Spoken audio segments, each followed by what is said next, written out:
microphone might not have been acting. So let me just double check that things are working, because they aren't, because my setup is janky as all hell. All right. Now I just want to double check. Okay, this is functional. Got it. Got it. Yeah, now, if I nudge my microphone at all, it decides that it doesn't want to work. So I had to, like, go back in and double check that OBS was actually picking things up. So so yes, okay. Normally I get everything set up like 10 minutes before the stream, and this time it was about 30 seconds. So, got it. So it's nice to have everyone here in case you guys haven't seen the previous streams. Wrath of the Righteous is a game made by Owlcat Games, I think, is the studio name, but regardless, it's a Pathfinder game. It's a Pathfinder 1E adventure path, fighting a whole bunch of demons. It's a lot of fun. Basically, to sum up the plot, we're saving this city from being attacked by demons, and we're going around and doing things in the burning city. I did, and for people that were here in the last session, I did do a couple of things. Mainly leveling up. Because the very last things that happened in the previous, in the last stream, the very last things that we did was getting... Why does she have a feather step potion? That's weird. For her to come with that, that's not even a wizard spell. But the last things that we did were that we got Ninio, a wizard for the party, and we got Darren, an oracle. I'll be switching him into the party shortly just to show him off. We're not going to be using them immediately because doing some... We might be using them later today. We will be using them later today. But, good to have you, Nash, and Walrus. I'm gonna go with Walrus for that. But I just leveled up and respect Ninio and Darren a bit, so I'm just gonna show that real quick because, if I'm gonna respect characters, I'm gonna show off what I did. So, Ninio, I didn't change anything about her class. Just still a scroll savant wizard, which is a wizard that's way better at using scrolls, so getting UMD as a class skill, it's very good. She can use scrolls exceptionally well, and eventually she can use her caster level instead of the caster level of the scrolls, so like a caster level 1 spell will be like a caster level 15th spell instead when it's used by Ninio. She's great. She's an illusion specialist wizard. I did change up her opposition schools because that's still a thing in 1E. She default has necromancy and abjuration as her opposition schools, but I really like abjuration spells, so I went with conjuration instead. Eventually I'm gonna be like getting rid of these anyway because I want to have access to all the spells. They're fun. But for now it's fine. Who needs mage armor anyway as a wizard with 26 health and 12 AC? But the other things that I did is normally Ninio comes with spell focus illusion and spell penetration. I instead got extend spell because my intention is to eventually take the lore master prestige class with Ninio, and I want to be able to take that as soon as I can because lore master's really cool and it fits her kind of obnoxious all knowledge character to a T. It's going to be good. We're going to be there eventually. As in, like, probably level 7 or 8. So, like, not soon, but eventually we'll get there. Then let's swap over to Darren. This is one of the things that I am going to be using Toybox for in this mod is being able to switch the party around super easily. Because normally it takes, like, 4 hours or so to, like, swap around party members, and that sucks because I want to use them all.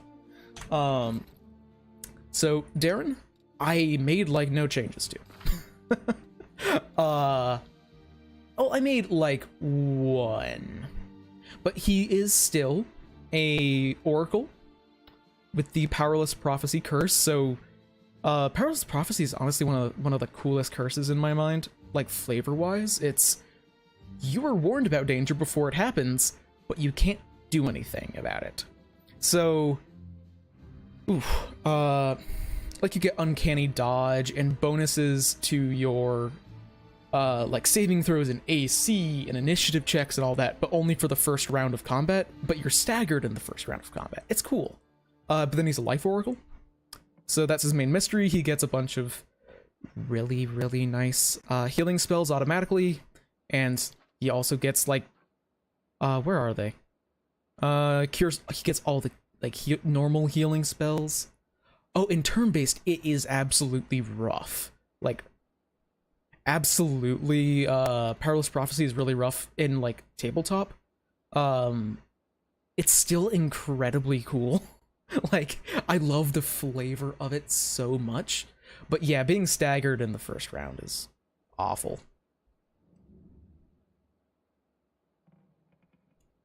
Admittedly, if you're just going to be casting a single spell, then it's fine, but not being able to move, like, run away from someone and cast a spell sucks. But the main thing that I did is I still took Selective Channel, because he is a healer, and eventually I'd like to take Mythic Channeling, so I can heal a shit ton with Channel Energy. For, oh no, that was a really big AoE spell, everyone in the party is injured. Now they're not. But I did take Spell Focus Conjuration because I want to go for a bit of a summoner build for Darren. Of summoning monsters and just meat shields because that seems very him. But anyway, I'm going to swap back over to the party that I had before I was leveling people up. Because we're going to be sticking with these guys for Grimm's Mansion. This is the reason why Camillea's still in the party, because she has to be here for this mission.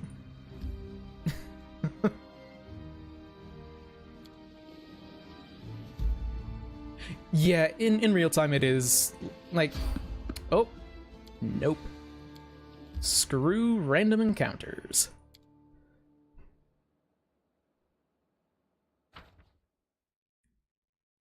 Yeah, no, like, in real time with pause it really isn't that difficult to manage, Powerless Prophecy, but I prefer turn-based for everything, so.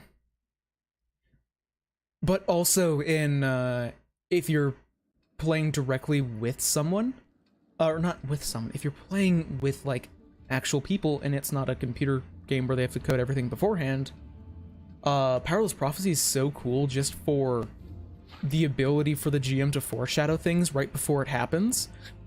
Or like, oh, I know that, like, this party that the party's at is going to be attacked, so I'm going to prepare a note card beforehand to hand to the Oracle and say, you can't do anything. So they, like, can freak out, but they can't communicate what's going wrong. Anyway, this is Horgus. Horgus is a rich asshole. Ah, there you are, at last.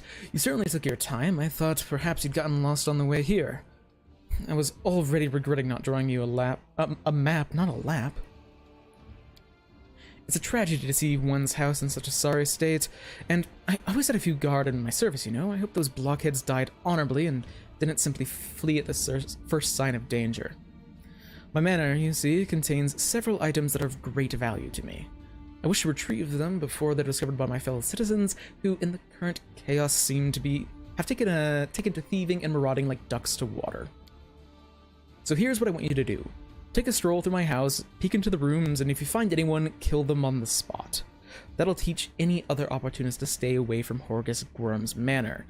While I was standing here by the entrance, I could hear the sound of someone rooting around inside. Any possessions of mine you find in there, you can keep. It's all as good as lost to me anyway. Whenever you're sure that the house is empty, give me a signal from my study window. Wave a torch around or something. You can decide what to do when you get there. And yeah, we'll just... Yeah, this should be good. Let's, I'm always up for poking around a fancy manor.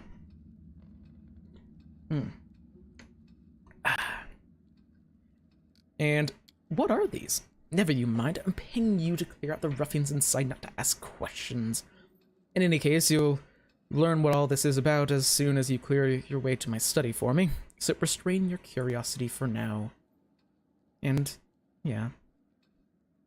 you're sad about your things, and because of that you want us to kill people? And yeah, Horgus is a rich asshole.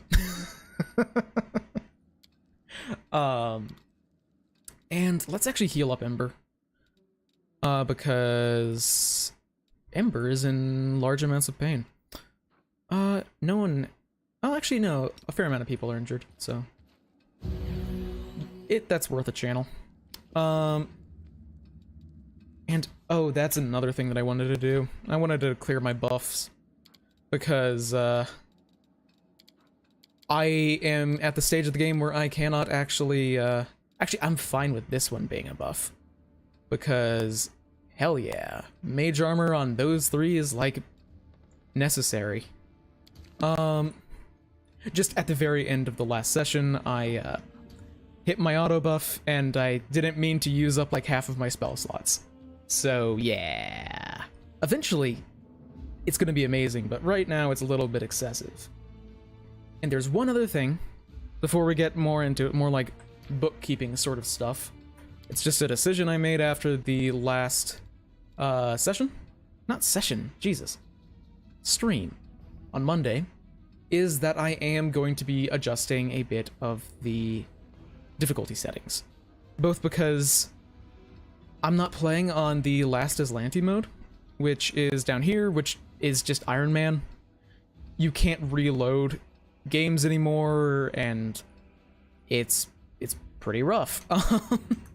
So basically, right now, the only ways to deal with death is to use the Trindalev scale that I have, or the two scales of Trindalev that I picked up at the very beginning of the game that basically casts Raised Dead on an individual. And Raised Dead, they get 2 permanent negative levels whenever they're raised. This sucks because right now I don't have a way to get rid of permanent negative levels. So if someone dies in a fight, I'm just gonna reload a save and then do the fight until someone doesn't die. Because I don't have a way to remove those for a very long time, and there's always that bit in the back of my head of, well, you could just reload and you'll be fine. So I am going to be adjusting the difficulty so companions do get up after combat. I might be adjusting some of the more of these, so, like, maybe enemies are actually gonna be stronger, who knows? But just considering that this is a stream, and I don't think that me doing the same fight over and over and over again and reloading saves and being in load menus isn't exactly entertaining content. I'm intending to switch that back later once I actually do have a way to deal with permanent negative levels, but we're not there yet. Yeah, no, I wanted to do like a full core playthrough, then I was like, oh, but this is kind of sucks. It's not like inherently bad, but it's just things that I like to be clear about. Like, for example, oh, god damn it, I always do that. Oh, and Spot actually won initiative for once. Damn. Yeah, permanent negative levels I think are fine so long as you actually have the tools to deal with them. But you don't always have those tools. And that's when I don't think that they're fun. Like, there isn't counterplay to them, which isn't great. And also the combat scaling in this game is kind of bullshit at times, so like, I'm gonna take everything that I can get. God, I should start taking spell penetration on Ember. Spell penetration is, I actually almost think, required in this game, in case you weren't aware. It makes such a ridiculous difference. Because, like, probably over half of the enemies in the game have spell resistance, if not more. Is that worth it? Yeah, screw it, it's only 3 pounds.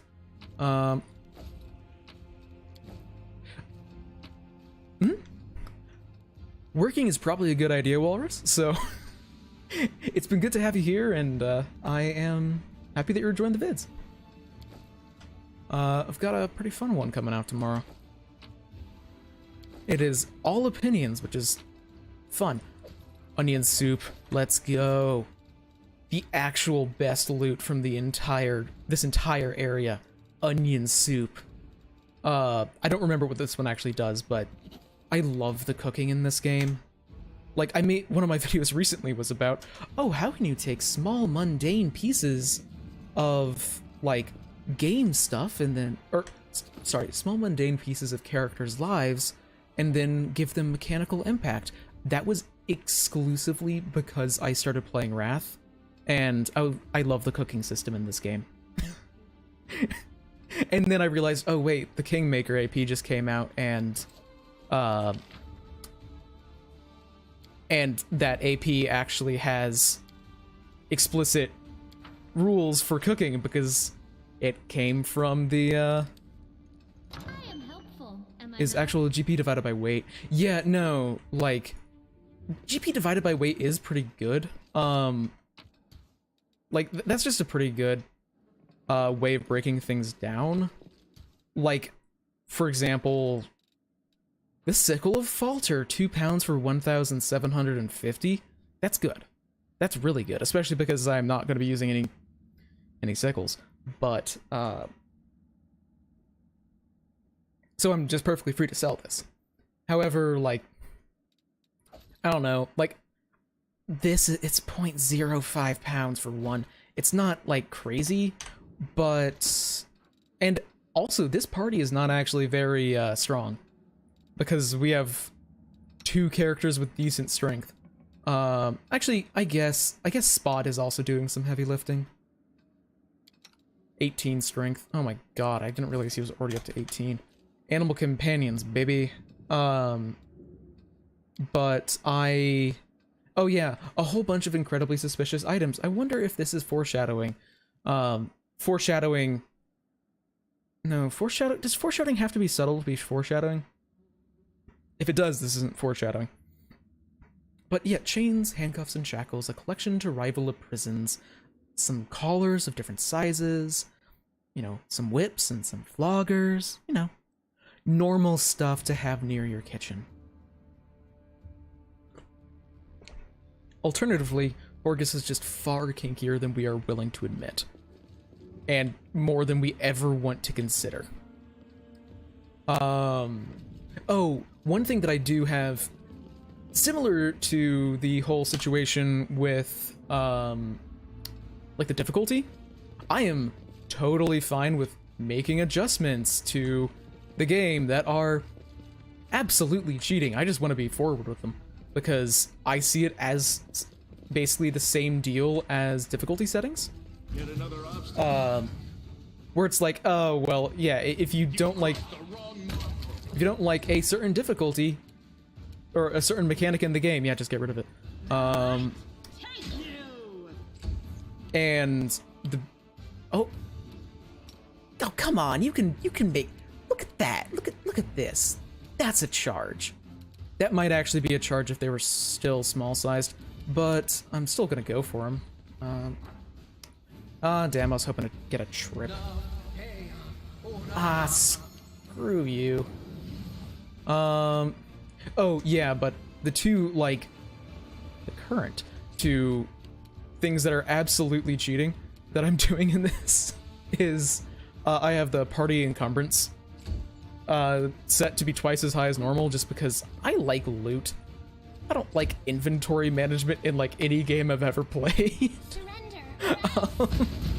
So yeah, just make it easier by increasing party carrying capacity. Then also I need to double check this because this should only be active during a rage, but this game absolutely does not always follow its rules. So this should be a +2 damage bonus. I just want to double check. Well, I'll have to remember it for another fight.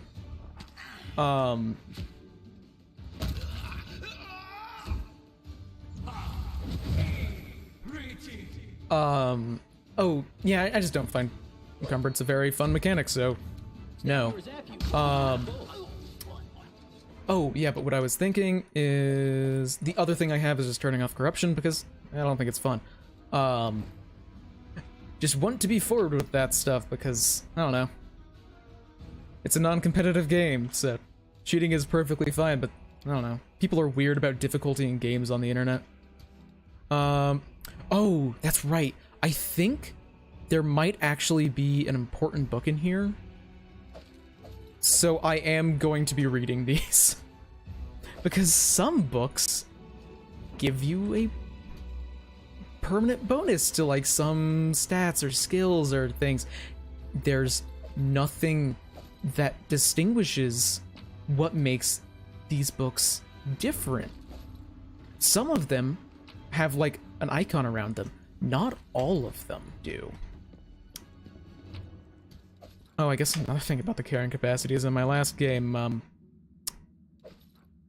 in my last run through this game, it absolutely didn't come up after a certain point about carrying capacity because I had a horse animal companion and I was an Azada, so I had Aivu. So like my light carrying was like 10,000 pounds.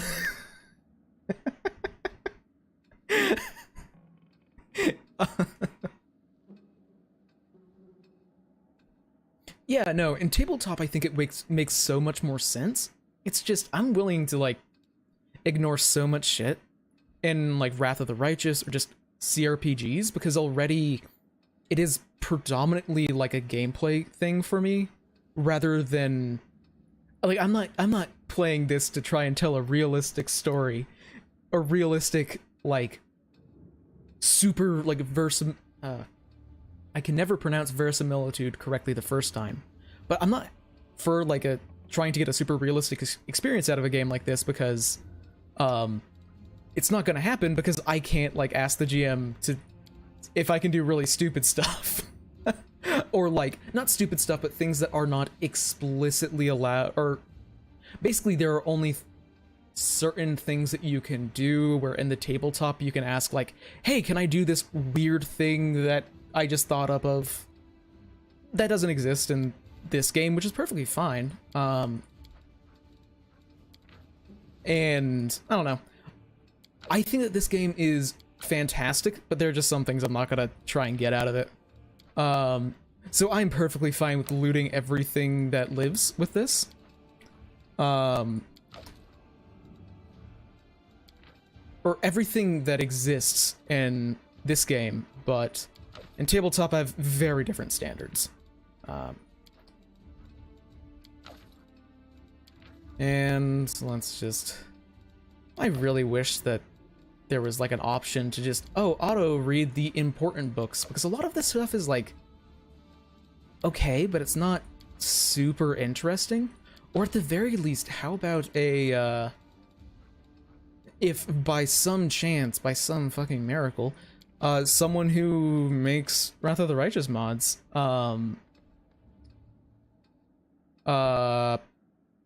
there's already an option for, actually, this will be maybe easy to show off. Yes, so here, there's already icons for, you can learn something from this scroll, you can add it to your spellbook, which I'm actually going to do. I didn't realize he didn't have resist energy. But that icon would be so nice for books. Yeah, no, AIGMs I think would be able to work until like the party does literally anything. Also, apparently not a single one of those books actually was important. Let me just read this one. Info. Oh, look at that. Oh wow, let me just drop this book again. Huh.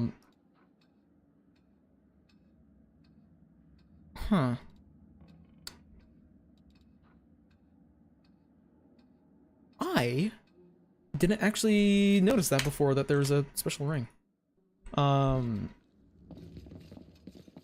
yes, like there's so much. This game is just filled with so much bullshit. I mean, I'm fine because it makes me feel like I am encouraged to go for some real bullshit stuff myself, which, like, hell yeah. I like bullshit stuff in this game. It's fun, but I often don't do it because, like, I don't want to do that to the other people at the table. Like, building a character that's based around summoning incredibly large amounts of, like, creatures is fun until it slows down the table and, like, everyone else's experience at the table. But I can do that in this game because no one else has to suffer.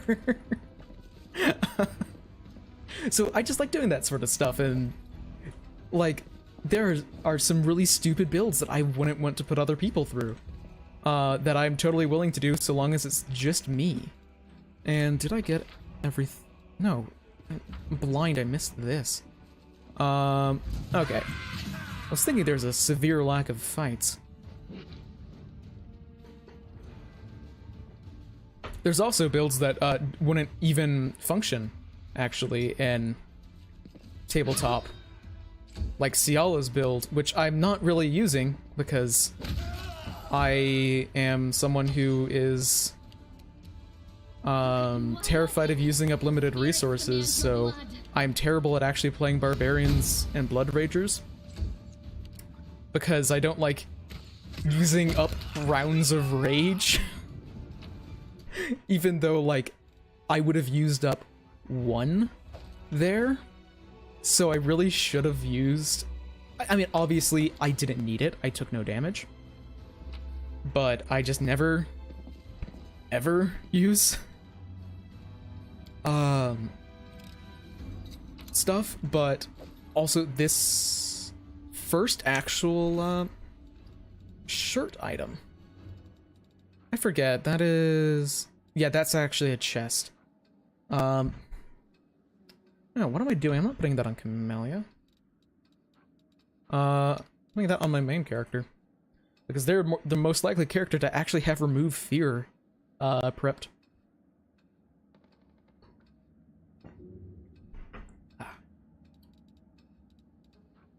Oh, yeah, but for people that were not here last stream, whenever I specifically talked about Ciala's build, okay, I just want to say, I am very proud of both Ciala and Lan's build. Lan is just going for a 3 levels of Zen Archer, then everything else Instinctual Warrior Barbarian. Because Instinctual Warrior gives you a boost to attack and Wisdom. Or is it damage and Wisdom, actually? Focused Rage is a boost to attack rolls and Wisdom. But because he uses Wisdom for attack rolls, he just gets double... It's just a boost to attack twice. So Focused Rage is fantastic on a Zen Archer, and it's just gonna be... It's gonna be fun. Nothing crazy, but Archer Barbarian is just not something you can do a whole lot, so I was like, that'll be fun. Doesn't fit his character really well, but neither does Zen Archer. And then Ciala is janky as all hell, and it shouldn't work. So... Primeless Spell Eater for Blood of Life. So, while Blood Raging, Ciala heals 1 HP a round. That's not good. Not really. However, I wanted to see whether or not this would work, which is the Celestial Totem, which, whenever you're healed by a spell or non-magical or non-spell healing effect that cures hit points, you heal 1 additional point of damage per character level. It doesn't apply to fast healing or regeneration. I wasn't certain whether or not Blood of Life would interact with the Lesser Celestial Totem. It shouldn't, and it does. So, yes, it does actually work. It really shouldn't, and it's complete bullshit, but this game is complete bullshit anyway, so I'm gonna use bullshit back. It's fun. And yes, a totally unusual, or it's locked by something weird. Huh, I wonder what's up with that. Save the last one for me. I've played through this game before, and it's like, oh, I don't want to start like, Sacrifice. oh, quote unquote, subtly hint at things that are going to be happening in the future. Oh no. But like, I can't stop myself. Guide my blade. Also, the Abracandilus, I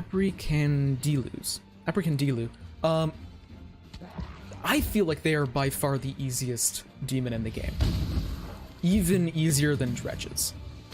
Like, yeah, they have higher DR and more health, Go for their heart. but like every single time they open with Sunder armor. Cover me, alright? Rather than like an attack. So I legitimately think Magic Essence, let's go.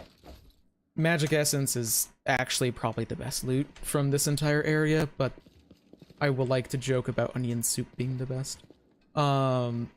Just Magic Essence, you need a lot of it over the course of the game. So Cambion Wizard, that's gonna be the priority probably. Oh yeah, but I actually think that I'll cut you wide open. oh, come on. Amelia, this is your home turf. You should be able to do more than that. And let's see. Can't go after them, so yeah. Fucking Pounce. Pounce is so good. Like, really, it's just... it's almost too good. I mean, I'm happy with it being this good. Let's see. Brandon? Hey there.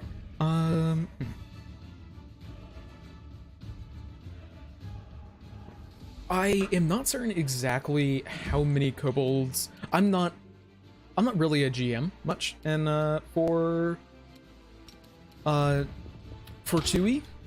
However, what I can say with complete and utter confidence is that the important things to keep in mind are that the encounter builder, specifically PF2 Easy, there's an amazing encounter builder on the website, PF2 Easy, is fantastic, and it actually is correct. Like, it actually, like, okay, when I say it is actually correct, I mean that the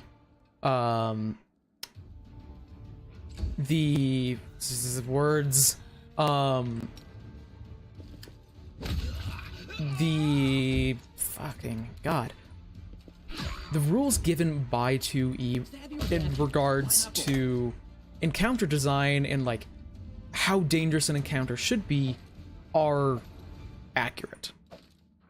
It actually works, as opposed to like Pathfinder 1E or D&D 5E, where sometimes like higher level parties, it doesn't as big of a problem at level 1 because it's level 1, but where just like high level parties can fight an enemy 5 levels above them without too much of an issue because they just punch above their weight class. That isn't really a thing in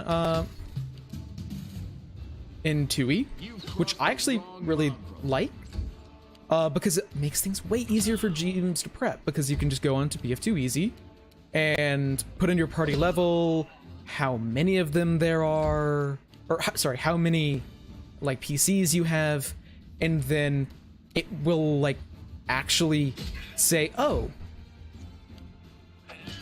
surprise round. I was really confused. Okay.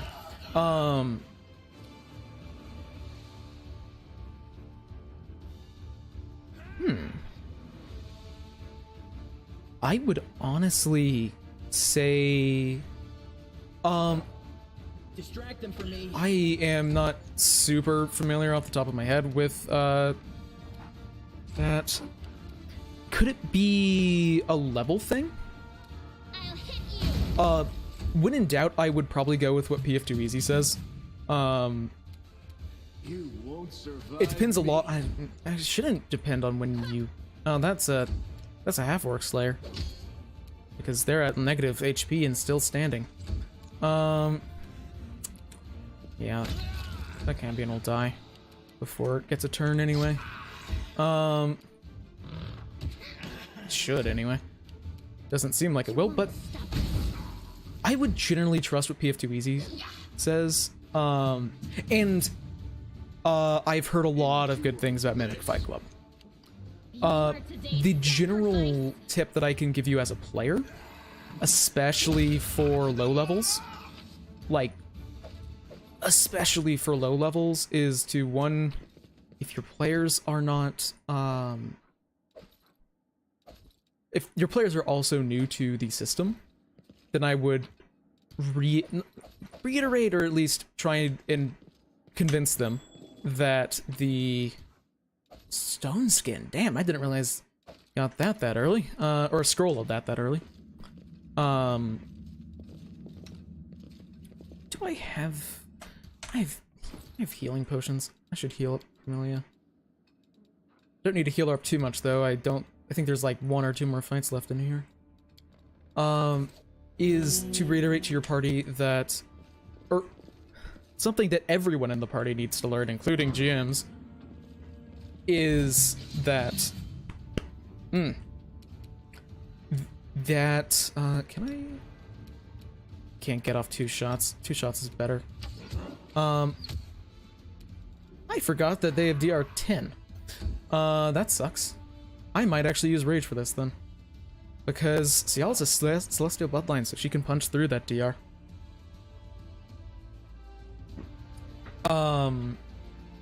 Wouldn't delay until after Cialia. Oh, there's multiple of them in here, eh? Should have paid attention to when initiative was rolled. Oh, yeah. Yeah, they're right there. Yes, party size could absolutely be the distinguishing, like, that's just really important.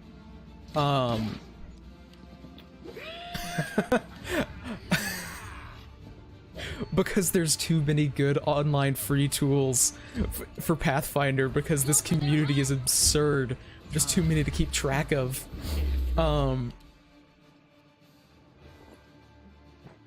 But the big thing, like, it is so important to, I think I did more damage to myself than to the demon there.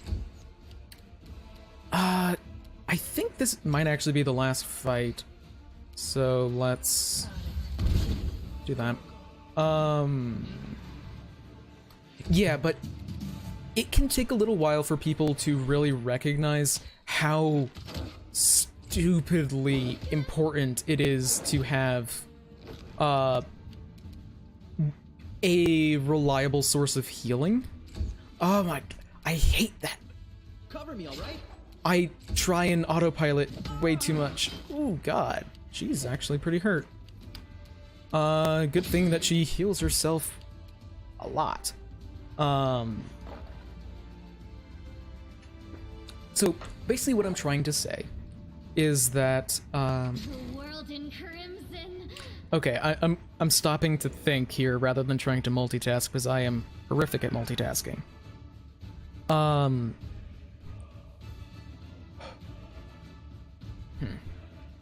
Keep in mind that spellcasters aren't going to have a huge amount of spell slots, but so long as the encounters are split up into multiple distinct encounters, where there won't be like big bleed over, where it's like, okay, well, they're gonna end up fighting 20 kobolds at once, that's probably gonna kill the party. However, if it's 20 kobolds split up over like 5 different encounters, then they're likely to be good. So long as they have a time to heal up, so they're not like mincemeat between each encounter. And sometimes that can be... Did that succeed? Yeah, damn. Yeah, I need to tell that here. I should have pounced that Cambion. Damn. All of them are demons. Shit. I need something to do with Ember on her turn that is actually going to be doing anything. Yeah, what am I doing? Let's do some Rage on Lan. And fuck it. Everything dies. So let's start with this guy actually has a chance of killing Ciala here. Make every strike count. Damn. I mean, obviously he isn't gonna have crazy damage output, and really that is plus 10, but yeah, that sucks. This pain is excruciating. Basically, Into the I know that brain. sometimes it can get a little difficult to say, like, oh, well, why is this... If there are a bunch of enemies in a small-ish enclosed area, then why on earth do they not all just rush the party? Kobolds actually have a very convenient answer to that, which is... Oh, traps. So then... Don't just have them fight kobolds. You can also have them fight, or just add, like, some lower level hazards. So it's like, oh, they open the door, there's something that comes in and, like, I don't know. I'm not familiar enough with the listed hazards because I'm not a GM. But it could be something like, oh, there's a spike pit, or, like, some weird trap thing because, again, kobold. Classic kobold stuff. So this is how it Man, it sucks to be frontline in my parties.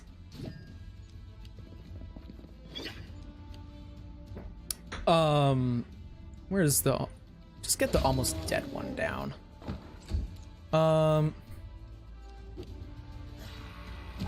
Because Spot, honestly, should almost be able to solo the rest of this encounter. Because Spot has a absurd AC. Actually, I should have cast Blur on Spot. That's on me. too late. Yeah, so, like, there are ways to spice things up to help it feel a bit more distinct. While still allowing for interesting stuff. Just the big thing that I feel like I end up saying so much.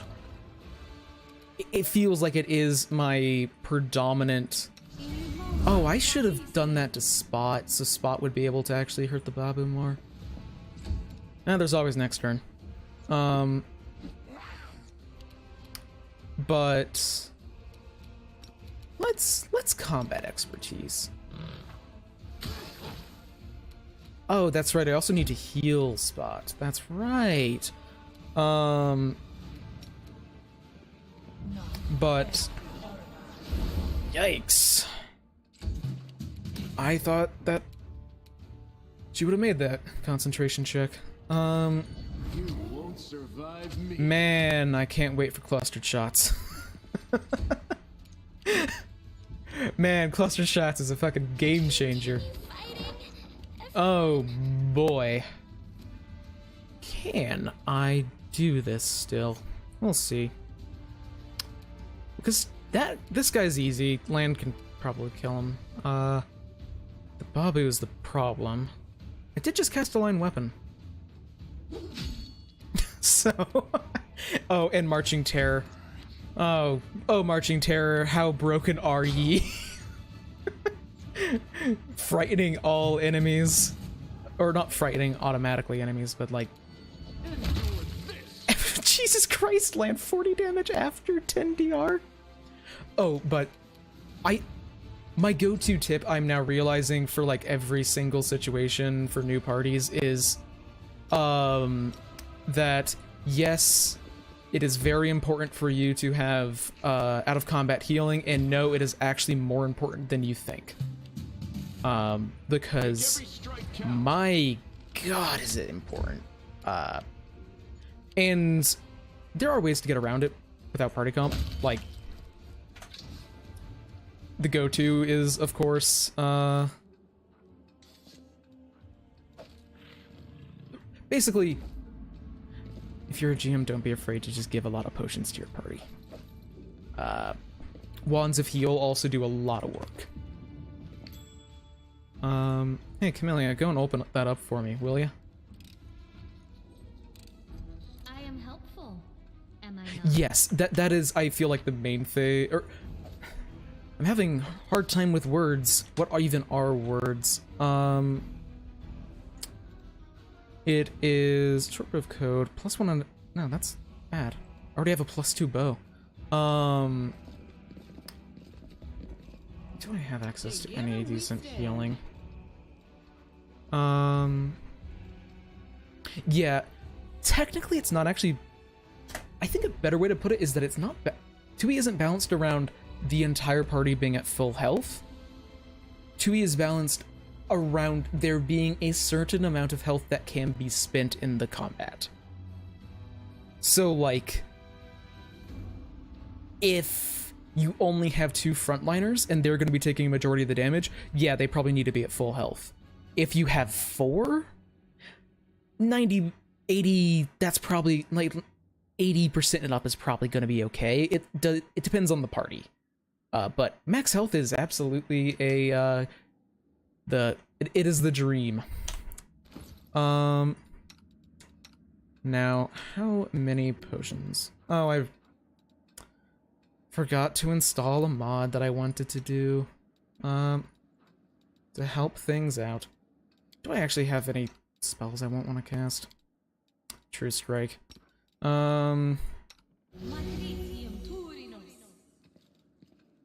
This is one reason why I want Darren in the party, because holy shit, he has so many channels.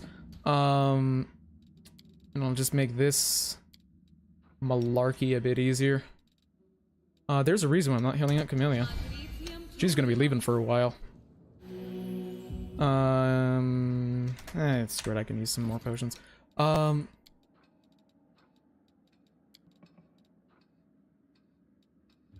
Woljif doesn't... Damn, Woljif does not have a good AC. Oh, he's not mutagened. I forgot about that. I don't even know if he has mutagen for today. No, he definitely doesn't. Well, it's fine. I don't think we've got any particularly hard encounters coming up, so I'm pretty much okay using a lot of resources. Just want to look around. Yeah, can't go through there, and this. Okay. Hey! Listening to this while making a level 17... good luck. Level 17 is a fun area to jump in with a character for the first time.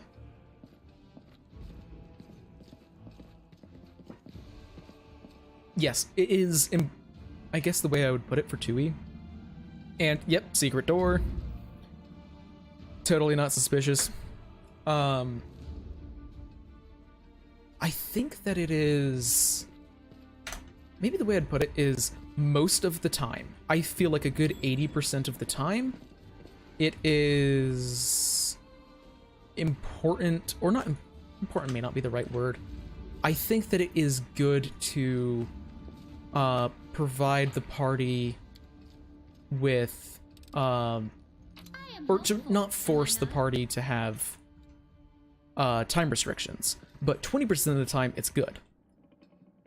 Even if it isn't like super explicit time restrictions, just something is probably a good idea.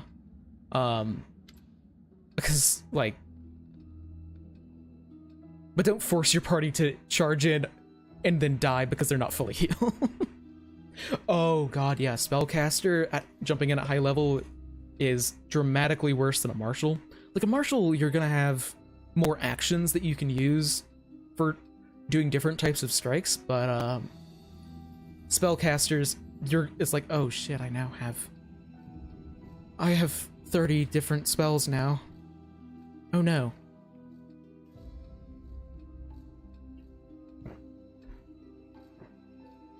The paintings are right where I left them. Very good.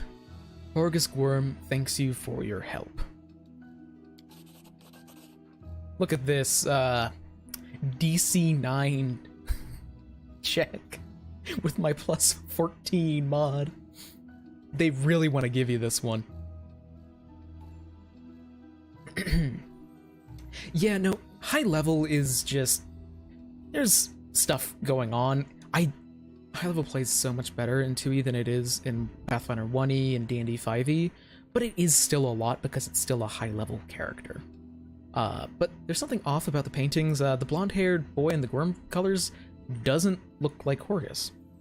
It also depicts Horgus alongside an unknown half-elf and someone that looks like Camellia, who is in the paintings. Well, so you've noticed. It seems there's no point in hiding it anymore.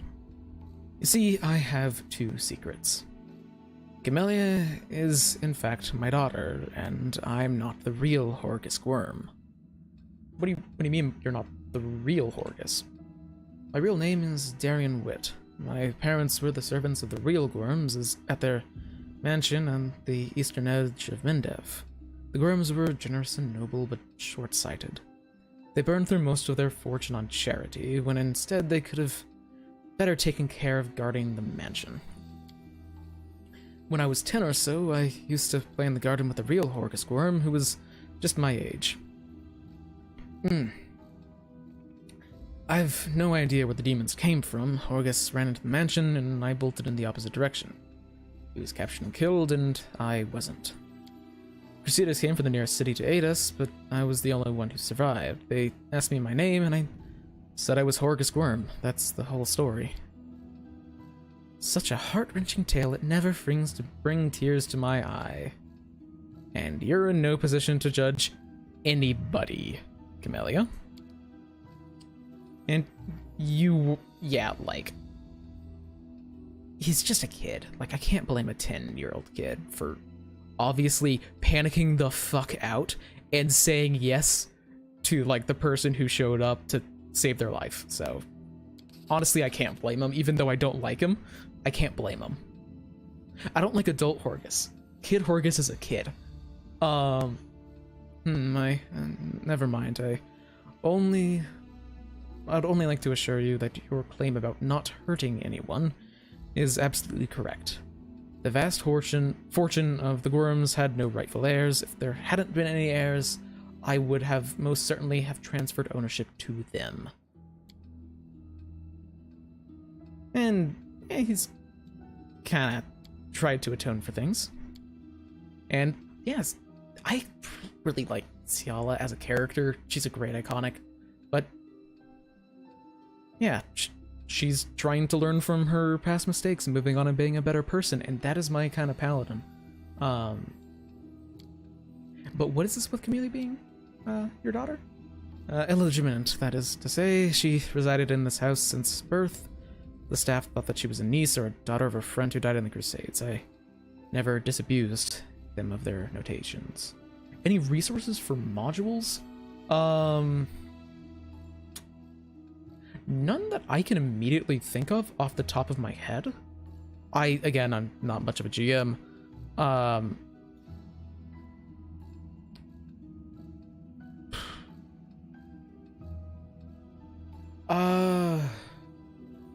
I can't think of... There may be some on Pathfinder Infinite. I honestly haven't looked at Pathfinder Infinite at all. But people might be posting modules there? I'm not certain. Other people might know better than me. But for, like, pre-written modules, not certain. I could talk about Adventure Path for way too long, but I don't know if you want to commit to buying an AP. They're a lot. They're very good, but they are a lot. Her mother, Iris, was a half-elf of humble origins. She worked in the gardens here. I wanted to unite the Gwyrm family with another noble line. The Gwyrm name could not be permitted to mix with commoners, and thereby plunged into insignificance. Iris did not protest, and we successfully hid our connection. When Camellia was born, I did not claim her as my own. As far as Mendev knows, Camellia is the daughter of a Gorham family servant who died 10 years ago. And before you start telling me what a terrible father I am, I want to tell you something. My daughter wanted for nothing. All her whims were fulfilled as quickly as they arose. I hired the best teachers and bought her the best books. She always ate well and had warm clothes. Isn't that what a parent does? Kind of sounds like you threw money at the problem. But you've discovered my terrible secret. Father cares so much about the Gorham name that he raised me in our own mansion, hiding me away from the rest of the world. I'll always be grateful to my father for everything he's done for me, even if Mendev society disapproves of some of his actions. Would it be insolent of me to beg for your discretion? I would absolutely keep someone's secret about this, like personal childhood shit. And also, this is not her most terrible secret. Not even remotely. And yeah. 2,000 gold, let's go. Camellia, I can tell from your face that you've enjoyed fighting the demons in this worthy party. Are you certain? And creepy smile when we're talking about killing things. Well then, clearly I no longer have to keep you safe, or I can no longer keep you safe. Our house is destroyed and our servants scattered or dead. But now follow me. We need to make sure that no one ever again discovers the secrets of Horgus Worm.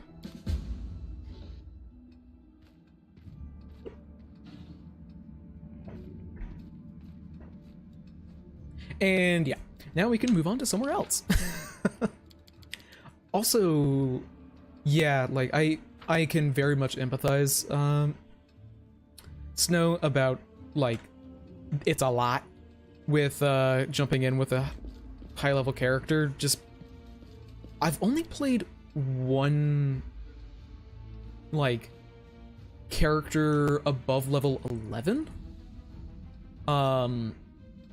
And if we ever had to take a break for like more than a week, it was like an experience of like, okay, so how many of my feats interact with grapple? How does grapple work again for this character? Because they have 4 different feats that interact with it in different ways, and just it can be a lot, which is very fun. I actually really enjoy it, but it's a lot. Also, we're in medium encumbrance now, which is fun, meaning that we might actually be in heavy if I hadn't fiddled with things. Now let's see. First off, now that request is done, bye. She's been around for a while, and I just want to try out other people. So let's head over to the Topaz Solutions. I do want to head back up north sometime soon, because there's a lot of stuff that I want to do up here. Also, like, you can't go. I really want to go to the Tower of Astrod. I really want to go to the Blackwing Library. Also, I have a quest to finish up in the Market Square. However,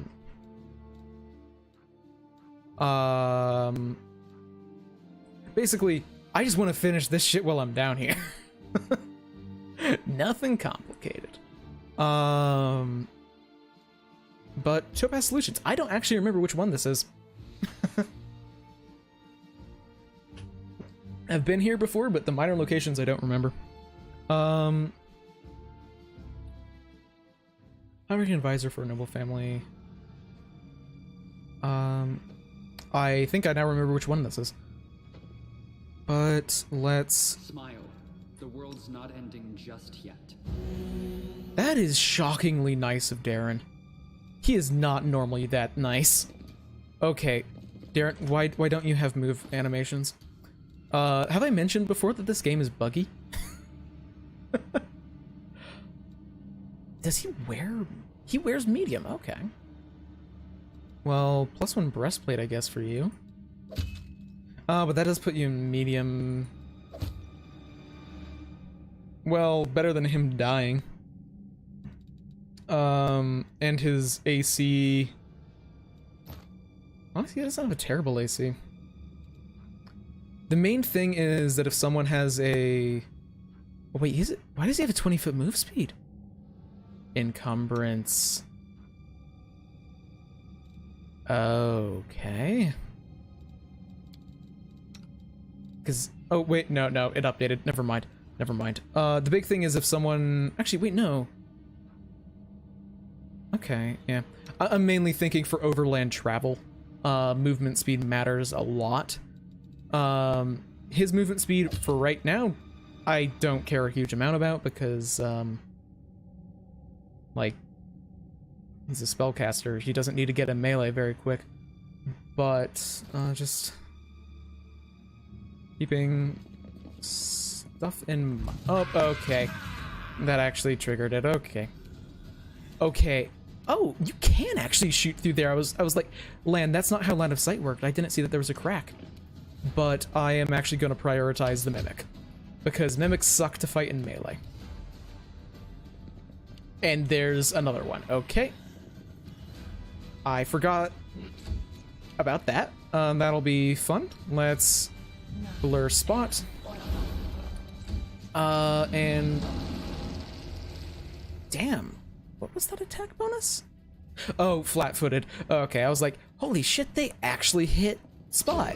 And, I forgot that Spot's AC is dramatically lower when flat-footed. Not great damage, but... Or attack rolls, but... Oh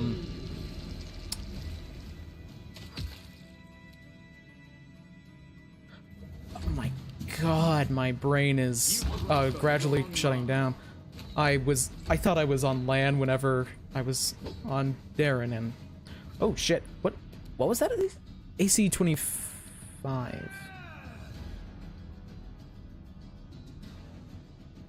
Oh! I was wondering, how am I only gonna hit on a 20? I forgot that I had these two on. That really explains things.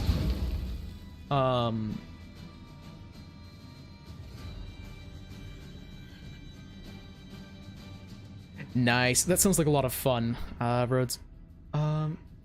Which would I make? What free archetype would I add?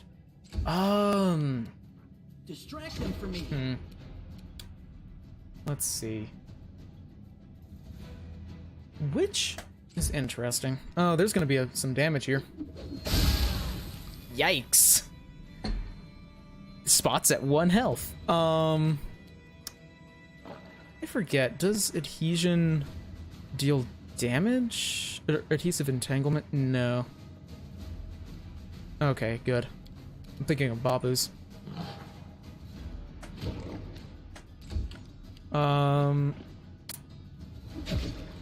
God, good damage.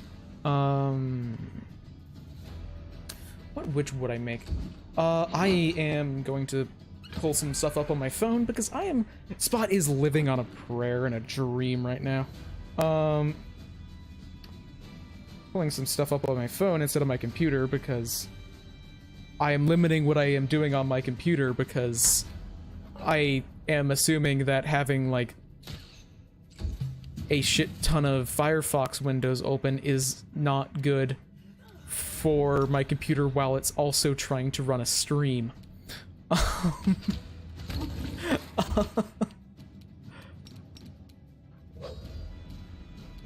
Wait, what? Why is it still... I turned off fighting defensively and combat expertise. I don't know why it's still working. God, I need to get spell penetration. Time to share your treasures. Oh my god. People, please just, like... Okay, well, Spot's down. Take you. If only I had someone with really good channel energy. Who probably should have channeled last turn, so Spot wouldn't be... Oh my god. How is... Oh, I guess Spot... Yeah, Spot isn't dead because I turned off death, that's right. Because screw not being able to get rid of negative levels. Maybe I should have been having Lan focus fire the alchemist from the start. I am trying to look up the witch patron that I'm forgetting. It's the one from the Dark Archive. I think it's Contract Patron. Spot is even more dead.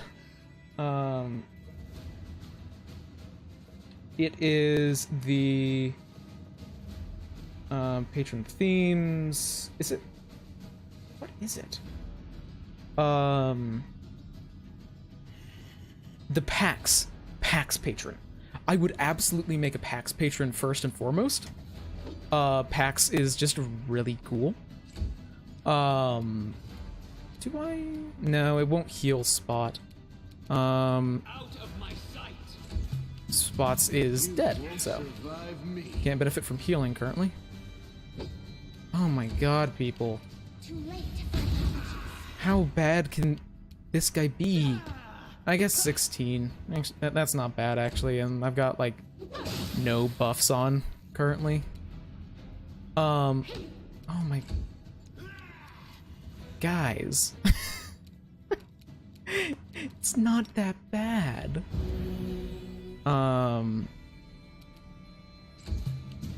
Lan. Endure. Just get a crit. Come on. Lan, my man. Okay. Oh yeah, but just the PAX patron is really cool. I think their basic hex is something like, what is their basic hex? Oh, like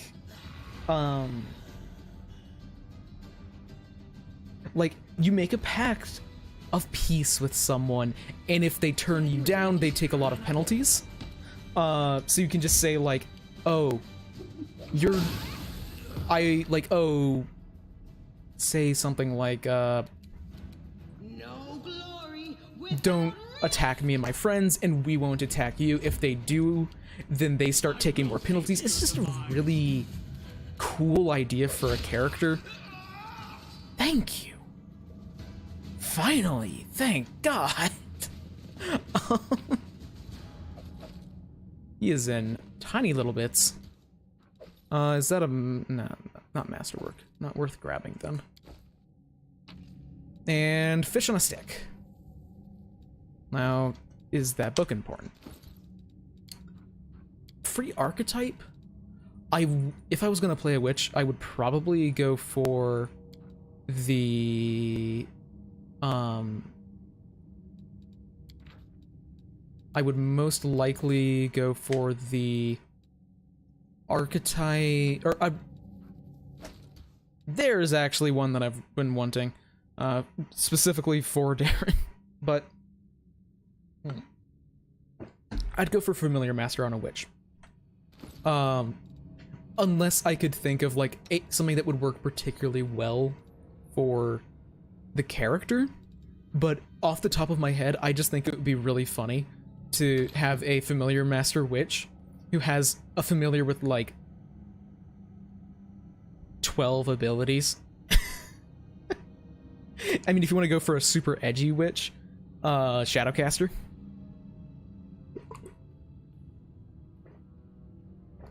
And I mean, if you're already kind of going for one of the edgier casters with witch, go full edge.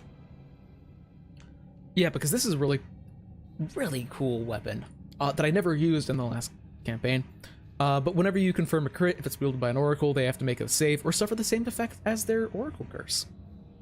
Honestly, it kind of sucks on Darren, because his curse is like, in the first round of combat, you're staggered, but it's fun. It's a +2 weapon. Yeah, and the Shadow Familiar is just so cool.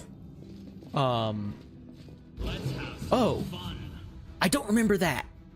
Gonna delay? They are going... Oh, that's right, he's... Yeah, I'm just going to come back. I forgot that he is, in fact, staggered.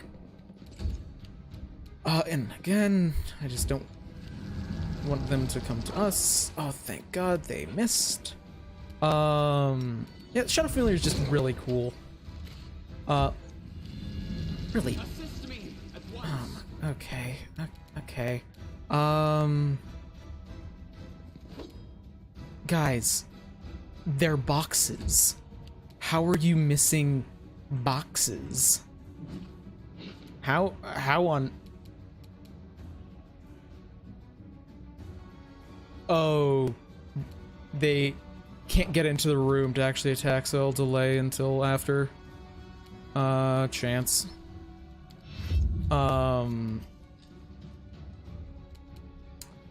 But, yeah, Shadow Familiar is just really cool, and I'd like to be able to lean into that.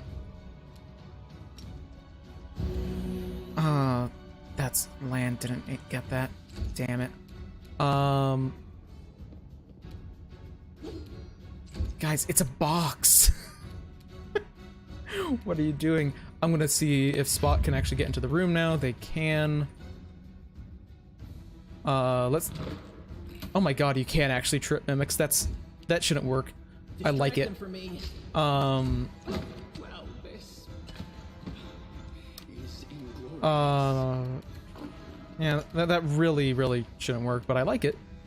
It works in my favor. Yeah, I just think that you could do some fun stuff with a super familiar focused witch. Just lean into it. And also, okay, good. I just wanted to double check that powerful stance was not applying if not in a rage. It won't matter sometime soon, when I will have more rage than I know what to do with, but we are not there yet. Okay, What did they... Oh, okay, got it. I was still scrolled up, so I thought that, I was very confused, and I thought that we'll just stab the mimic, which then provoked an attack of opportunity from everyone else, because I was still scrolled up here, where there was, like, Ciala attacking. I confused myself. I don't have outflank yet.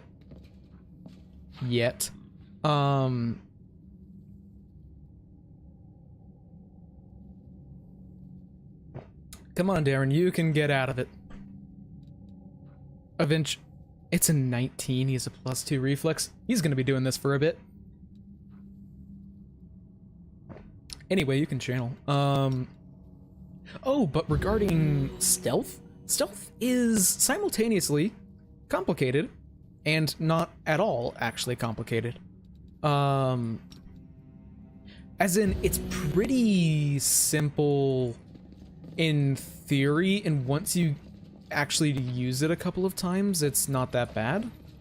But until then, it can be? Darren, please. Please. You just have to roll a 17.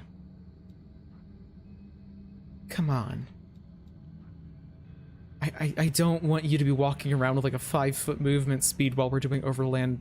I know that it will probably just roll until you get it, but I don't want to risk that and accidentally... Okay, thank God. But stealth is effectively if you have concealment, or if you're concealed or hidden from a target, you can attempt a stealth check against their perception DCs to attempt to hide. Actually, I think it's just if you have concealment, you can attempt a stealth check to become hidden. And then that's the hide action. And then there is the sneak action, which allows for you to move up to half your speed, make a stealth check. You have to maintain concealment the entire time. And from any creature, and then you compare your stealth check against the perception DC of, you compare your stealth check against the perception DC of any creature that had concealment from you the entire movement. So, like, if you duck out of cover, you're probably going to lose stealth. I'm not certain on that, actually.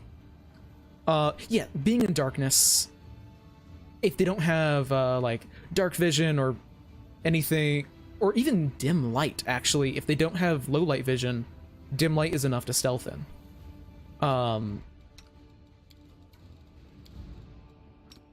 Smoke bombs, some spells, not every spell. That is important because, like, Blur, for instance, gives you concealment. However, it just makes your form fuzzy. They can still see where you are. But those effects or spells that give that specifically will call out that they don't work. Fog Cloud is fantastic for it, yeah. Like, Blur explicitly says that it does not work for stealthing. Because they can still see, obviously see, oh, they're standing right there. Eesh. Oh. Okay, I, of course, have my priority immediately spotted for me, which is this fucker. Now let's see how far I can get in this before I have to rest. Because we're getting there. We're getting to the point where we are actually gonna have to rest soon. Damn! Who got the crit? Or who rolled the 20? The Babu. Hit with a natural 20, and yeah, damn. Spot living on a prayer again. Oh, I could have Shield of Faith more people. Eh, it's fine. Let's try and finish this guy off. Actually, damn, he actually passed his save. Oh well. Can I get 2 shots off on this guy? I can. You won't survive me. Now I could... Yeah, let's finish this guy. Hopefully threaten the Babu. Ah, damn. I am dramatically more concerned about the... Oh, thank fuck. They're actually... Oh, okay. Fear Elector's so bad. Oh, no, that's the thing. Spot isn't just trying Spot's best. Oh, Spot only has a 29 AC right now. Oh, yeah, that's right. Spot died, so he doesn't have mage armor anymore. When Spot does have mage armor, Spot is absolutely the best tank in the party. At least for right now. Because eventually Spot is ideally gonna have, or, sorry, once Ciala actually has,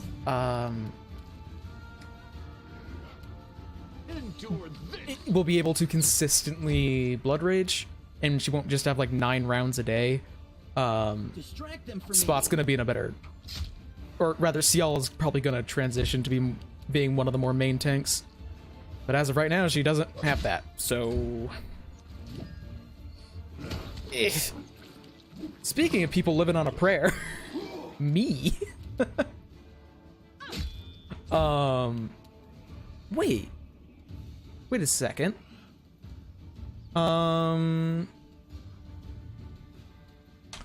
Wait. I need to double check this. Not spellbook. Wrong tab. Because the Celestial Bloodline, Angelic attacks, your melee weapons are considered... Oh.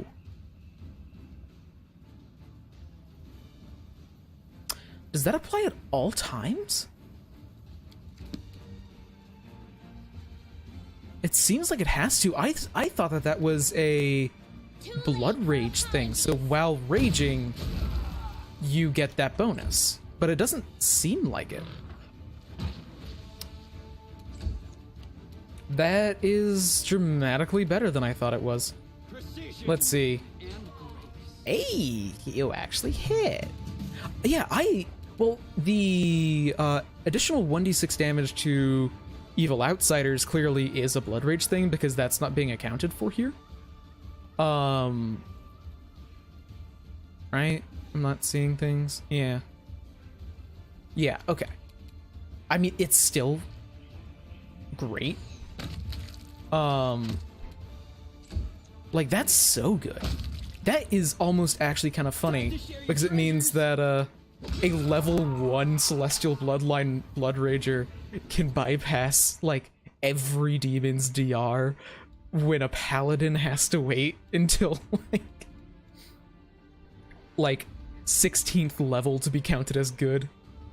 Oh, I do, but it's non-magical. Why is it comparing Marching Terror? Why is it comparing Marching Terror? That's what I have on my... There we go. So Radiance is just a sword. Yeah, so like the longsword of right is just objectively better right now because this is a gripe I have. I kind of hate Radiance. I think it's super cool, but it could have been done so much better because it becomes a +1 longsword if your main character is a paladin. That's it. But you have a paladin with you. Like, you have a paladin with you when you pick it up. Why doesn't it turn into a +1 sword for her? She's the paladin. She's not now. But we're gonna ignore that. So like, I really feel like it should be +1. Eventually it's gonna be better, and also the other issue that I have with Radiance is the fact that if you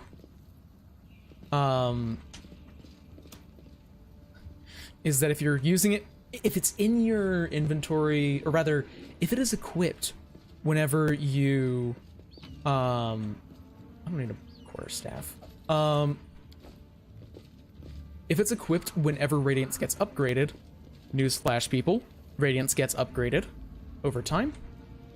I think this might... Is this gonna be a rest situation? Multiple people are almost dead. Never fun. Resting's for cowards. There's a city to save.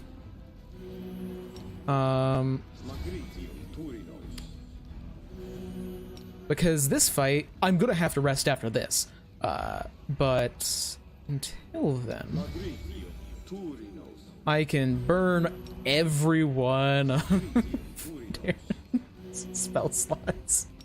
Oh, actually, is he holding out on me? No, that's right. He actually hasn't rested since he became 4th level, so he doesn't have his 2nd level slots. Oh, but if Radiance is equipped whenever it gets upgraded, it unequips because, like, for example, this Radiance is a distinct different item from +1 Radiance and from +2 Radiance. So if for any reason it gets upgraded, it unequips and it's just now in your inventory rather than being on the character. And there is a very climactic moment when Radiance gets upgraded that literally immediately goes into initiative. And equipping an item in combat is a move action. So, like, Ciala in my other campaign wouldn't have been able to full attack in her first round, because she would have had to equip her sword again, because it's considered a different weapon by the game. Which is dumb. Fortunately, in that situation, Ciala didn't actually get even a chance to act in initiative, because my main character one-shot the, because my main character one-shot that boss, which actually is more impressive if you know what that boss is. Starts with a D. You hurt my friends. Oh, come on, I'll drink you dry. That sounds dramatically more threatening from a succubus, actually. Spot. Get. Thank you, Spot. Continue. Okay. Is that... Wait. Spot. Okay. I thought that Spot rolled a 1 on a D100. Is this...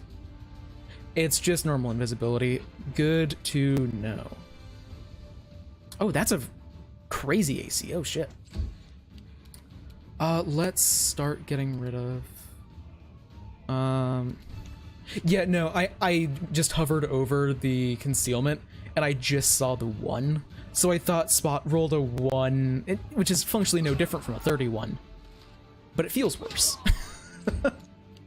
So obviously that means it's important. Also, it took me so long to realize that the like, it took me an embarrassingly long time to realize that the flat checks in 2E Cover me, all right? are exactly the same as a 20% and 50% mischance. Like, they are legitimately exactly the same. Same percentages. 18, okay. Who are you dominating? Yikes! Oh boy, that's a nat 1. Oh, I didn't realize how bad Woljif's will save was. Yikes. Holy shit, Woljif. I'll make short work of this. Now what do I do here? Do I run in with the sorcerer? Of course. I just really hope they don't go after her here. Spot! Okay. Let's turn this on. And focus fire the succubi. Make every strike count. Oh. Oh, that was... Oh. Damn. Wasn't, like, actually close to confirming at all, but I was really hoping that that would crit. It would have been awful for the succubus.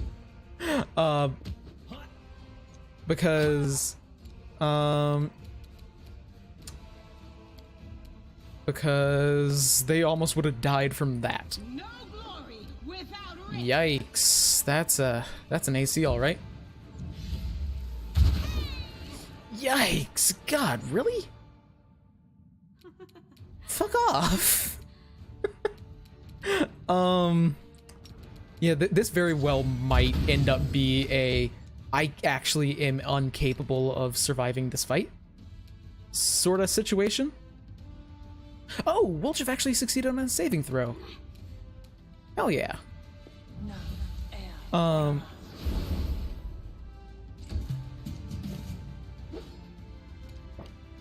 And that concealment paid off.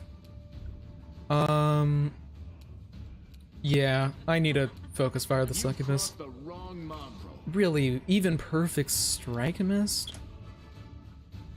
11, 13, okay. I want to get down some of these guys so they can stop providing flanking bonuses. Stab you or zap you? Why not both? Wait, why does that not count as flanking? Because chance is threatening them. That's normally enough. That's weird. Oh my god, really?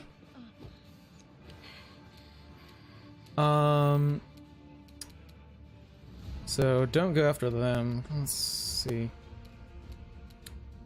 Actually, no, what am I talking about? This is Darren.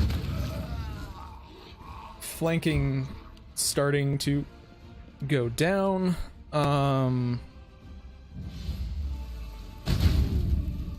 Nice! That is shockingly good for a cantrip. That's why I have a mod that gives scaling cantrips. I have literally no resources to spend. So, would it be... Actually, yeah, let's turn off Deadly Aim. That feels wrong, but just very good AC. Won't survive me. And I'm bypassing DR anyway. Yeah. Hey, Lan. Good luck, buddy. Save us. Please. And Woljif is just gonna stay alive. Hope to God. Oh, okay. Fuck off. Oh my god, even with that? Holy shit. Oh, I guess he only has a 24 AC. I thought he had way higher. Yeah, this is definitely feeling like a reload kind of situation, but not gonna say till I have to commit. And I thought I would have line of sight on him, but... okay, yeah, don't even try targeting them. Endure this. Yeah, well, the thing is, the problem is mostly that I've done, like, probably 7 or 8 encounters already before resting, and I just don't really have spell slots left. Like, these are basically my spell slots. I guess I do have... I could enlarge person on, Ciala.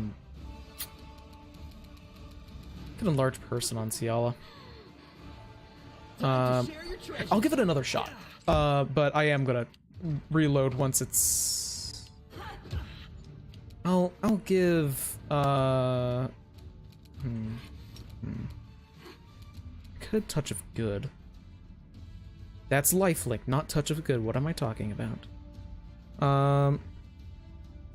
I should probably set up lifelinks. I forgot I grabbed that. I will, actually. Because who needs hit points on the healer? Cowards. That's who.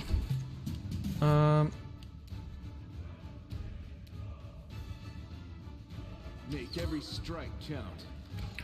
This is part of the reason why I turned off, death, is because I find getting by the very skin of your teeth actually a pretty interesting challenge that obviously I'm not doing well at. Because, like, things aren't going so hot. But, Out of my sight. not actually terrible. It's funny how big of a difference, like, Smite made the last time I did this fight. And also, like, having any daily resources. You've crossed the wrong mongrel. Yeah, Deadly Aim should have been off from the start here. Stab you or zap you? Why not both? Deadly Aim would have... Okay. Oh. It's all your fault. Also, yeah, no, this is a reload. There's no way that I can win from this situation. So let's just see if I can buff. Buff up, then we'll see whether or not I can rest. Or, sorry, buff up, see if I can win the fight. Then if I can't, then rest.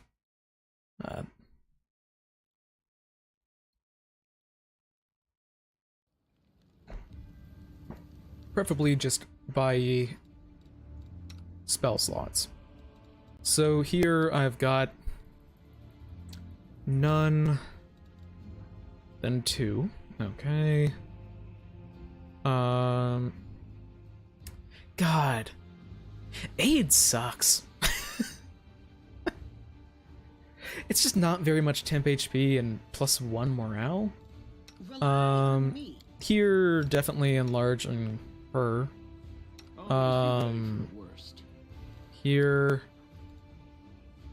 Oh, I was gonna say, oh, I could try and Barkskin, but I forgot that Lan isn't a monk anymore. Things right. Or rather, he's not a high enough level monk to be able to pull that sort of stuff off. Here, buff, and I've already used up all of his spells. So, let's just see. Oh, I forgot to select any of these. I definitely want good land bow, because that's good. Taylor's restless. Cat's Grace on probably Chance, because Chance is the only person in the party with dex to damage. Because I'm doing a weird ass Me already. build on Woljif. Here, aid on Ciala to try and cancel out the penalty. Or Ciala just probably has the best damage when it comes to actually hitting this. Yes? Ember, Blur, and Blur on Spot. Then reduce person on Woljif. Wish I could give shield to other people. But that'd be busted. Expeditious retreat, literally I don't think would make a difference. So not gonna bother with it. Cat's Grace. Doesn't really matter for like land because he uses Dex to attack. Or he uses Wiz to attack, and if his AC doesn't matter as much in this fight because if they get to him, it's already fucked. Ciala is what's max dex here? 3. Okay, I wanted to see whether or not you know what, fuck it. Long arm. I wanted to see whether or not Cat's Grace would actually help out Ciala's AC, and it will. So let's see. If this doesn't work, then I will then I'm gonna I didn't save after buffing because if this doesn't work, then wait, actually one more thing. One more thing. Because I remembered a reason why Spot's survivability has been so bad. Not having mage armor.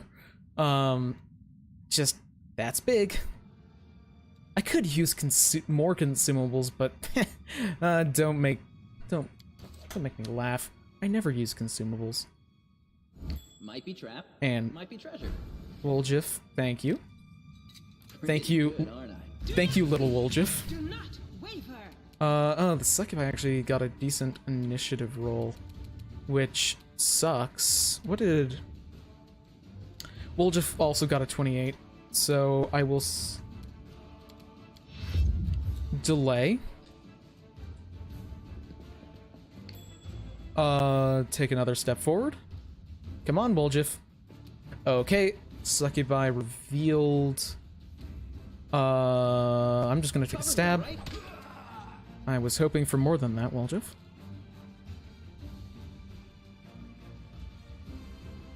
Yeah, terrible damage roll on the sneak attack.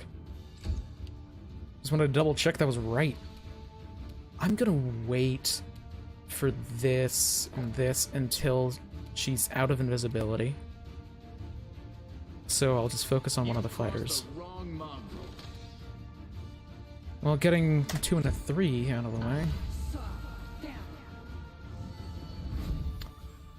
And Woljif, buddy, why are you still attacking them? Seriously, Woljif, why did you take that AOO? Oh, because they're friends of the Succubi, not the entranced fighters.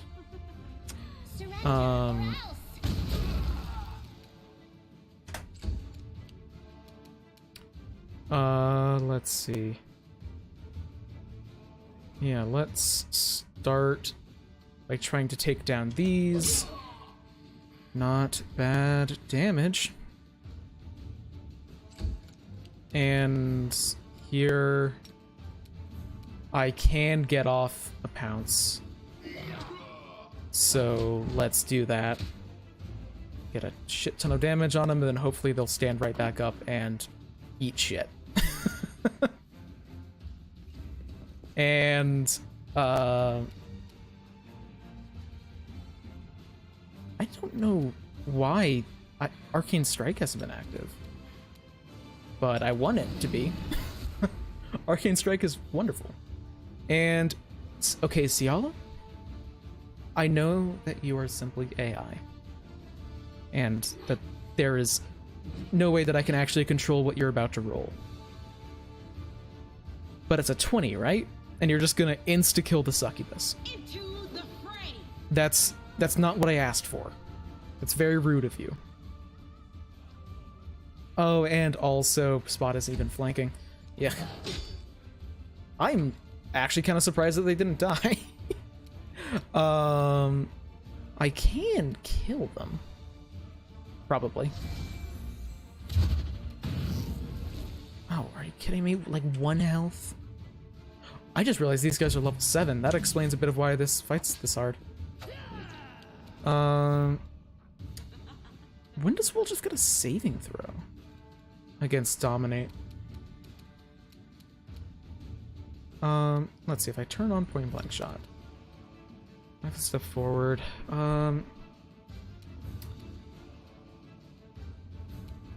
Yeah. Wish I still had rage. What? Where's the concealment? Why do they have 50% concealment? What? What? Where? Why? I really don't get that.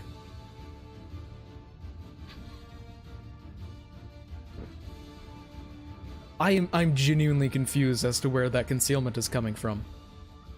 Maybe... Well, cover shouldn't give concealment, is the thing. Okay, well, that's what happened last time, and it sucks. Yeah. For apologies. Ember can focus on the fighters. And I can take a tiny step forward here. So hopefully, yep, I am actually flanking now.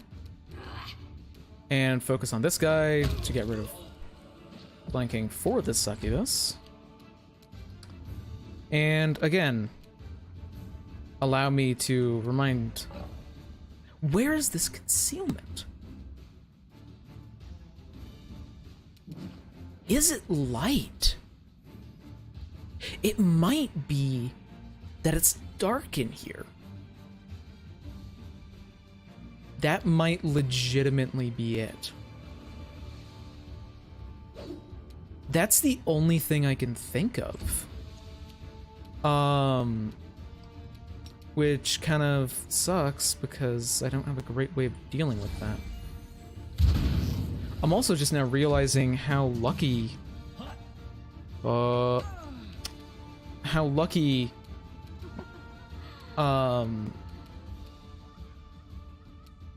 Okay, let's try and take out this guy so I can bring in, you know, other people.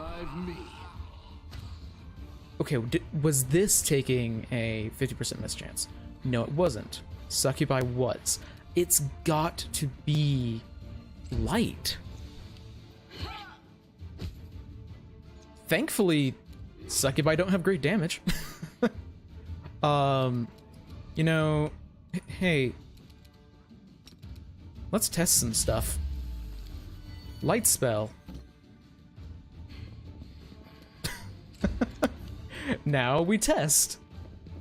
Swing. 50% mischance. Why? I mean, people don't have the blind condition. Also, currently focusing on Cial, so I don't need a combat expertise. Like, what's up with the concealment?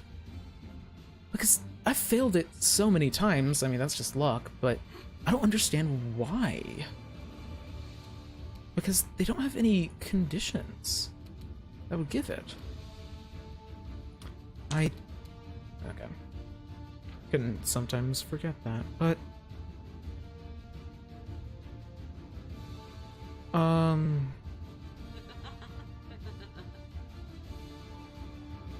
Yeah, like... well, just being dominated shouldn't give it. Vampiric touch. That is gonna hurt like a bitch any time now. Sorry, once I actually deal damage.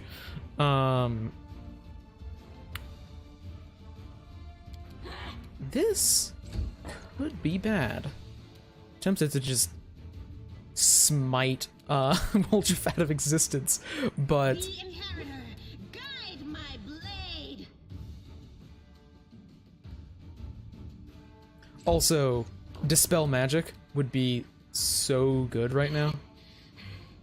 Yeah, let's just get within range. Might as well. He's gonna need every +1 he can to even have a chance of hitting. Woljif, I swear to God, you're literally doing more damage than the succubi. Which, to be fair, that is how succubi operate. So, like, fair enough, I guess. What is with this concealment? I'll just sit here. Okay. Don't worry. Yeah, this is gonna be... This is... I'm gonna have to reload for this. And rest. Like, it was gonna be after this fight anyway, but... What is with the concealment? I legitimately don't know. This is a situation where having an actual in-person GM is nice. Oh, I fucking love... Okay. I do have one, like, quote-unquote issue with the succubus and with the succubi in... I still need an alchemist kit. With the succubus stat block.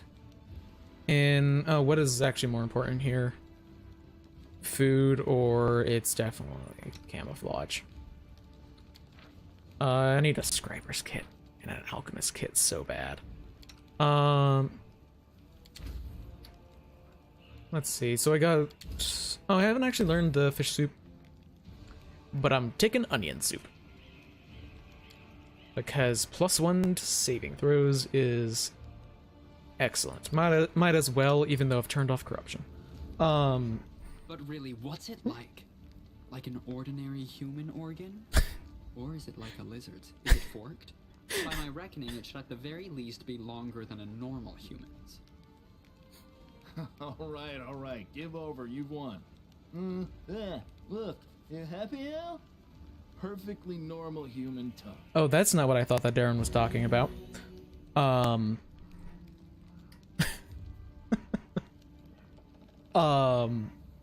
The thing about the invisibility is, that the invisibility doesn't actually last long. Like, the problem isn't invisibility. The problem is that, Oh, the waiting's never fun. okay, yeah, I have so many more spells. So... Oh. Yeah, protection from evil is going to protect against the domination effect. That'll make a substantial difference. And also mutagen. Okay. You're a good person. I like you. Thank you. I am in fact very good. The invisibility is that it is normal invisibility. It isn't greater invisibility, so it drops the instant that she makes a single attack roll. So there shouldn't, like, she wasn't invisible for that all that time where I was getting 50% mischance. I legitimately don't know why I was taking that mischance. And I just now realized that I should probably redo some of my spells. seeing as I prepared a lot of my main character spells whenever we still had Camellia with us, so I don't have like bless.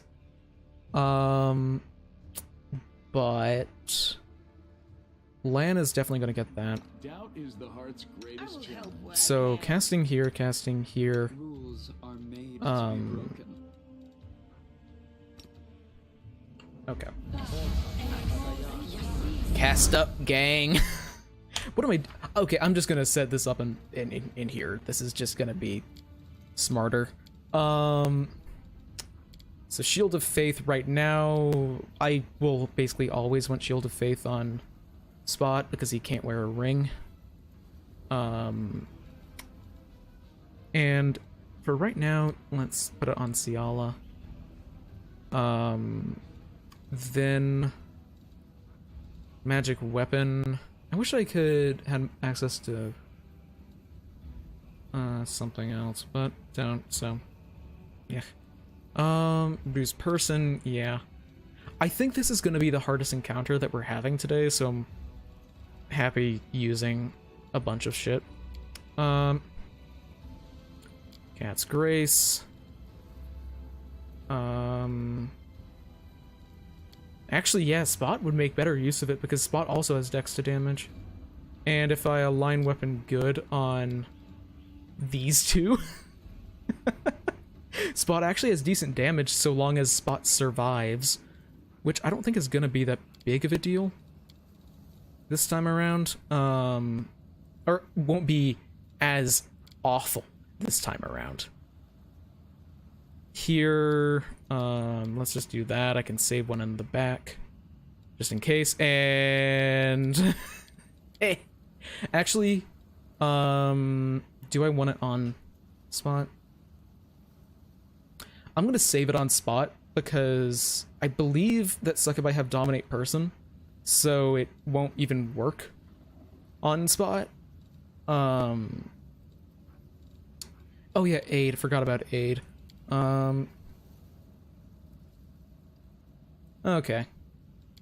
The reason why I did it in there is because I can just behold buff. And forward we go to disable trap, and then This is my kind of work. and then we go. And we have a surprise round. Oh my god, that should make a big Might difference. be trap. Might be token. And revealed. Spot, get in here. Spot can pounce. Oh my god, this is gonna go so differently. Getting a, like, oh my god, yeah. So, and then, meanwhile, incredibly slow main character trundles in. Oh! Damn. That was also bad, but I could have, what is their reflex saves looking like? 2, 10, 4. Oh, wait. Oh, I didn't realize that this guy's higher level. Can I place this in a spot? I can get ready to move in with Ember to place it in a spot. Rage and 5-foot step in. I don't care about that. Let's try and get down this guy because he's gonna be a problem. Rolled a 3, so I wouldn't have even hit. No point raging right now, actually, because other people are gonna go before her. I could maybe summon some. Oh well, yeah, I can't actually do that. Never mind. Because that's a full round. Wait. Yeah, okay. I wasn't sure because it popped up here as a standard action. So we're just gonna cantrip some fucker. I will happily start getting meat shields next turn. And I'm expecting a let's, I don't know if that's gonna be enough to, oh, it's full attack. I could try and go and get there, but no. Let's try and, okay, that's the one I really wanted to hit. I want to try and trip him.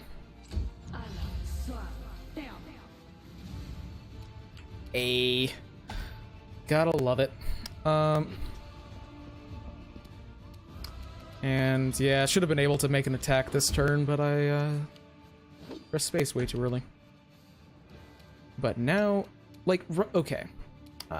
This is gonna be a telling turn. That's right.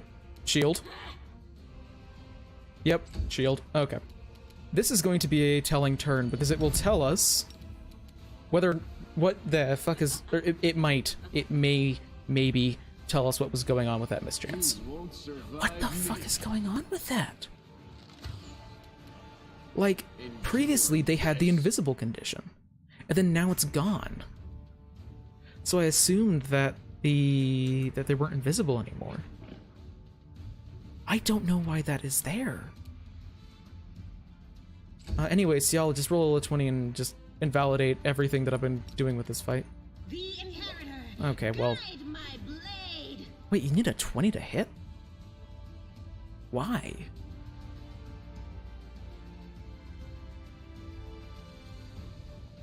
I thought you needed below that before. Huh. Really need to land that trip. Huh. Yeah, we're just, speaking of trips. Unleash the hounds. Also, hey Succubus, if you would appreciate... I demand a refund on my 1d3 dogs. I only got one, are you kidding? So... yeah, I gotta focus the Succubus. Damn. Dispel magic would be so good. Okay, going after Spot, I guess? Let's... I just want to get rid of the flanking bonuses. So, Grease. Where can I place Grease? Hey, Woljif. It was nice knowing you. Okay, well, Woljif actually has a good reflex, but... okay. First hit in. Oh, we've got one. Things are looking up in the world, guys. Anything that I can do here? You know what, screw it. If I'm only gonna get one creature, let's at least get a wolf instead.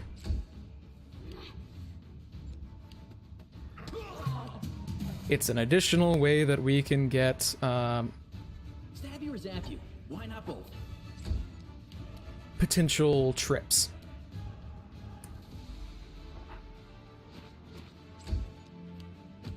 This is gonna be an endurance fight, huh? Bit of luck for Ciala. So hopefully she is gonna actually succeed on an attack roll. That would be revolutionary. Yeah, let's just magic missile. Fuck it. And last perfect strike.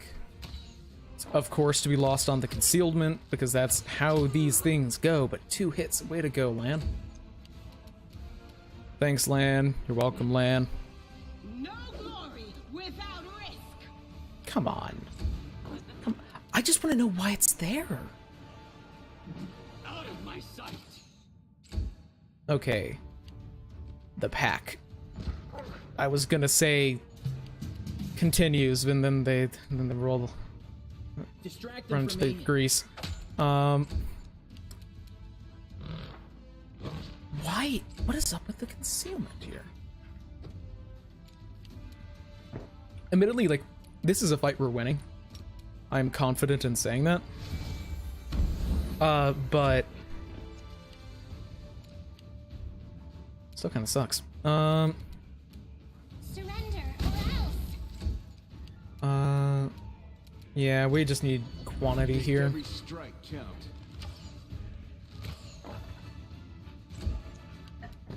Land single-handedly doing the damage for this fight.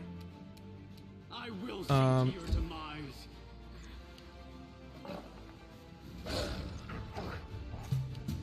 And yeah, let's try and finish this guy off. Oh boy. Why did that not do sneak? Oh, concealment. Because they didn't bring over that part of the Unchained Rogue.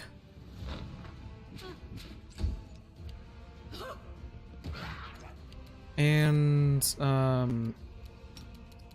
I guess. Hey, Ciala, please pass the concealment for once. A bit of luck is doing something. And I don't really have much I can do here, so just... Too late for apologies. Yep, no spell resistance. One more key point. The wrong mongrel. Almost down, please. Oh my god, Ciala, you haven't even rolled a d20 to hit yet.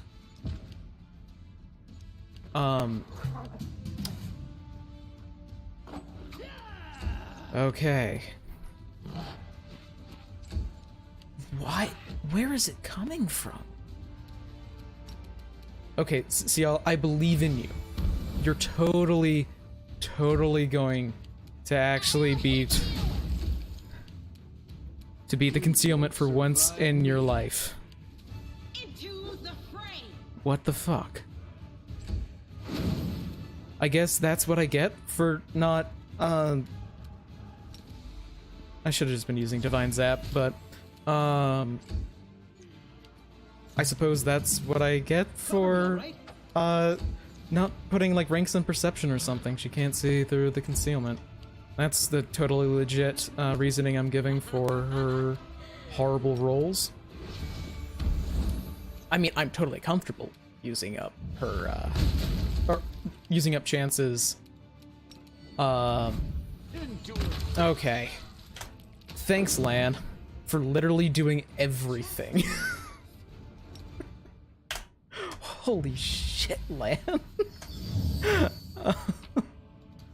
But Cloak of Disguise, great item. And a +1 rapier. Camellia will be getting that eventually. And here's the reason why we came here.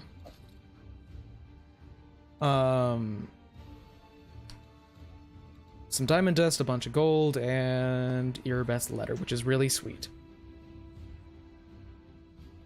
We saved the gaze. But the Crusades as seen by ordinary folk. I want to check and see if that is a special book. Just read it. Nope. Damn. How close to leveling up are we? Very. So yeah, that actually took a lot longer than expected, but No reason to pause. that's how things go. Yeah, and I think that's everything for this area. So we are in fact good to head somewhere else and save this goddamn city. No.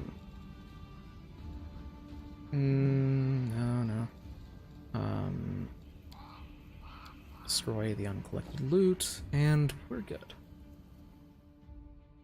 Alright. And I think we're actually set to go and deal with a field ritual site. We've got a little bit more going on. Or, as in, sorry, we're going back to the market square. Because I want to go to the Silken Thread Atelier and the Tower of Estrad. Or do I go to the Blackwing Library? No, because I can hit both of these and go back up. Blackwing Library. Oh, there's another location I didn't... There's someone I didn't talk to that I should have. Damn it. At the Defender's Heart. Yeah, let's go to the Market Square. I have to go to the Market Square no matter what, so, like, fair, but...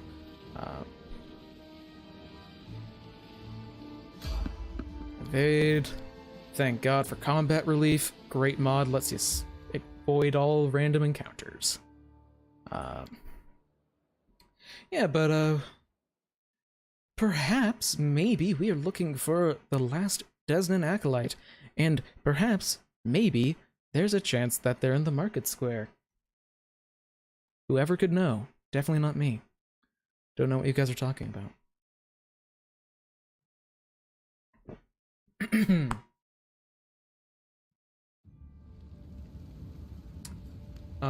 Oh, it feels weird being here during the day. Feels wrong. I'm very used to doing this area at night. And... at this proximity, it's very clear that his armor is ill-fitting and mismatched. Oh, I saw that shawl. Does that mean that you're a friend of Aranka's? What am I saying? Of course it is. So, behold. This guy is not, in fact, a Crusader. And here are some Inquisitors. Adept Thrall of the Temple of Desna, you are under arrest on suspicion of treason and aiding the demons. You have 1 minute to comply. You have 1 minute to come quietly, drag your feet, and we'll count that as an attempt to resist justice. And demon, this is not the time, man. This is not the time. And you're torturing this for nothing, and I can't stand for it. Can we retreat already? You realize I've already killed your boss, right? For the totally unbiased reasons of he messed with Ember. Even if Ember doesn't hold a grudge, I do. Why not both? Oh, this is actually gonna be more difficult than I was expecting it to be. I didn't do this fight in my first playthrough. Make every strike count. They are higher level than I thought they would be. Oh wait, they're level 4? Oh, never mind.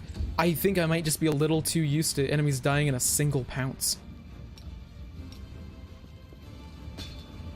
Because, yeah, when you get pounced on a monk, you do crazy shit. No, not enough people are hurt yet to really justify a channel. I'll just try... no. Precision. Earlier, I mentioned that, I am terrible when it comes to,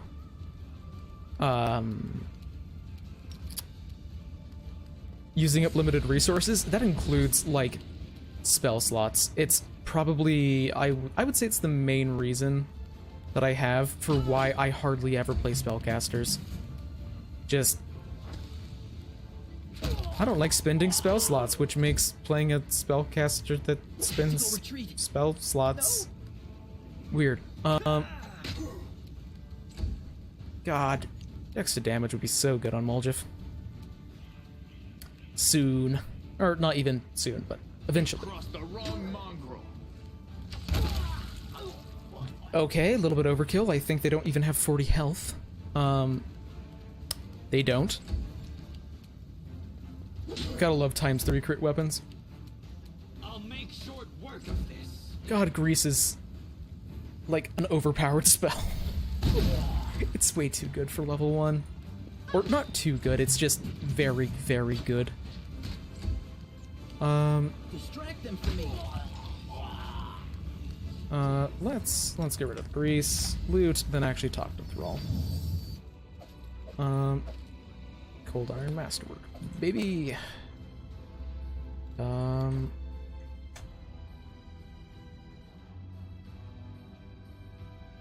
he not actually join the fight? Oh, Desna, why in doing what is right must we so often be forced to spill blood when it is not necessary? Can this really be the price of the true path and of freedom?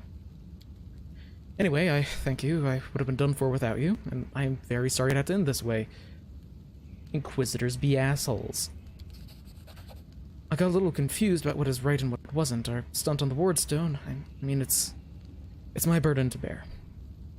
Now, if you don't mind, I'm going to head over to the Temple of Desna. I want to be alone with the goddess and reflect on what has happened. And, let's go over to the Temple of Desna, to finish the quest.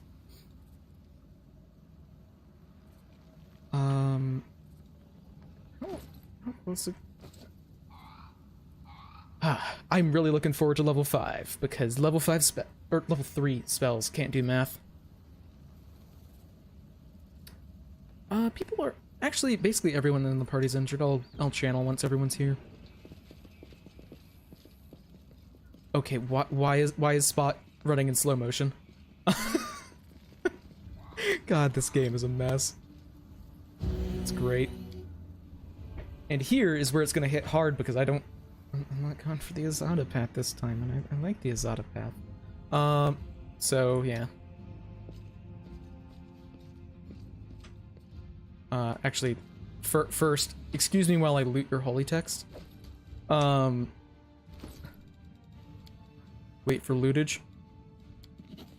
That was something of the faithful. Fanfare of the Faithful. That one... Nope. Damn it. I'll find some of these books eventually. I didn't realize that there were books that gave, like, actually significant bonuses until, like, Act 4 in my first playthrough, so I'm trying to keep up with that now. Well, if it isn't our rescuer, it's good to see you've come. Sit with us. I'm pleased that you're okay, but there's a lot of work to be done still. The city's still on fire, that's true, but can we give you a gift before we go? We wouldn't give this to anyone apart from the person who bravely defended us from injustice. The injustice inflicted by people who should be the pillars of law and order in our city. Our gift is a song. We call it the Starward Gaze, and it came to us from the true servants of Desna from her domain in Elysium. The song can gift a soul with renewed vitality. Just listen. Do I get a gift? Can I swap my gift for something else? Say, like, cash or a snack?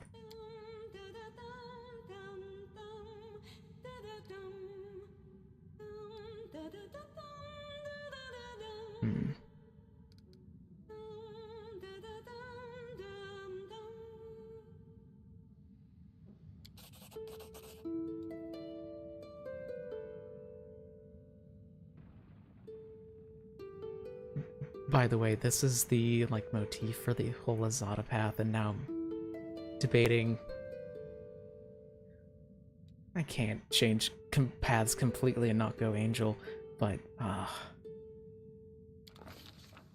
love the Azada path. When the music stops, Chance finds herself in a place that looks nothing like the ruins of Canopus. It all happens in the space of a blink. She closes her eyes on one world and reopens them on another one entirely. The delicate twilight envelops this new world, with streaks of moonlight breaking through the gloom. Chance is standing in a shallow stream of murmuring water deep in the forest. There is no one else around. Garlands of unfamiliar climbing plants twine around the trunks of gigantic trees. Dangling from their branches are vines woven into what look remarkably like swings.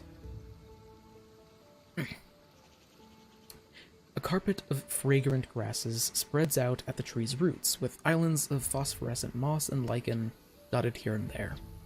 Small, smooth stones with a strange, mirrored surface are scattered across the stream bed in which Chance is standing. Stones catch the light shining down from the heavens, making the river gleam and making the ordinary little brook look like a stream of darkness carrying a sprinkling of stars through the night. Chance is sure that she's never been to this place before, yet it all feels so familiar. It is the manifestation not of dreams or of fantasies, but of that special way of looking at the world that only children possess. The glint of light reflecting off of a piece of glass becomes a falling star, when an oddly shaped stone can be a remarkable artifact, and when every shadow or twist in a path promises mystery or incredible adventure. A single glance into the forest stream brings this feeling rushing back.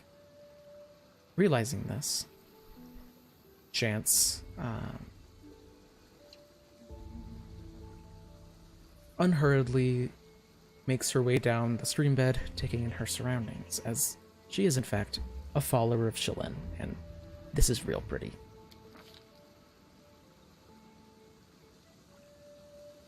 The whimsical twisting stream runs through the silent forest, and Chance unhurriedly strolls along it.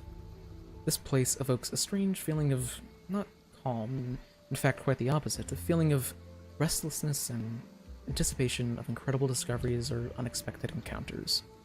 Or that again, perhaps it isn't this place at all, but the eternal hunger, the craving of new experiences which dwells within many mortal hearts. Speculation aside, just as Chance rounds the next bend, an unexpected encounter does indeed take place. They come forward, not attempting to hide, stepping lightly on the mossy carpet, leaping from branch to branch or flitting through the air. The creatures are thoroughly bizarre, as though they were deliberately conceived to try the sanity of every taxonomist on the planet. One has the floating wings of a butterfly on its back, another has the tails of a dozen different animals, and a third boasts tresses of streaming water, hooves instead of feet, and springing clover growing all over its skin. "We've a visitor!" exclaims one of the strange creatures. And it immediately runs along the stream, sending moonlight-silvered splashes with every step. Where am I? You don't know where you are? They say in amazement. There are plains of breathtaking beauty and plains of astonishing wonders, but only Elysium is woven from the craving for beauty, from the belief in wonders. That's where you are, in the most peaceful, most wonderful corner of the plane of boundless freedom. They're totally not biased. Who are you? We are Azadas, the children of freedom, says one of the creatures, carelessly swinging from the branches of a tree. This forest is our home for today. Tomorrow our home could be in a lake 100 leagues to the south, or an underground cave in the Azure Ocean, or a castle on clouds that scatters in the dawn breeze. And how did I get here? We don't know how you came to be here, says the creature with a dozen tails, smiling. Mortals rarely come to Elysium during their lifetime, but here you are, which means something must have brought you. Something in your soul. If your soul did not harbor even the slightest spark of freedom, yearning, and compassion, you never would have found your way here. Now that you know the answers, tell us, what do you want? Well, people need me. I need to go back. The creature with the butterfly wings, who has hitherto remained silent, gives the visitor a serious look and nods to itself. I smell the burning blood and tears of the place you've come from. It clings to you. It is right that you won't wish to... It is right that you don't wish to turn your back on the suffering of those left behind. None of us children of Elysium would do such a thing. Go back, be a bulwark against evil and strife. Your path is true. But would you like to take something from this place as a memento? The question hangs in the air, and though the words that Chance utters next are merely words, not a spell nor a military command, they seem to have an equal bearing on destiny and life. And yeah, I genuinely think that Chance would want to. Because, Chance is a cleric of Shalyn, and this place is really pretty. Yeah, souvenirs are nice. Also, I kind of see Chance as a follower of what I would call the, divine thruple. As in, Shalyn, Serenray, and Desna, and Desna's heavily associated, is like one of the main deities from Elysium, so yeah. Let's take it, even though we're not going for the Azada mythic path. The Azada draw closer. Take this memory with you. Take this light. Take the knowledge that any pebble struck by a moonbeam can be equal to any star.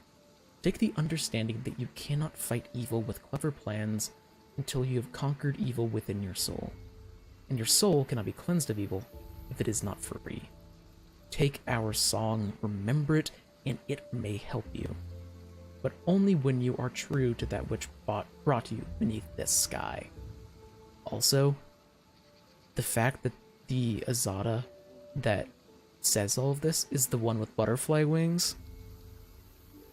Totally not Desna. What just happened? For a second you were just surrounded by light and we heard music, like the music of Elysium itself? I just had a vision where I was in Elysium and talking to Azadas. I swear it's a sign that Desna herself has turned her gaze on you. You helped us and protected the Wallflower from the Inquisitors, even though it wasn't your responsibility. The goddess couldn't fail to acknowledge such a noble soul.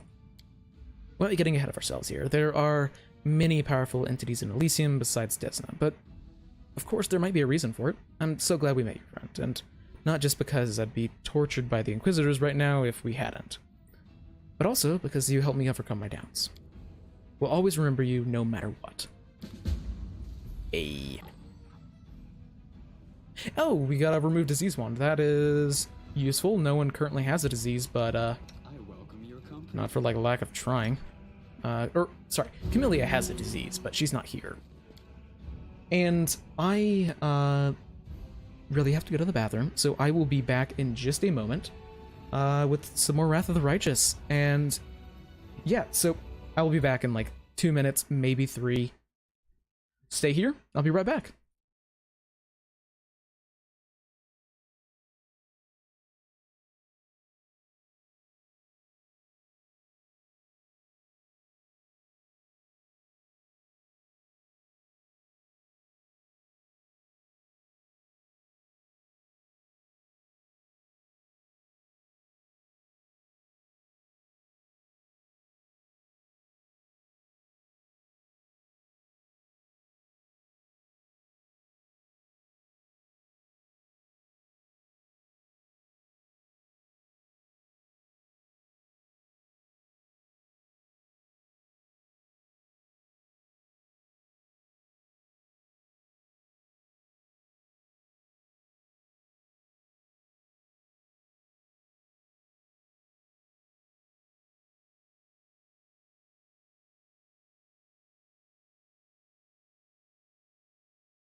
And I'm back.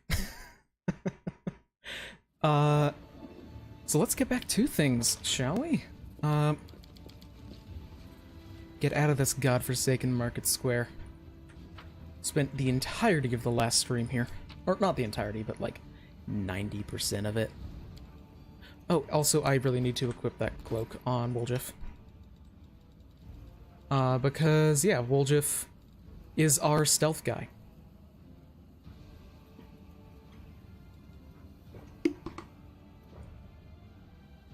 So of course, Woljif is going to be the person with the stealth cloak. Okay, just want to make sure there wasn't a recipe I could read. And destroy uncollected. Got it, let's go to the Tower of Estrad.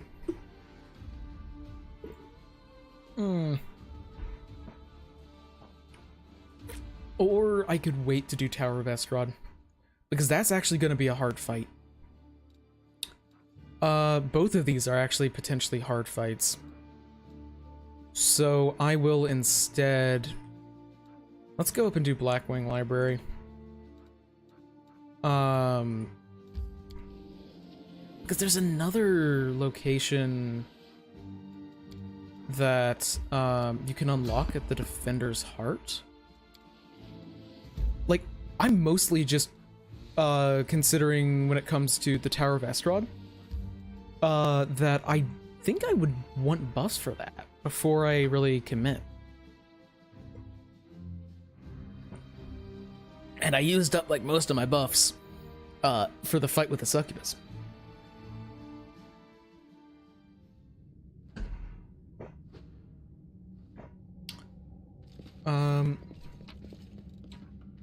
That is an important book. That is when I actually get something from reading. Because they make it look important. Info.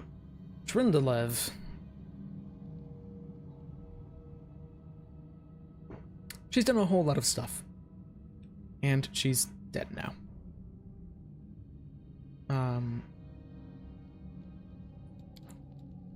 Yep. So I learned something from that. What does that one give? Oh, we're so close to leveling up. That would make a huge difference for the tower. Oh,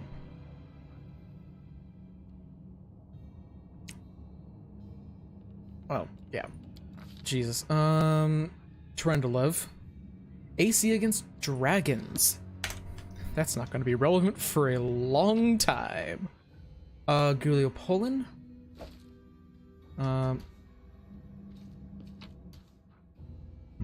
The Varisian Horror. Padded Armor of Focus. Okay. Plus 2 bonus and concentration checks. Reduce person.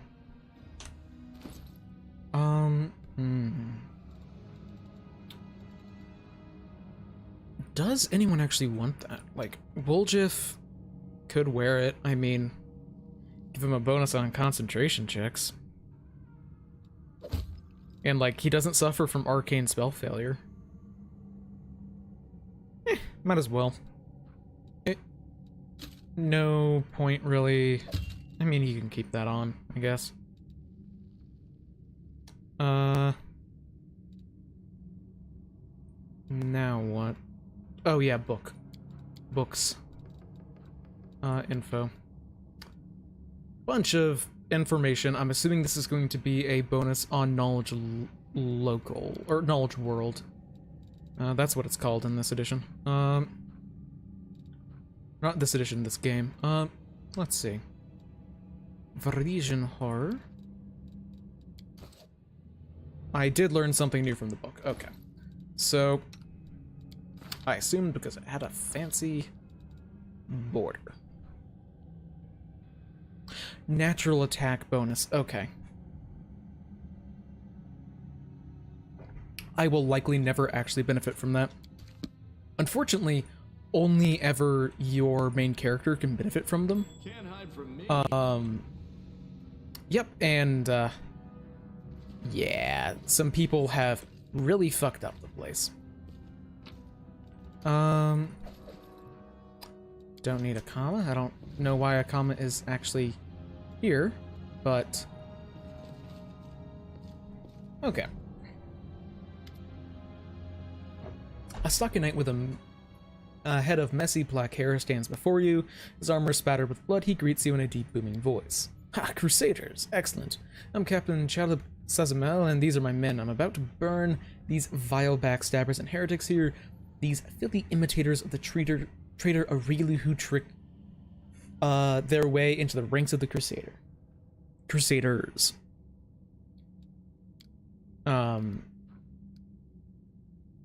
Purely instinct, but there's something weird going on here.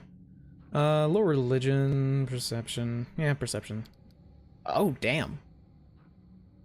Actually failed that. Succeeded on this, though. The emblems on its armor belong to the Flaming Lance, but however, Caleb's armor is the Sunrise Sword, but he introduced himself as their captain, which is very weird. Now, I know that this lets them out, and these guys are actually really, really, really nice to have. So, I'm not going trickster, but idiots, stop. Heed my command in the name of Bahamut.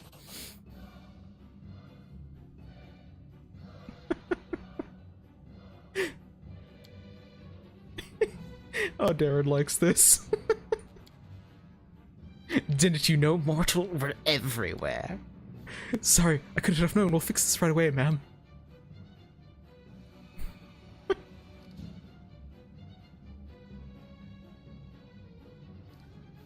Stop wasting the fuel. Go rig the Grey Garrison Library. Our enemies might try and sneak in there, so step to it. And yeah, this is totally going to be indicative of the rest of the playthrough, Darren.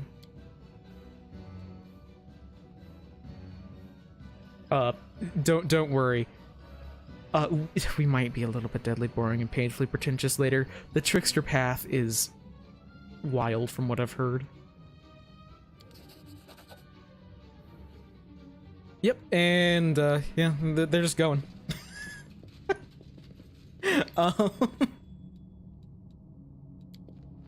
And let's let them out. Praise Iomedae, we're saved.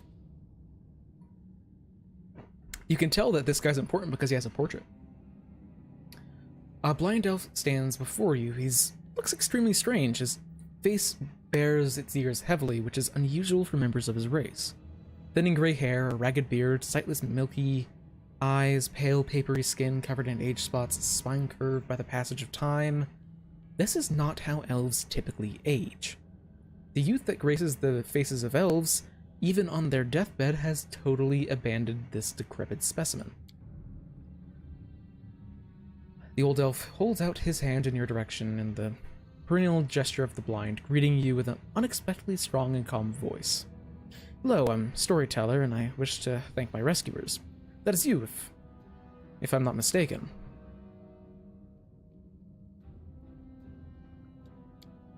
Storyteller? That's the first time I've ever heard of a venerable old-timer like you having a street name.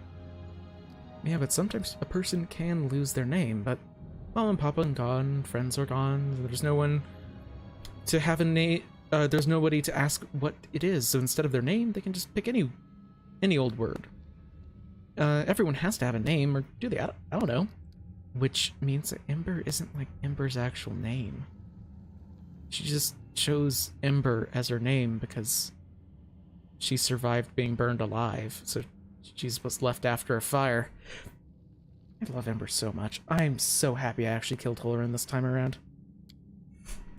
I prefer people to call me Storyteller. It's very accurately describes the sphere of my occupations and interests.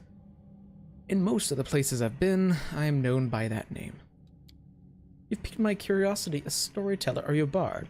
If so, would you perform at least at one of my parties instead of knocking about in this dusty old library? A bard in some senses, yes, but not the type of bard that performs at festivities. I think your guests would lose their appetite after hearing my tales.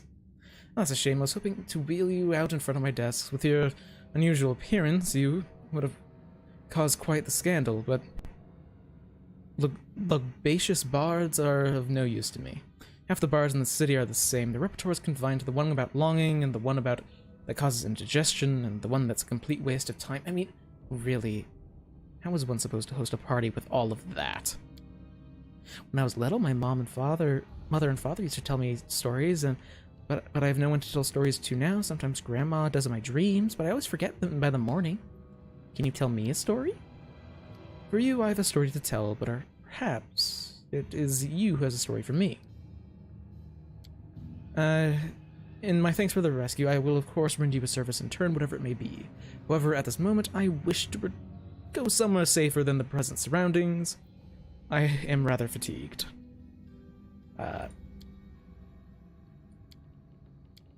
Yep, and we'll go to the Defender's Heart. And I am not the only one thankful to you. That Young Crusader over there is eager to give his regards, but he's too shy to approach you. I can tell from his quickened breathing. When you reach a safe place, take pity on the lad and accept his thanks. Clam. Allow me to introduce myself, Brother Clam at your service. Thanks for helping us. We thought we were going to be doomed to perish. There's death everywhere here. Sometimes I think we're all doomed. Then death passes us by and we're still alive. You're an elf. You should live hundreds of years and not even worry about dying. Little elf girls shouldn't know such words. When children are thrown into the middle of a war, they learn many sad things. That's why we have to win. So that other boys and girls don't have to learn what we have. And who are you, Clem? Order of the Flaming Lance. They dedicate themselves to the pursuit of hidden knowledge and magical methods of fighting demons. We're searching for our Sister Miamir, the Scholar. She spent the last few weeks here working day and night. When the demons attacked the cities, we rushed to find her, but she seems like she left the city shortly before the attack. Did she leave any clues? Well, no, she did leave this. I have no idea why. The only... It's unusual. Well, her note here mentions something about a stone book belonging to the Druids of Old Sarkonis. What does that mean? Well, the Druids of Old Sarkonis use sacred trees as books. They carved their secret knowledges onto the bark. The demons came, they resorted to a dark ritual that turned the trees into stone and the druids themselves into undead, doomed to guard the stone library groves forever. But that happened far from here in the Stone Wilds. Is it possible that's where Miamir went? Or maybe she found one of those trees nearby? I have no idea. And adding to get into it, just seemed like a really faithful guy, and then just knocked him out and started a book burning. Yeah. And if you don't trust anyone, you'll be a killer like Holoran. Yeah, so better off. And there are people who are actually gathering to fight back there. Please go help, please, and thank you. Now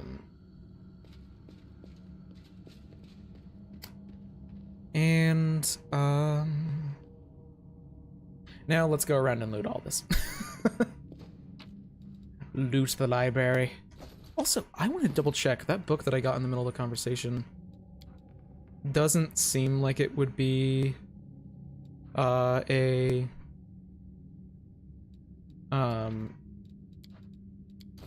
yeah, it's not a substantial one. I am actually thinking that they mark which ones are substantial. Well, hey Woljif, wanna try that again, buddy?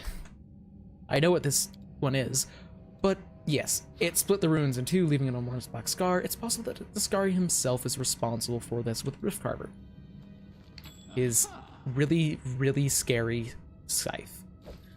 The keen edge of recollections and the unmonetized... Can't say words. Admonishments of a Inquisitor of Asmodeus. All about terrible, terrible shit. But that's a important book. So what did we get? It is +1 bonus on saving throws against swarms. Pretty useful. There are a fair amount of swarms in this game, unfortunately. And a book about making money. Written by a follower of Abadar, I assure you. And Secret Door, thank you very much. For actually more stuff than I was expecting. I'll guess. Leather might be better for Woljif, actually, than this. Wait, no, it's a total of 2, 8 max dex. It's just basic ass leather better for Woljif than magical? No, it's the same. But if his dex is like 8 higher from Mutagen and Cat's Grace, that very well He would get more from this because it has a higher max dex. Okay. Then I can drop leather. Because, like, no one else in the party actually uses it. Magic Essence, hell yes. Scroll o' Doom. Good to see you, Hector.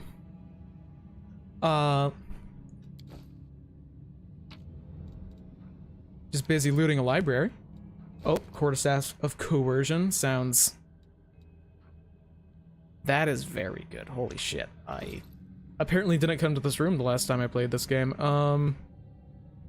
I don't have anyone in my current party who casts spells that have will saves, but that's really good.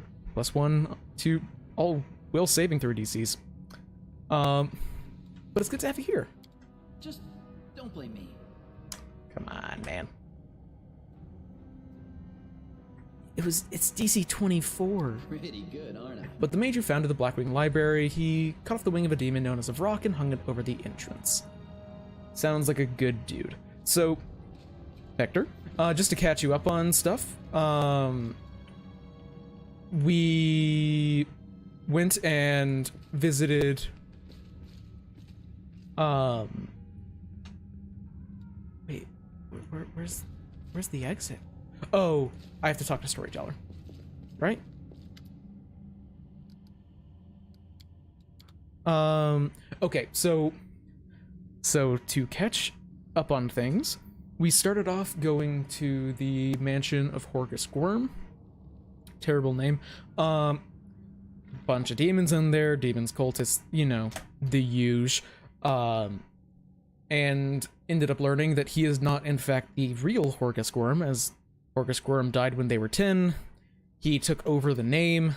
Camellia is actually Horgus's daughter. As in the current Horgus, not the original Horgus. And we agreed to keep that a secret and got paid a lot of money. So then I swapped her off the team because I want to try out the cocky bastard.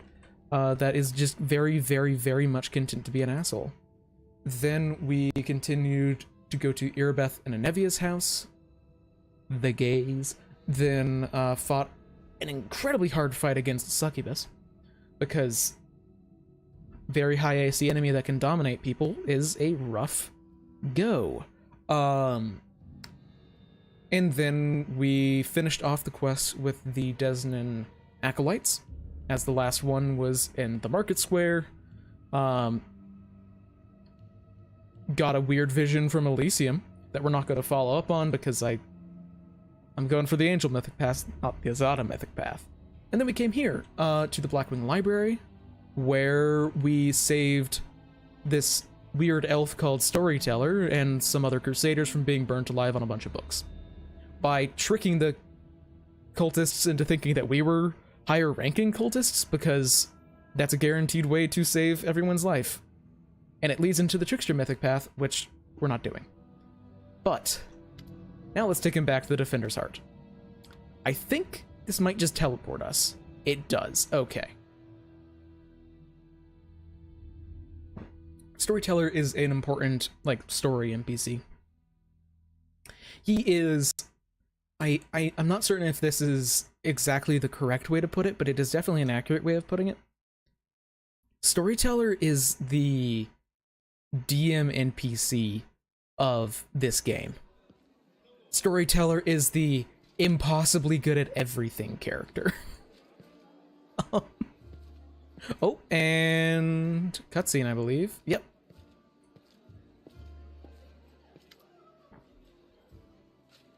The Defender's Heart greets you with an unexpected liveliness. Beyond the walls of the tavern, the once bustling and festive city lies in ruins. But somehow none of that can be felt within these walls. The people in the room are talking, laughing, raising toasts, and even softly singing. It doesn't look like the typical tavern revelry, but nor is the grim vigilance of recent days. Ciala waves to you. She's sitting at the table with the trio that you met earlier, the knight, the half-elf, and the red-headed halfling. Chance, come, let me introduce you, or properly introduce you to Ellen, Johanna, and Curl. The fierce warriors of the League of the Inspiring Cart. Gotta love hiccups. reading this out. It was me who convinced Erebeth to use what Johanna, Curl, and Elan found for a little party. If you look out the window, you might think that the end times have come and that the abyss has devoured us all. I thought some simple pleasures, good food and good company, could help keep the gloom at bay. And yeah, I get it. We have to continue living. So, gotta keep morale up and just, you know, not be a complete stick in the mud. Allow me to declare my support for Cial's decision as well.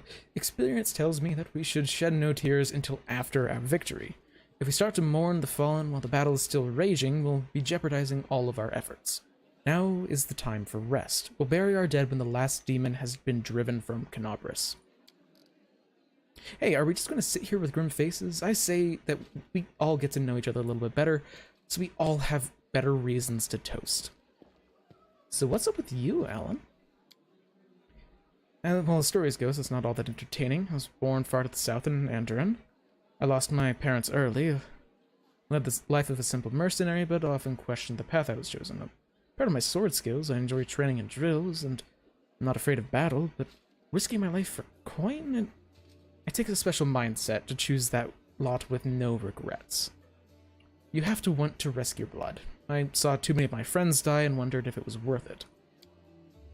So in the end, I decided to choose a different path. Now, if I'm going to lay down my life, at least it'll be for a good cause. That's how I ended up in Mendev and became a squire for the Houndhearts. It's a small order. By tradition, it's never had more than 12 members, and a new member is only knighted after one of the elders dies. We patrol the lands along the Wardstone line and provide aid to travelers and settlers. Unfortunately, death is common among the Houndhearts. I became a full knight 2 years ago after laying my mentor to rest. But I'm content with my choice. My place is among the Crusaders. And Johanna, how long have you been around here? And serving in the Eagle Watch? I signed up 2 days before the demon attack. Am I lucky or what? I'm an apprentice of a famous fencing master in Mevon, and I learned a thing or two from him, believe me. I soon got bored of fighting off bandits and getting involved in the petty squabbles of the bickering river kingdoms. I wanted a proper challenge, and can't find a better place than that than Mendev. And what do you know? The moment I arrived, the demonic invasion began. My father would say that that's no accident. Fate brought me here. And Curl, how do you end up in the Condemned? Which feels like way more of like a dick move thing to ask, because Johanna, it's like, oh, how long have you been serving? Or Ellen, what's up with your order and your history? With Curl, it's, hey, what crime did you commit that gets you put in the group with all the other criminals? This feels rude. I did what everyone was doing. I grew up in the slums where everyone stole a little, or maybe smuggled, or guarded stashes. But I never killed anyone, and I never did anything really bad. I got caught stealing, and they made me choose between the prison and the Condemned. Well, of course I didn't want to go to prison. I'm not that good of a fighter, but as Norgriber as my witness, a thief can also be useful in a war against demons. I've always been a good scout. I can sneak around under the nose of any monster, but I don't know where my friends are now. We got separated when the demons rampaged through the city. Chin up, friend. Whoever you were in the past, you're our friend now and a crusader. Your skills will be useful for us. You'll see. And how do you meet Cial? I met my noble sister on the way to Canobris. I was returning from the south from my fiancé, and was happy to be in the company of a paladin of Iolmade. She's not a paladin anymore. We said our farewells at the city gates, and I went north along the road to Dresden to my order's camp. The demons attacked us there at the same time they'd struck Canobris, but we managed to fight them off. We hurried to the city's aid and joined forces with the Eagle Watch. All my fellow Houndhearts were wounded during the battle on the streets. I'm the last knight of my order who can still fight. It's good to see Cial again. Every loyal heart counts these days. I met Cial at a tavern in Canopus before the attack, of course. She was one of the few who would sit at a table with the Condemned. Knights usually don't even look at us, but Cial's different. I knew it the moment I saw her. That's what made me notice Cial too. So I sat down to talk to her, and never understood why anyone treated the Condemned so differently, and I still don't. Girl's a great lad. So after that night, Cial and I went around the taverns together every day. Mendev is an amazing place. People from all over the world come here for glory, redemption, or to help those in trouble. and they always find each other. This might not be in the best place in the world to find like-minded people and friends, or this might be the best place in the world to find like-minded people and friends. That was a toast, in case you didn't notice.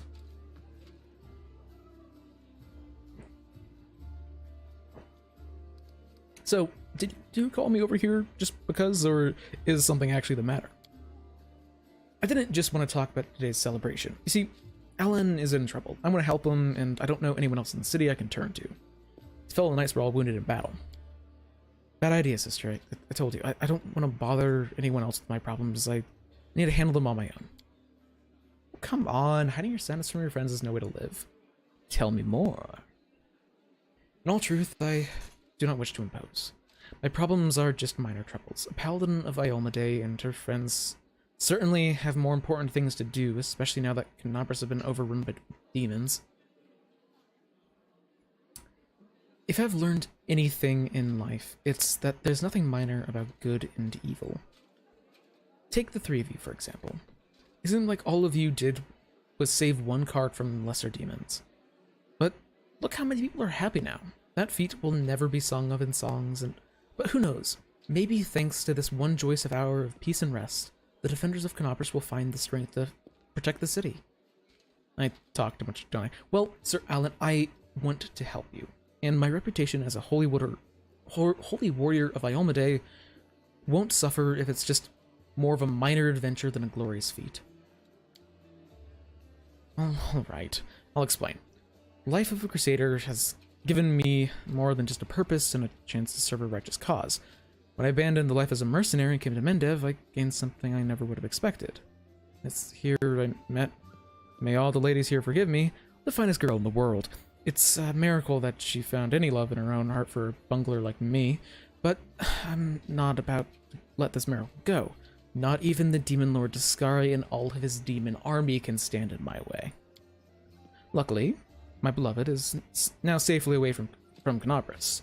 For half a year, I've been getting up the courage to propose to her. I even ordered a ring from Derek Sunhammer, the best jeweler in Mendev. Independent knightly orders, mostly the of donations, and not exactly what you could call rich, but I want to make Kiana happy. Oh, it took me 3 months to find a jewel the same shade as her eyes, and twice as that long to actually scrap together enough money. Mr. Derek's work was worth it, though, but I lost the ring during the demon attack, and I'll probably never find a worthy replacement. The ring is most likely still at the Houndheart's camp outside the city. Alan and his friends didn't have the time to pack up camp. First the demons ambushed them, and then they rushed off to help Canopus. I think we should at least go and look there and check. Not right now, of course, but once the situation in the city is under control. What we run into? Well, my friends and I killed 2 large demons attacking the camp, then rode straight away to the city without spending more than any time cleaning up the rest of their band. It was only a few imps, but there might still be around at the camp. Of course, this was a while ago. Our camp was attacked at the same time as the wardstone in the main square, and I haven't been back there since. Well, yeah, I'll help. This guy needs a wedding ring. We're helping him. Thank you for agreeing to help. Alan is a good man and a true knight, and I think the world should repay those who are so devoted to doing good. Let's help him so he can propose to his beloved the way that he wanted. So I hope that you can convince Erebeth to let me go with you when you do this. I don't want to be parted from my friends. Of course. If the League of the Inspiring Heart has come together in this dark hour, we must continue onward together. Okay. Oof. Throat is dry. A lot of talking. Also, that was enough XP to level up. So before we go around and do more talking, let's level up. Because hell yeah. I think, yeah, let's get a religion.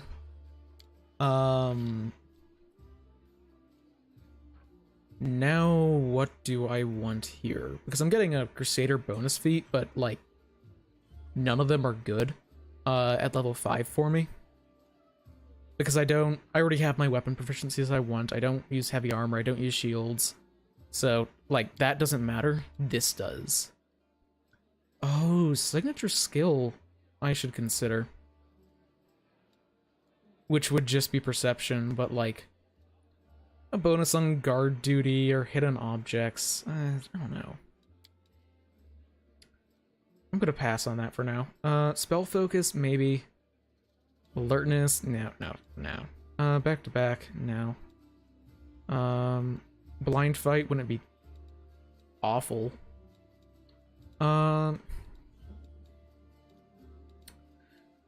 Extra channel, no.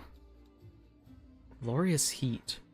Whenever you cast a divine spell with a fire descriptor, an ally you see heals a number of hit points equal to the level of the spell. And gets a morale bonus to attack until the end of their next turn. That's interesting, not taking it, but it's interesting.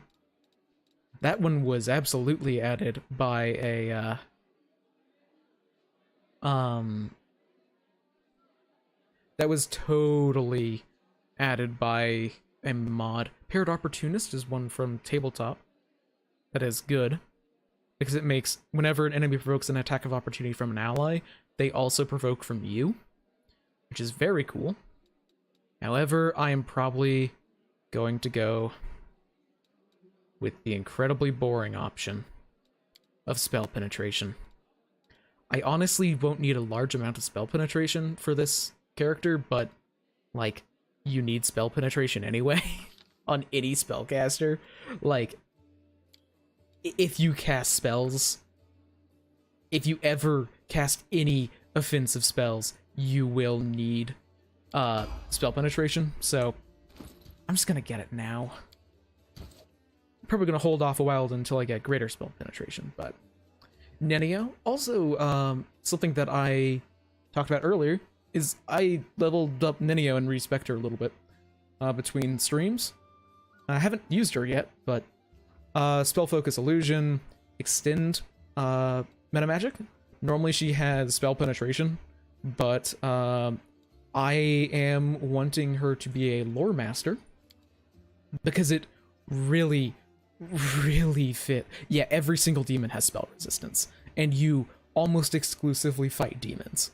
So, like, you need spell resistance or spell penetration and, like, items to boost it. And, like, there is a mythic feat that you can get later that is just mythic spell penetration that adds your mythic rank to your bonus to overcome spell resistance. So, like, if you get spell penetration, or sorry, it's half mythic rank if you only have spell penetration. If you have greater, you add your full mythic rank. So, like, once you get that, I don't think, like, Nenio in my last playthrough, once she got spell penetration, greater spell penetration, and mythic spell penetration, she didn't fail a single spell penetration check for the rest of the game. But, like, it's basically feat taxes for spellcasters. Oh, but I do really want Lore Master. It basically just requires a bunch of knowledge skill ranks, which is fair, skill focus, and one of the knowledge skills, 3 of the crafting feats, so scribe scrolls and brew potions, or meta magic, and then also 3rd level spells. But the reason why I want this is because you get access to lore, or not lores, but like secrets. So like, that's completely incorrect. But like, pick up a cleric spell that you can cast. So you still are leveling up your wizard spell casting, but you can start adding like druid spells, cleric spells, grab a fucking rogue talent. Like, there's a lot of cool stuff, and it fits her character great. So I'm probably going to be going into that at level 8, because I think that's the soonest I'm going to be able to.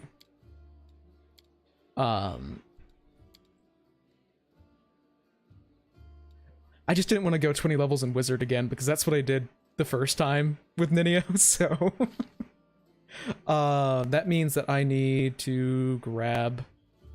I mean, I can't grab Signature Skill because, like, I can't grab it yet, but, like, a bonus to more information, yada yada yada. Not actually bad, but not taking it. Because instead, I could take a... I can take another meta magic feat. Took extend because it's just like a basic one. I'm actually gonna take heighten. It's not gonna be good yet. But Ninio is legitimately, like, I'm not kidding. Ninio is probably the strongest companion. Without having to respec anything about her. Because Ninio's whole shtick is boosting the hell out of her illusion save DCs, and then Phantasmal Killer and Weird. And there's a lot of items in the game that you can use to boost the saving throws on your spells, so you can easily get like a DC 40 Phantasmal Killer. But Heightened spell allows you to prepare more Phantasmal Killers. Oh, but what third level spells do I want? Easily Displacement. Probably Shadow Enchantment. No, legitimately, in my last game, Ninio was probably had one of the higher kill counts once she unlocked Weird, because she could just, like, snap her fingers and everything would die. Haste. Okay, I don't know what I was even thinking about there. Displacement and Haste are such good buff spells. I do want Shadow Enchantment, though, because that's really good.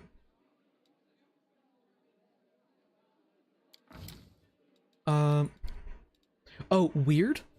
Weird is like 40-foot burst Phantasmal Killer. It just is Phantasmal Killer on everything in an area. And it's also a 9th level spell, so it uses 9th level spellcasting DC. It's very good. Big level for Camellia, because Fencing Grace. Hell yeah. Dex to damage. Her damage has increased by 4 on every hit. Before any buffs to Dex.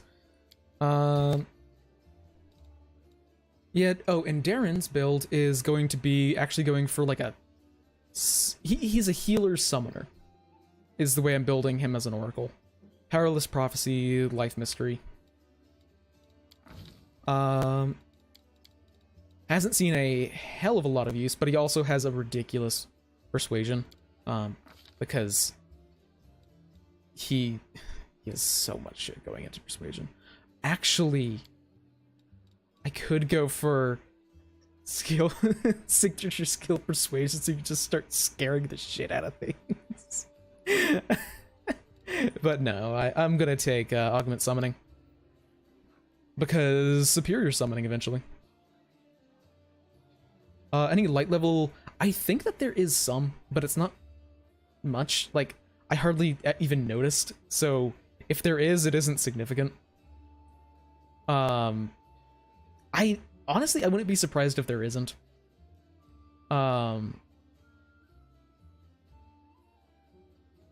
There's some summon thing, isn't there? I think there's a Sacred Summons. What is this? Oh, exactly, matches your aura, you can cast it. That would be undead for... Yeah, I think that there isn't. There might not be. Okay, I will actually need to double check real quick how many spell slots oracles learn, because I want to know whether or not this is going to be my last choice of spell, of first level spells, because I want to make sure that I have all of the ones I want.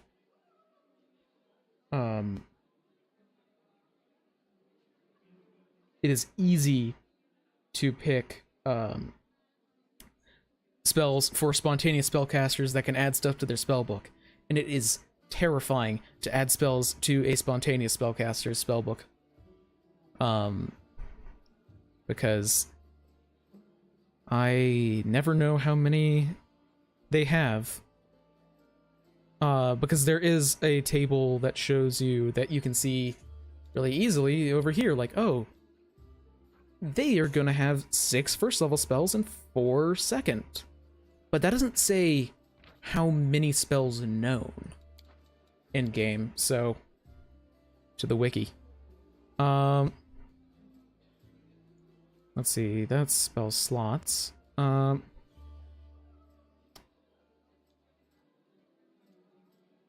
Does it happen on the wiki? Not here. Well, not actually that surprised, considering that the wiki is for this game is actually not very good. So I'm just gonna assume it's the same on archives of Nethys. I should probably be using my computer for this, not my phone. But because I can always like respec, but I don't want to rely on that. I'd rather just get it right the first time. So I get 2 more first level spells. I get a total of 5 first and second level spells known, and then 4, 4, 4, 3 rest. Okay. So I get 2 more of these. I will go with...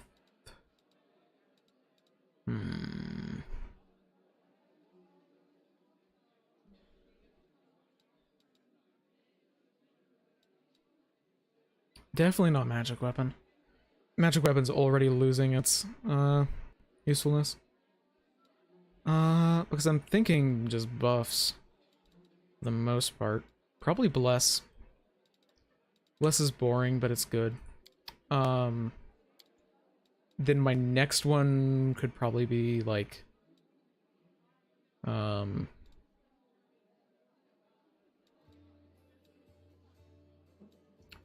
maybe Divine Favor, or it really does give fire resistance, but it's not much.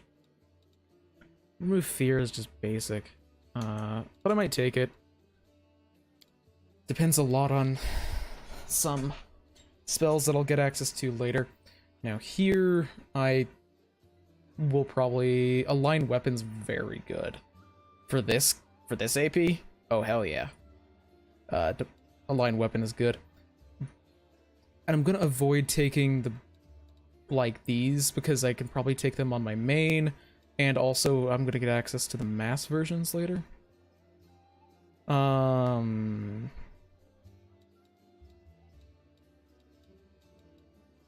Protection from alignment communal wouldn't be bad. Like, resist energy would be good, but I can just learn like resist energy communal like next level as a 3rd level spell instead, and then just using that on the party is gonna be like 4 or 5 spell slots to give it like, for example, if I want to give resist energy fire to everyone, I'd much rather use up 1 3rd level spell slot than 6 2nd level spell slots. So like I don't want to get Owl's Wisdom because I can just get a much better use out of that. Elsewhere. So maybe find traps. No. Desecrate I might actually want eventually. Desecrate's pretty funny. I mean, Bone Shaker isn't bad. Blessing of Life and Courage isn't great, but it doesn't... sorry, Blessing of Life and Courage is alright, but it doesn't stack well. Yeah, I'm just gonna take Protection from Alignment Communal. It doesn't last nearly as long, and it... Wait, what? It lasts 10 minutes?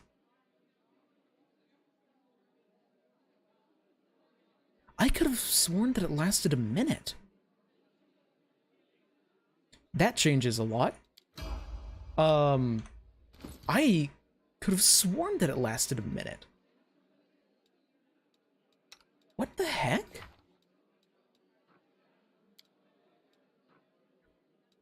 I'm legitimately confused. What? The reason why the difference between 1 minute and 10 minute is so weird that I'm actually like dumbfounded is because there's later an ability that you can get that I will be getting that allows for your spells that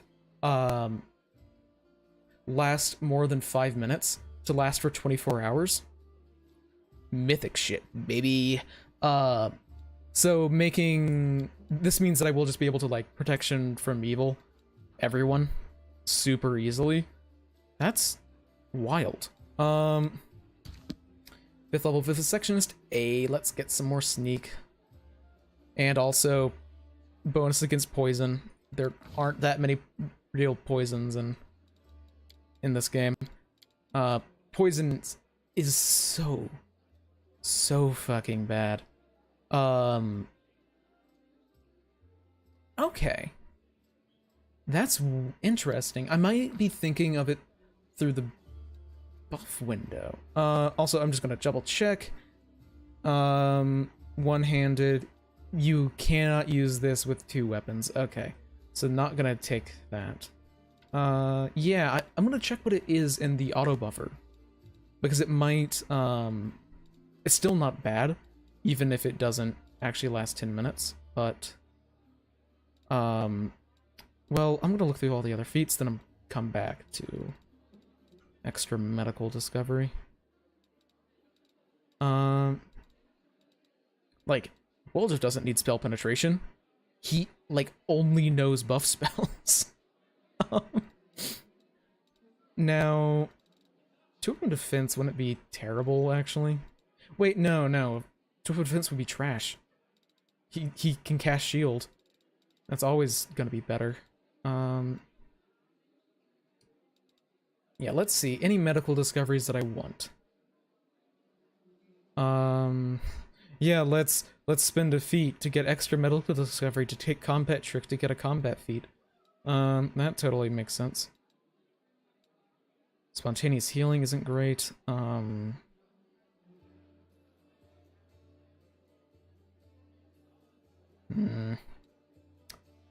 Focusing attack isn't great. Fast stealth. I don't use stealth much. Well, I think it's time for the grand old idea of, hey, Iron Will. His will saves are so bad. He has like a +2 will save. Like, he has such terrible will saves. Here, I guess, see invisibility maybe? No, Barkskin. I don't actually have anyone in the party currently who can cast Barkskin. Only 4 more people to level up. This gets so crazy whenever, like, you come back and you can actually level everyone up and you have, like, 8 party members and also a couple of mythic ranks to level up, and it's like, okay, well, here's the rest of the night.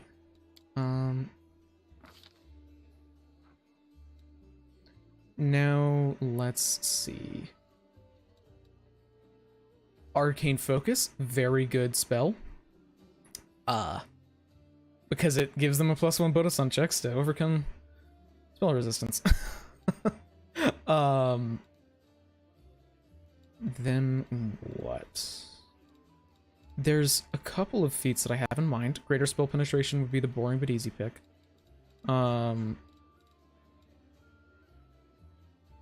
There's one specific feat that I'm thinking of that I can't remember what it's called. Celestial Servant, that's it. Also Eldritch Heritage. That's actually almost tempting. Well, what does the Arcane Bloodline actually give you? No, I'm actually gonna get the Arcane Bloodline a different way. Oh, you have to be an Azamar. Okay. I couldn't remember what the requirements for that was. It just gives your animal companion the Celestial template, which would be really nice because, hell yeah, let Spot be able to smite evil. Let's see. Signature skill. Oh, there isn't actually a UMD signature skill option. That's weird. I mean, spell focus wouldn't be bad. I could start going into the evocation spell focus that I'm planning on for Ember. Yeah, that'll work. If it didn't unselect it. Okay. Then, let's see here. She knows, I think 3 of those are from,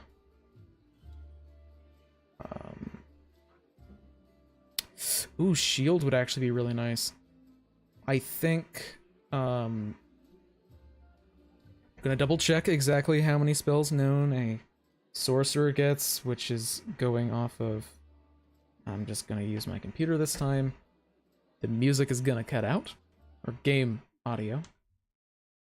So, because I can navigate archives and Nethys so much faster on my computer. So, a sorcerer, should know a total of same exactly as an oracle. Okay, that's what I was expecting, but I wanted to double check. So she's getting entangled from her bloodline, so she has 2 more to learn here. Oh, what does the arcane bloodline give? Because eventually she is going to be getting the arcane bloodline, one way or another.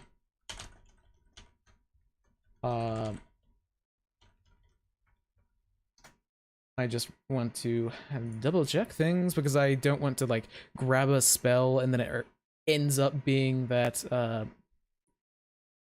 like you get it already. I just want to be way too cautious because rebuilding a character whenever, like if I made that choice, magic missile, okay, it's not shield. I know that some bloodlines do give you shield as a bloodline spell. Okay. So then Expeditious Retreat could actually be pretty funny. Long Arm. Oh, it's reach with those limbs. Okay. Not protection from alignment. Maybe shield. Burning Hands. We're a bit we're far enough away from swarms that I'm not worried about it. Yeah, no, I have like re-leveled like a 13th level character in this before, and it can be rough. So I just want to make the right choices now. So I could get better grease, or not better grease, but like also really good grease. Just grease that does damage but only lasts. Wait, that is 1 minute per level still. I thought that was 1 round per level. Oh, let's see, can I come up with a reason to not take, because I only have 2 known currently. Do I have a reason to not take Mirror Image? Because the thing about, because she has sheer spells, so she can cast like Mirror Image onto her animal companion, and all of a sudden Mirror Image is even better somehow. Until we start running into demons with True Sight. And then it gets better again once we have access to Mind Blank. I will just take Scorching Ray, actually, because I will want some of these later. Okay, let's plan it out. So Scorching Ray, Mirror Image, Blur. So that's 3. Wait, no, I'm gonna I shouldn't have gotten rid of the Arcane. I should have checked what the 2nd level spells were for the Arcane Bloodline. Because that is Invisibility. Okay, I don't have to worry about learning Invisibility. Got it. What's the Sylvan Sword? Obviously, it's the one I already have. Okay. Okay. So, Blur, Mirror Image, Sense Vitals, Slipstream. And then one more after that. which will definitely be Searing Ray or Scorching Ray. There is actually a Scorching Ray in 2E now. Yeah, and it is actually pretty good. It's not good for Maguses, which I know because I've only actually really played Maguses as spellcasters. But it's pretty great. And it feels cool. That is a big component of it that I like, is like, oh, this actually feels sick. And now we get to the oddly confusing character. Hey, Leanne, let's take Fencing Grace on the Leopard. Because I need to double check a lot of stuff here. So, combat maneuvers. So, why can I not take, like, Trip? Oh, you need Intelligence 13 for that. What the hell? Agile maneuvers requires one of those. Damn. Dirty Trip still requires Intelligence 13. Yeah. Damn. That sucks. I was hoping that I could get, like, Flurry's Fall, because Spot's dexterity is dramatically better than their strength.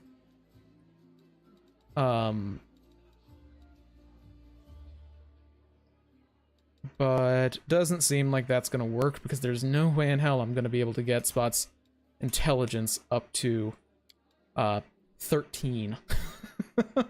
That just ain't gonna happen. So I could get armor proficiency. Or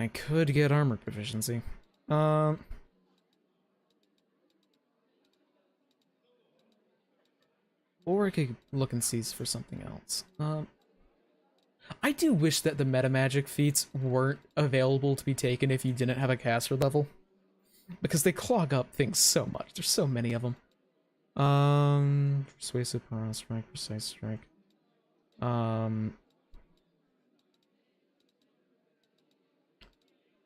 am curious, because I know that there is a...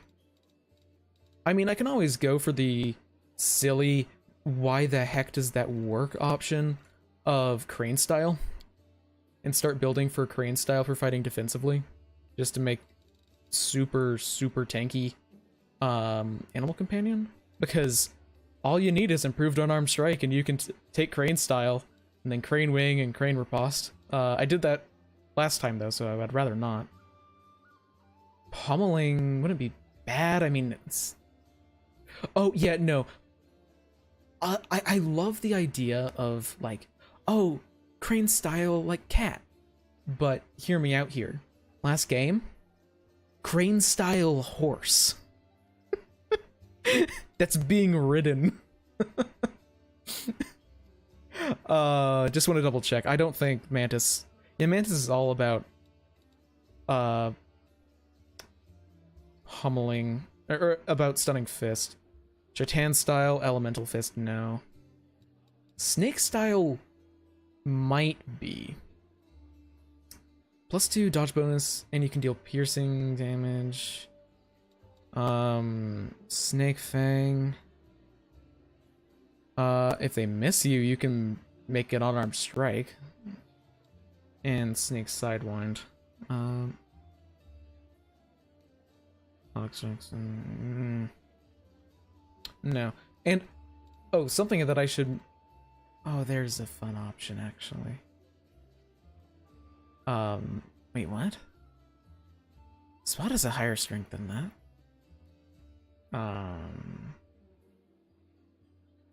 Yeah, there's a lot of stupid shit in Pathfinder. I love it. What is that feat I'm thinking of? What is its... Is it nature? No, it's not nature. Beast? No. Let's just... Natural. Feral combat training. What does that require? Unarmed strike. Okay. Okay, yeah, let's do some stupid stuff. It'll be fine. It's not gonna be as crazy as it was. I'm basically just stealing a build from my main character from the last oh, I could do that, or I could go for a more like tank. Basically, I can confirm that if you take if you get dragon style and start getting like 1.5 times strength to damage, if you get dex to damage, it applies 1.5 dex to damage instead. But what could I take instead? Because I don't just want to do the same build. Just slap it on an animal companion instead. I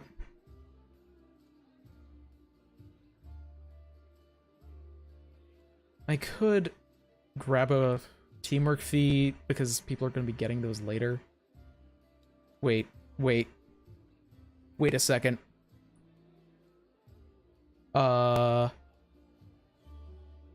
This counts as having 13 dex. That's the feat I was thinking of.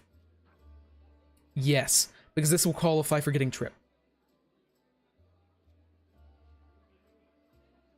Yes, okay, dirty fighting. Absolutely. Because then that way I can get dramatically better trips. On good old Spot. And yeah, I don't know why. Oh, that's wrong. Okay. So it didn't. That's weird, actually. What the heck? So it didn't think that Spot was capable of taking feats that had a high strength requirement because the base value is 12, but it's not including the bonus from being an animal companion or the bonus from like the level 4 increase as being like an actual inherent part of the character, which is incorrect because those are inherent parts of that's just like a permanent increase to their stats. Nah. That's wrong. That would be frustrating if I wasn't building them as like a Spot as a dex character. It actually means that I wouldn't be able to take dragon style. So yeah. Not going Zen Archer because we're going Barb the rest of the way. For Instinctual Warrior, what is that again? Wisdom bonus to AC. I'm really assuming that it won't stack. I'm assuming it would actually stack if I was playing a unmodded game, because stacking multiple the same ability score multiple times is legitimately a strategy that a lot of people use to beat the higher difficulties of the game, which doesn't work in the tabletop. So that's what one of my mods does. And now, which of the, like, which ranged feat can I grab? Because I can almost assure you, there is going to be one. Actually, maybe not, because I can't get clustered shots yet. And I can't use rapid shot with flurry of blows. And I can't use multi-shot with flurry of blows. I already have point blank master. Weapon specialization I won't be able to get. Improved precise shot, won't be able to get that for a hot minute. Yeah. I am surprised, actually. Also, yeah, you can 100% just make a barbarian of a Rastal, and then get wisdom to attack with a bow, and then skip the Zen Archer. But I didn't want to change Lance Deity. And I'm not taking Blind Fight because this entire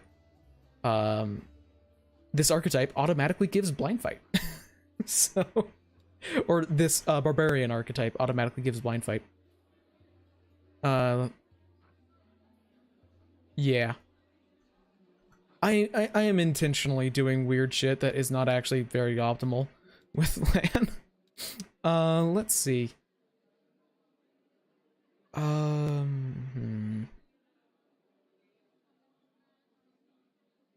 can double check. Wait, what the heck was that? Okay, I combined hurtful and shot, and I saw hurtful shot, and I was very, very confused. I will want snapshot eventually. What are the prereqs for that?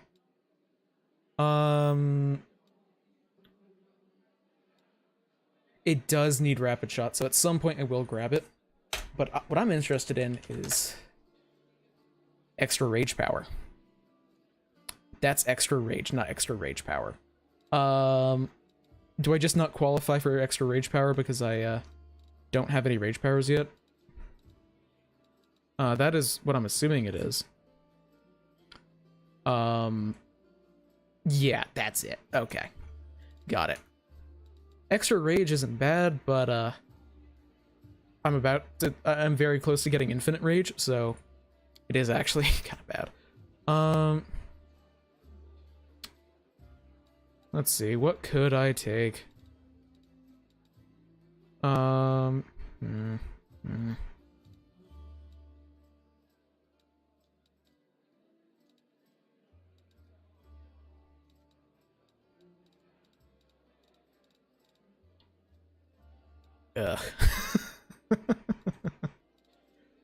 Too many options.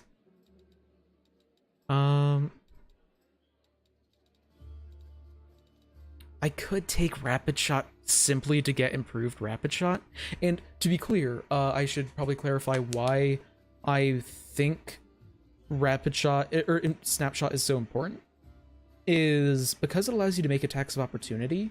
It allows for you to interact with outflank.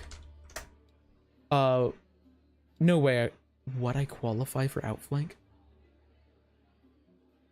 Oh fuck. I'm gonna have to start grabbing outflank on people. I thought that had a base attack bonus requirement of 6. So I didn't think anyone qualified yet. But yeah, it just improves flanking, and whenever they score a crit,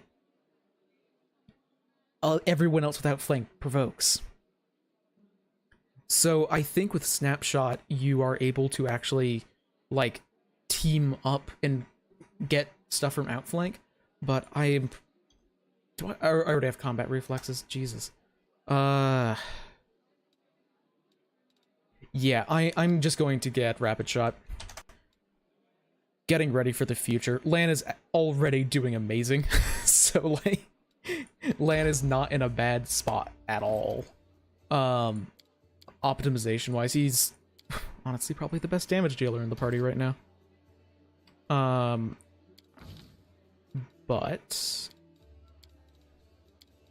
see, I should have double checked. Spell eating. That's something I'm probably not going to be doing much of, but it allows you to just heal up 1d8 for each level of the spell slot that you consume as a swift action, which isn't like particularly good. Because it's like, okay, sweet, I give up one of my few first level spells for the day to heal 1d8 damage. Just is kinda eh. But whenever you successfully demoralize a target within your reach with an intimidation check, you can make a single attack roll against that creature as a swift action. No, not yet. Bloodied Arcane Strike. While you're blood raging, you don't need to spend a swift action. That's not bad. Assuming I'm going to be getting other swift action abilities later, or spells for swift action. But I don't think, I don't qualify for extra blood rage because that'd be fucking busted. I can be basic. Nothing wrong with being basic. Basic would be outflank, but considering I haven't taken it on anyone else, I am going to be taking that at level 7 on like every single melee combatant. Outflank is that good. Teamwork feats are incredibly powerful if you can combine them with your party. And I am dictating everyone's builds, so they do. I will take... yeah, Furious Focus. It's just good. Wait. Two-handed weapon or a one-handed weapon with two hands. Never mind, I thought that was just in general the first power attack of a turn. Never mind, that's not good. Because she's using a shield. I could start going for cleaves. Because, improve cleaving finish, whenever you finish off an enemy, you can make an attack roll, and you just keep on going, and then mythically, you can use cleave and cleaving finish on anyone within your reach. They don't have to be adjacent anymore. And Ciala using, like, being enlarged, and then using long arm, and then having, like, a 15-foot reach. It'd be fun. But I don't think it's what I want to commit to.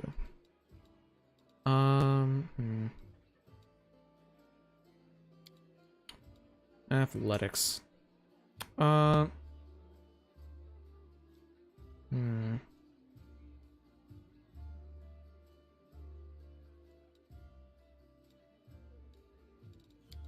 not that. I would like for Ciala to actually be in heavy armor. However, I mean, I wouldn't get fast movement, but a lot of the other barbarian abilities or Blood Rager abilities I'd still get. I just would have to deal with the... I'm just gonna take Bloodied Arcane Strike. Or Blooded Arcane Strike. It'll be useful. It'll be invisible, but useful. Now I actually have no concept of how many spells a Blood Rager learns. No concept of that. Because the only 4th level casters I've ever played have been Rangers and Paladins, who automatically know all of their spells. They get a total of 6. Damn. I can be pretty generous with this then. So you have Enlarge, Long Arm,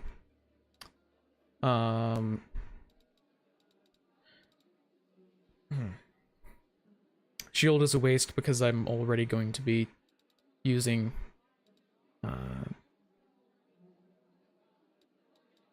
that.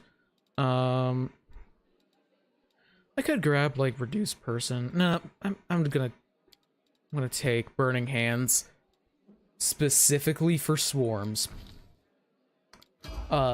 There are some swarm encounters in this game that are evil. Which, to be fair, just means that there are, in fact, swarm encounters in this game. Also, Darkhorn. Is it literally just a +1? Because it says Glaive of the Unfavorable. I don't know what that does. Oh, +1d3 negative. That's not better than, Marching Terror. Right? Right?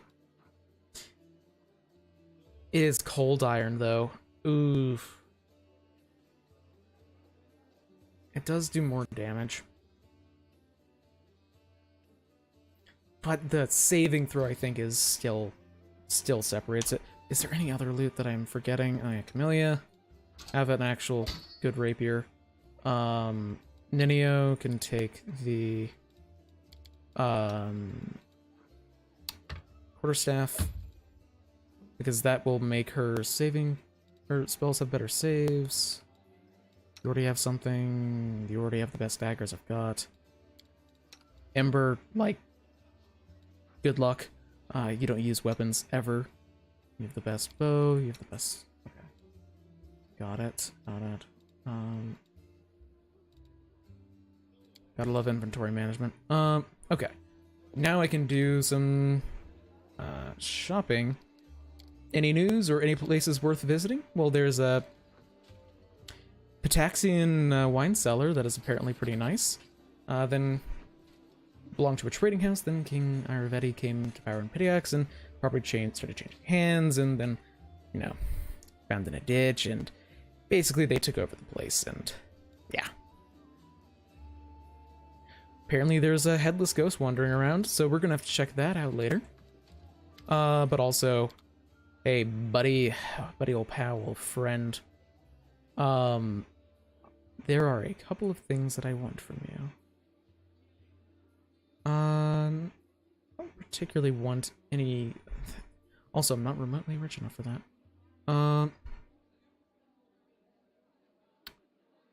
Because I would imagine this seems like the kind of guy. I mean, that's all the stuff I've sold him before. Does he have a... He doesn't have a alchemist or scribe or brew. Okay. Because I do need a scribing kit and a brewing kit. Specifically for... Do I want to sell that?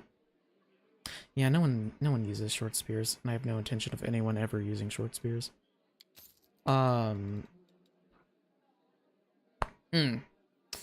But yeah, I just want to be able to brew potions and scribe scrolls, so no one's ever going to use a brioche, no one's ever going to use one of these, or those, or those, or those, or... do I get rid of the scimitar?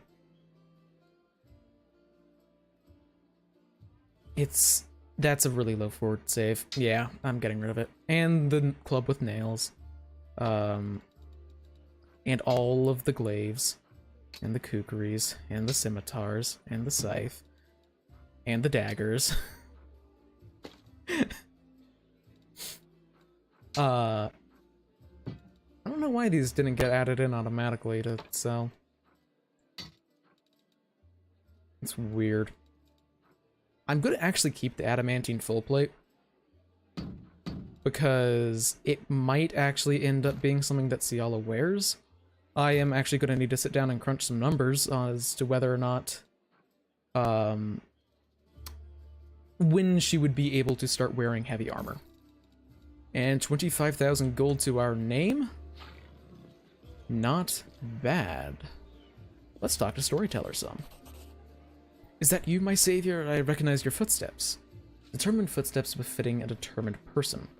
Allow me to thank you again for saving me. Please accept this humble token as a gift of my appreciation. Storyteller's ring. Irith has explained why you were looking for me. I warned the authorities of Canobris that the local wardstone has been desecrated. They waved me off with my warning and paid for their inaction. I have examined many wardstones, but the one guarded Canobris I did sense a flaw, a spot of corruption inside. A vulnerability the demons will surely use. They are able to spread the blight inside the wardstone, corrupt it, and make it their weapon. It frightens me to think of what they'll be capable of. The wardstone must be destroyed. And... yeah. Just a very, very old elf. I mentioned this earlier, I forget exactly when, but yeah, the Storyteller is like the DM NPC. Like, he is an old elf. I've kind of forgotten who he is. But he has a lot of favors, and yeah. Weird special powers? To a certain extent, but it's more of a gift. He can see the past. Stories that have happened, he touches an object, and shreds of its owner's memories are revealed to him. Their emotions, passions, and tragedies. I see visions like I am them, and their stories happen to me. This is my power. I've been roaming the world, gathering such stories for many thousands of years. One day, he'll get them all.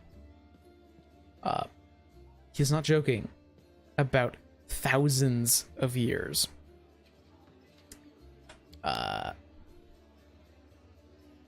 What blight is concealed within it? I'm afraid I don't have an answer to your question. To understand the nature of the blight, we need to understand how the wardstone was created, and that's hidden from me. I can only guess. Have you heard of the Red Morning Massacre? A dreadful morning remembered with fear even by those not yet born at the time. A demoness called Monago invaded the city with a crowd of her followers and started to do what demons do best, kill and desecrate. They say they covered the wardstone with pieces of dead bodies, splashed it with the blood from top to bottom. Could such an abomination darken the radiance of the gift of Iolmade herself? The locals think that this is impossible, but who knows? That was not the last attack. Many demon leaders brought their unholy forces here. Even the terrifying Baylor Korhazmande or Korrazma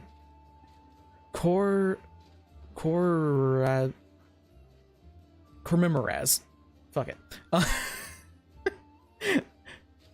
The the only time they actually say this character's name voice acted is super late into the game, but he's a reoccurring character, so I never know how to pronounce this thing, this fucking name. But their attacks were rebuffed, but they still reached their target.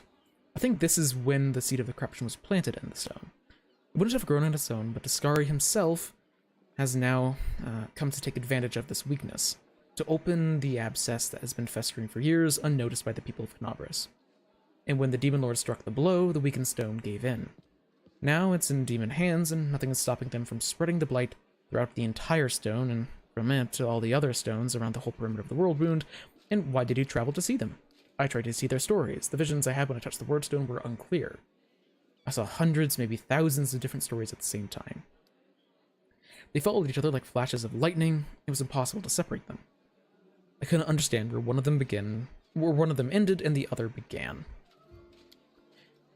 I've heard you? Well, in that case, you must make every possible effort to destroy the corruption. Unfortunately, I don't know where to get an instrument powerful enough to banish it from the wardstone. As far as I know, there's nothing like it in Canabris. The demons might have something. I heard the dying roar of Terindlev, the silver dragon, the protector of the city. At the same time, I felt a wave of unfamiliar power reach over me from head to toe. I would advise for you to go where Terindlev perished and search there for something. I'm sorry I can't be more specific, but intuition and a strange sense of righteousness tell me to point you there. Well, conveniently, I've already gotten the purple stone knife that I found in the square where Terindlev perished. What do you think of it?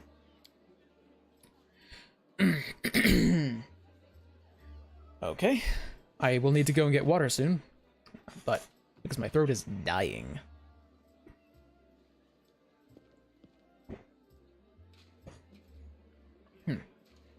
Even from here, I can feel strange energies emanating from this object. If you don't mind, I'll examine it, using my method. I'll try and see the past of its owner, their emotions, and shreds of their memory.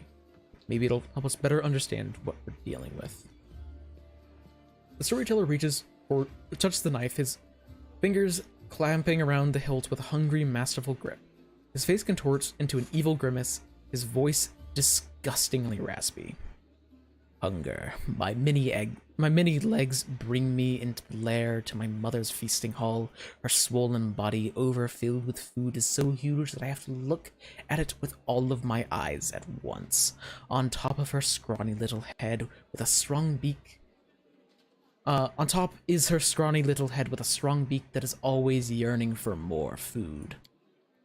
You feel feverish in your chest, where the mysterious wound is concealed feels hot. Your mind is flooded with a wave of visions that repeat the words of the old elf. Mother greets me with a placid speech. Stupid, greedy wretch, whose only achievement is my birth. A creeping, wingless creature. It's your fault I have no wings. A symbol of greatness, a birthright I should have received from my mighty father. Mother points me to a crowd of whimpering subjects, suggesting I fortify myself upon their pathetic flesh. Not today. I summon my swarm and they fly to me, enveloping me in a teeming cloud. Like dark, buzzing wings, they unfold behind my back and lift me up. My mother has always been stronger, but she did not expect this. I dive on her and rip her limp, bloated body with my claws. Ichor splatters, the bone spurs of my heels sink into her flesh. I clench her pitiful, tiny head and tear it off, along with the shreds of meat. Victory. I am the strongest. I am the son of my winged father. Appalling.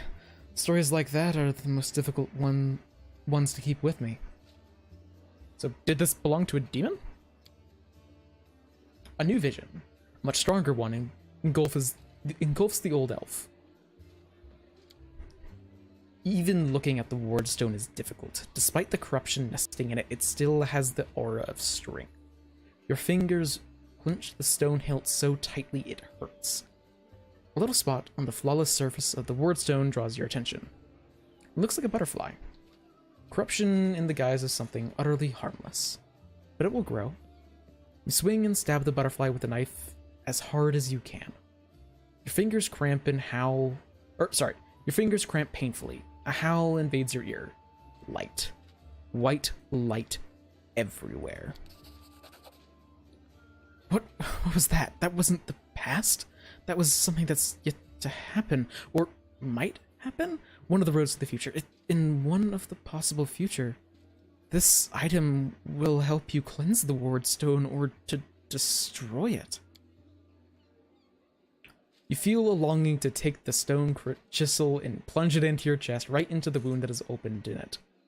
It's hard to resist the feeling, but at the last moment, your self-preservation instincts take over, and you manage to keep control of your own hands. This has never happened to me before, but I'm not an oracle or prophet. There's this some riddle from the past that has caught up to me. I have to find out. Yep. Weird shit happening. Did you see what I see? That's never happened before. Could it be the magic of the object that you brought me? I set these dark energies over that can cloud and charm the mind. Be careful with it. It might have tried to influence you, but you can manage to overcome it and subdue it. Or perhaps something else happened to us and something we just don't even understand. He can't see the future. Well, obviously he can, but nothing like this has ever happened before. Something momentous is happening. It's almost like we're in an adventure path. Did the knife do it? Nope, it does something entirely different. Who were you in your vision? I don't know, but your powers are pretty amazing because you're very fancy. Let's see if he has anything special. About Radiance. He does. Storyteller has so much fucking dialogue, man. Powerful forces lie dormant in this sword. It used to belong to an incredibly bright and daring soul. Proud Tarendalev, protector of Canabris. You... Oh, this is the scale? I thought he was gonna jump into the entire story with Radiance. Proud Tarendalev, protector of Canabris. You devoted your life to serving people. Your death is a great loss. But what will I be able to find out about something... Will I be able to find something about you that is unknown to your many admirers? And Finian? What a peculiar weapon. I sense intelligence in it, but it seems dented. Heh. Where are you poking your fingers at? That tickles. And this is the fragment of the golden buckle. An old thing, created long ago by a divine bill. The power that gave birth to it is lost in the darkness. However, the relic still lives on, though it has changed. I wonder what secret it's hiding. I'd like to know. Bring me 5 vials of magic essence, and I can revive it, and along with it, its story. So, yes. There are a series of artifacts or relics that you can find throughout the game, and you can bring them to Storyteller with some items that are only used for him, and he can bring them back, and they're all really weird, and some of them are actually insanely good. This one is amazing. So I am going to real quick go to the bathroom and get some water, and then we're going to come back here and do this and do some other stuff before we probably finish up the stream. There's probably only going to be one more stream after this before we're through with Act 1, but that's my goal, is to get to a specific point that will be showing up eventually. I just really have to go to the bathroom. So I will be right back in just a couple of minutes. See you guys then.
Alright, and I'm back. Let's get to things, shall we? Ooh. I just realized that I've almost been live for 4 hours. That explains why my voice feels like shit.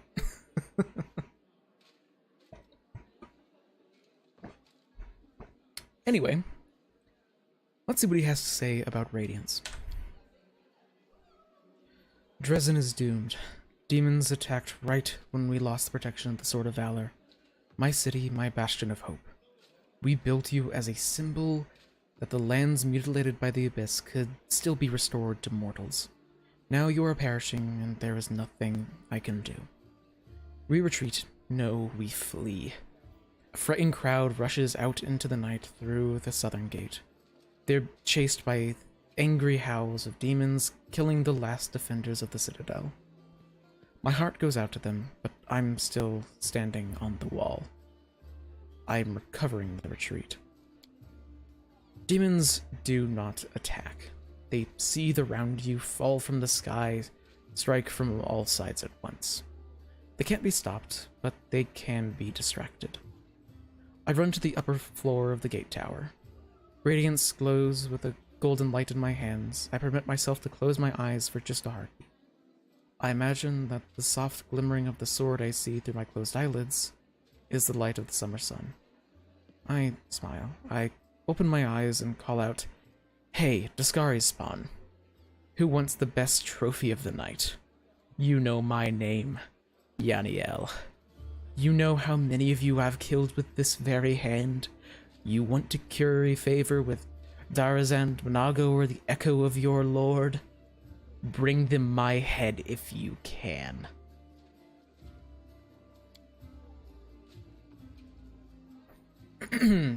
Roaring and screaming, they rush toward me in a wave of deformed bodies and unfurled wings.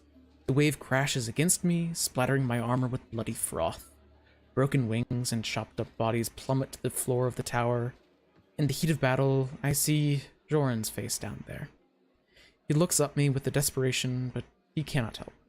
He's carrying 2 wounded on his shoulders. My city will fall, but my friends will survive. This is what I'm fighting for. I am covering the retreat. The flow of fleeing people gradually dwindles. My armor is broken in many places, and I cannot heal my wounds any longer. The last demon I stabbed with Radiance suddenly recoils, tearing the handle out of my blood-slickened hand. He flies up, but it falls somewhere behind the walls, by the road being taken by those fleeing. No more golden glow in my hands. The night closes in on me, filled with shrieking, mocking demons' laughter. Dresden, I am dying with you. Light of the sword, righteous Iolmade, accept my soul. I know whose memory this is. I've heard about her so many times. Yaniel was a true crusader. Touching her memories is so cleansing. You see the future? Just one of many numerous possibilities. I slide out of the sheath swiftly. I proudly watch the army of warriors led by my lady. I sing, slashing the air, putting courage in their hearts. I am Radiance, Trimble's city of Dresden. My lady Yaniel has perished, but I am not done yet. Charge. Yep, its fight is not over yet. What about Tarindalev? I'm flying. I can finally spread my wings. I'm gliding over Broad River. The sunset has turned its smooth surface like a mirror, and I see my reflection. It is as if another silver dragon is rising up to reach me from the depths. But what is that? The scales on my chest are black. The darkness is spreading over my body. I wake up. The clear sky sways above me, blazing with heat. I'm in human form. The red dust of the wound clings to my cracked lips. Someone is carrying me on a stretcher made of shields and spears. I'm so weak, I can barely lift my hand to my face. The sight of my own hand terrifies me. It's black and the skin glistens like scales melted by fire. I probably ought to cry, but I only feel hatred and nausea.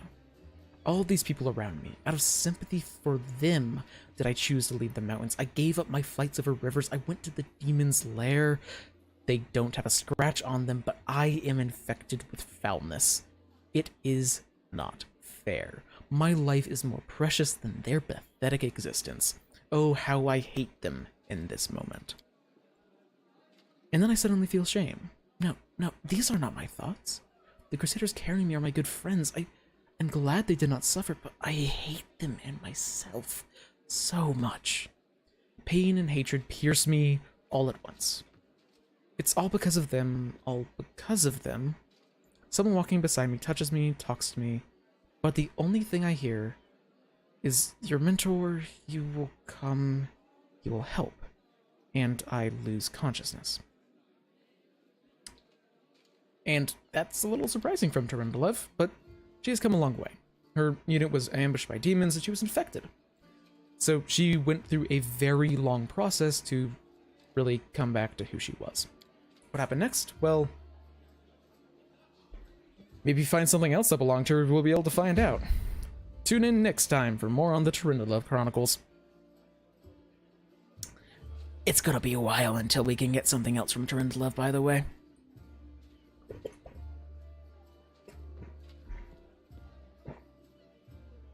But let's see what got from Finian. This one's fucked up. I'm coming to again. How long have I been here? They kept me in a cage for 3 days. I know this because 3 times the light under the door disappeared for a long time. Then they chained me to a table and the bladesmith, everyone calls him the bladesmith, he placed a device with a jar over me. It feels like I'm being fried. At first I tried to break free, but then I got tired and then I screamed. But now I've lost my voice, though the pain burning right through me.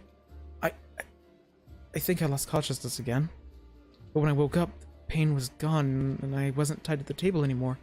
I was standing near it and someone else was lying on the table, a burnt corpse covered with a black crust. The master took out a handsaw and is sawing off his head in a very focused way. I should have run back then, but I couldn't for some reason. This burned corpse had the symbol on his belt, just like I do, and I am a star. My favorite belt, a good one. Where would a stranger get one? It must have been someone else from my clan, some distant family member. Those Crusaders, I was glad when I saw them. I thought they'd come to help, but how? How was it that I killed them all? Someone told me to and I obeyed. I don't understand. I understand nothing now. I need to catch my breath. I need all this to stop, even for just a minute.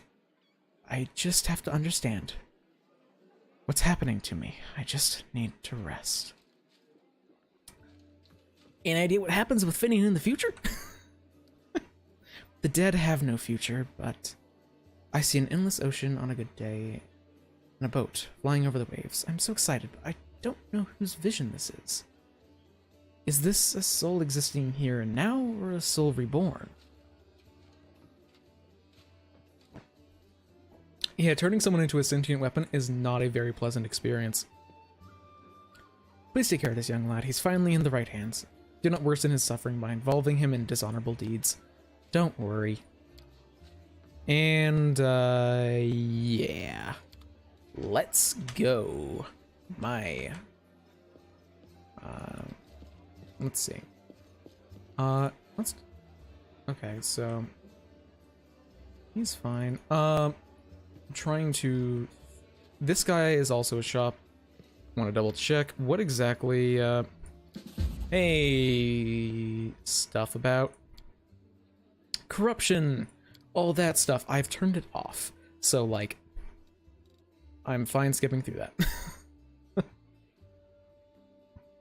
Lesser Extend Rod would actually be pretty cool. I might actually buy that. And protection. No. I don't need the protection. I mean, that's just bracers of armor, but like, there's better stuff available to us.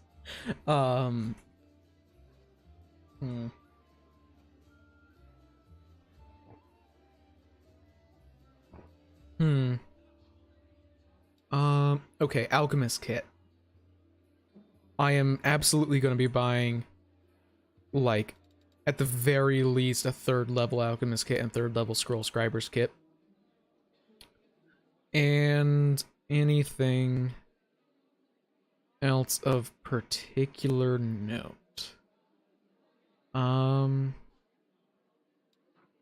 What the heck is Zephyr's Fleetness? Each person gets a 30-foot enhancement bonus to speed. They can also move and charge through difficult terrain. Okay, so that's really good. Seems like that is a druid spell, based on the fact that apparently no one is capable of casting it.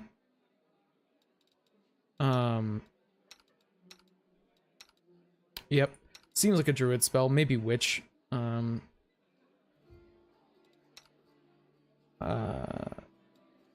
Dance. Okay, this might actually be interesting. Some of these spells I just haven't seen before, so I want to read them.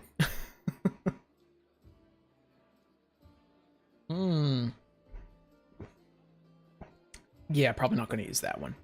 Piercing, yeah, nah.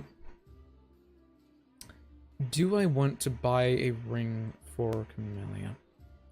I think I will, just because it's not available like any other time in the game. That's like the only reason why. Anyway, let's equip some stuff, because Icy Protector just gives cold resistance 10, and if they have Ice Plant, it gives them an additional +2 natural armor bonus. She has Ice Plant, so that's real good. She now has like the highest AC out of anyone that isn't Spot. Only barely, but she does.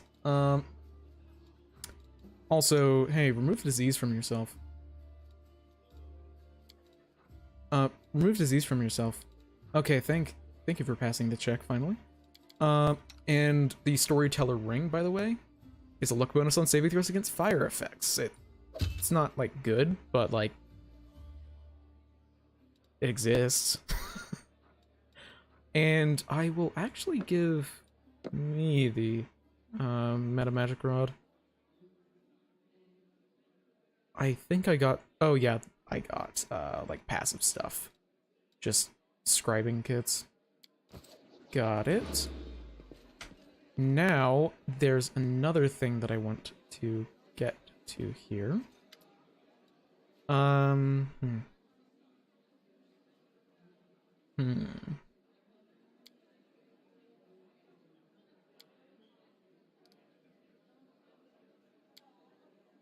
Let's see.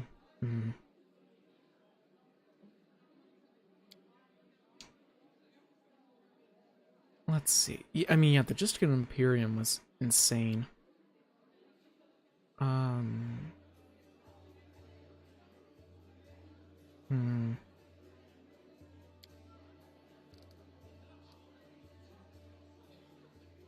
Yeah. Don't treat the Crusaders with disdain, man. They're what's keeping you alive here. So it was waged using way more people, and both sides relied on reinforcements from multiple planes, and now let's see. Well, yeah.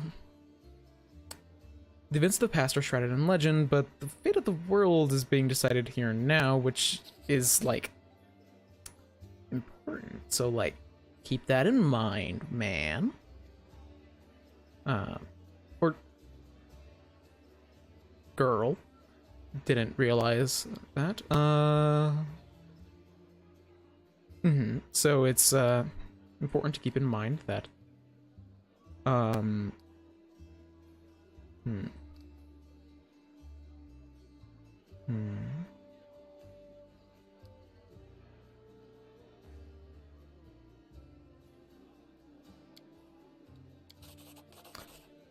And I didn't do this the last time, so I am curious as to what this actually is. But Claw of Jiska, what is that? Short sword. Claw of Jiska, +1 flaming. Not bad. I might actually need to sell that soon. Because I am going to be doing something fancy here. I say fancy, it's not that fancy. Behold, a venture captain of the Pathfinder Society. He is the venture captain among the Pathfinders in this region of Mendev, but, like, no one is really doing shit here because, it's kind of a hellhole. He's only here because, he's trying to get after someone called the Spinner of Nightmares. But he does have a lot of mercenary friends. And I want one. 12,500. Damn. I really should have talked to him before I leveled up my characters, because the cost of mercenaries is based on your level. So let's see, can I sell anything? Don't have anything new to sell. However, I need 1,600. Yikes, a lot of this shit is not very expensive, huh? Well, I don't need that, because no one's gonna be using short swords in my party.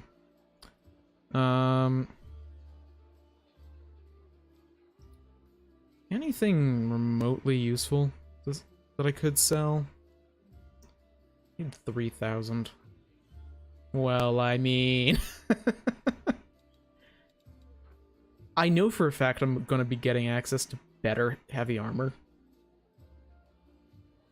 And... yeah, let's just do it. I am doing this for a very particular reason. And it is long-term thinking.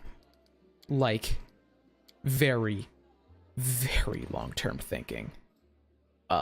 Like, I am using this mercenary for one mission later in the game, and also, yeah, I do have a custom portrait ready, because I was absolutely thinking of playing a lightning kineticist.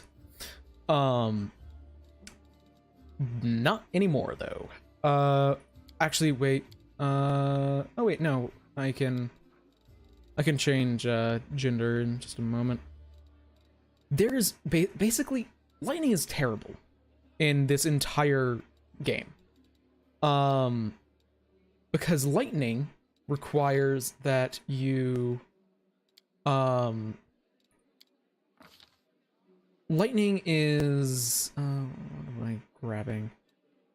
Con and Wiz, maybe?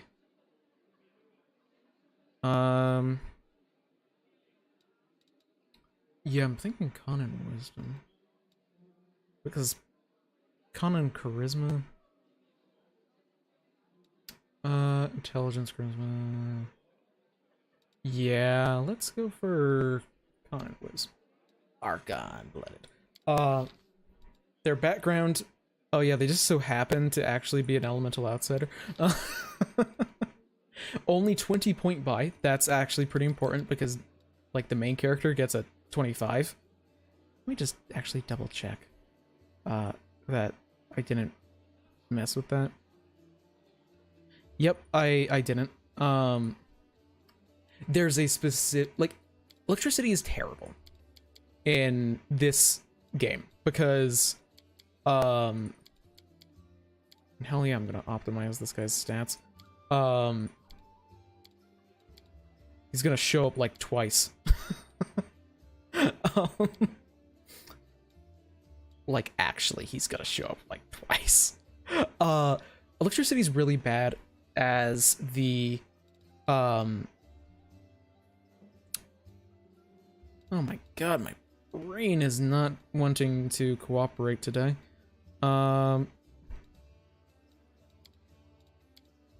So electricity is bad considering that every single demon is immune to electricity and you predominantly fight demons in this game. So demons are not very good to... basically, you don't want to use electricity. Which means that you aren't going to be preparing a lot of electricity spells and whatnot. There is a specific location later on in the game where every single enemy has What? Chance Lady of Death? Uh, yeah. There's a lich path. We're not going for that. Let's see, what would be fun for them?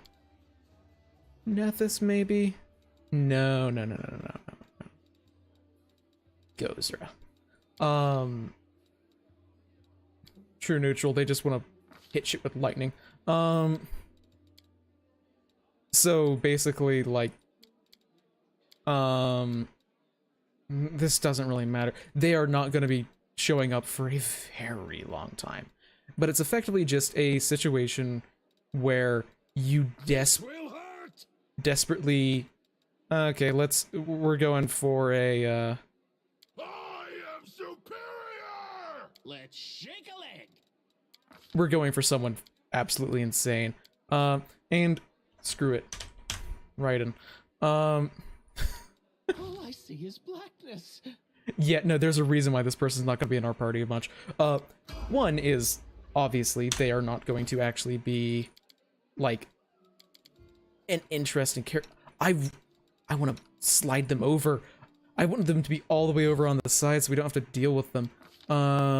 Basically, there's a later section in the game where there's an incredibly tough area because every single enemy has super high AC and also, super high AC plus regeneration that can only be stopped by adamantine and electricity. And you can't have access to adamantine by that point in the game, and you have no reason to be using electricity up until that point. So it's just, like, rough. And it's great aerial adaptation. Again, this guy's gonna be showing up, like, once, so, like, doesn't matter a huge amount. But this is purely just to save myself a lot of headache later. Spell penetration would probably be a good idea. Because he is exclusively going to be using Electric Blast, and yeah, that's going to be pretty useful to have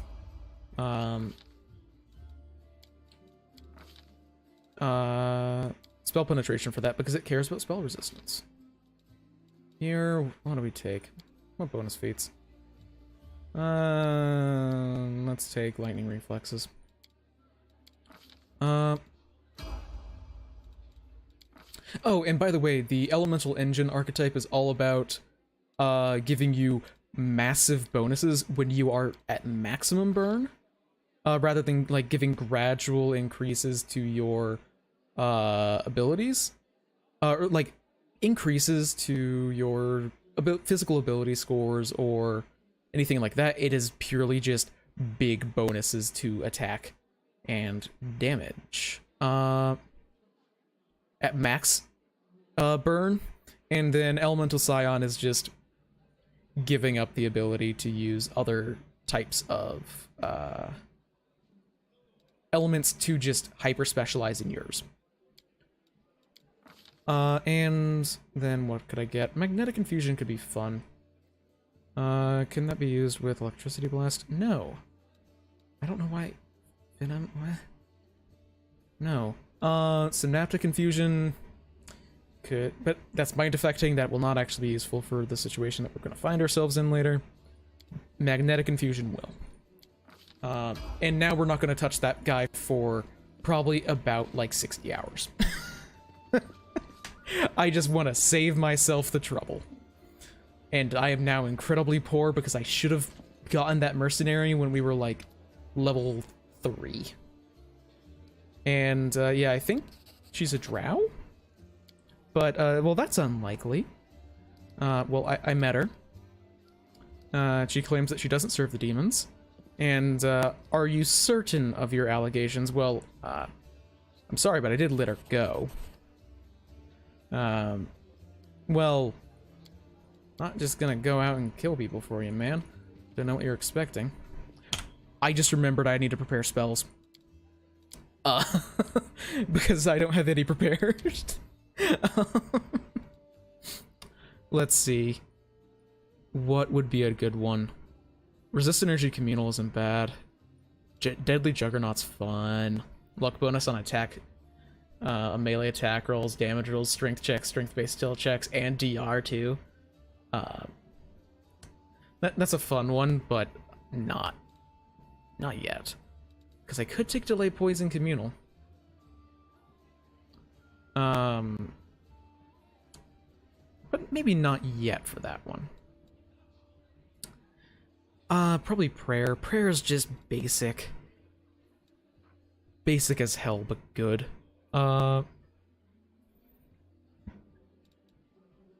Yeah, Prayer. Again, I want you moved over. I'm gonna need to figure out how to do that, but because it'll bother me otherwise. Let's see. Yep, that seems right. Haste all the way. That's not what I wanted.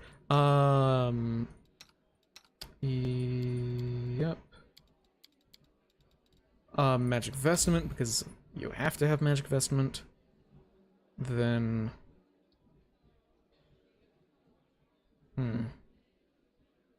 No great buffs. Maybe a Resist Energy Communal and Dispel?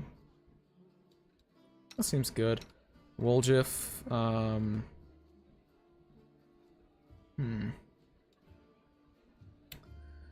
about,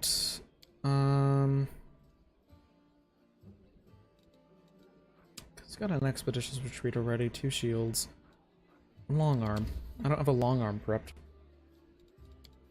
And here, how about Barkskin? And Ember doesn't prep. Neither does Lion, neither does Yala. Okay. Got it. Yeah, no point checking out what Woljif has. Woljif doesn't have good stuff. Next one. Just a little bit more stuff at the Defender's Heart, and then we're good to go. And by a little bit, I literally mean checking one thing. Checking... Hey... You got anything in particular, like perhaps a, Armor of Vigilance? No, that's not good. I should be looking at armor because I'm specifically looking. It does not seem like they have a better chain shirt for me. So, oh well, that's what I was looking for. Greetings, Daniel. You tuned out at a good time because we're about to actually go out and do less inventory management shit. Which has been like the past hour. I was leveling people up and, you know, doing the necessary logistics for a Pathfinder game. But do I have everything that I want? I believe so, actually. So let's go. Yeah. Yep. I don't know why there's an X there. Mercenary that will not see use for a very, very long time.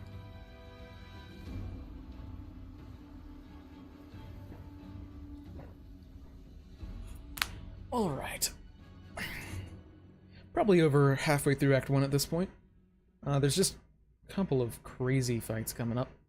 That'll be fun.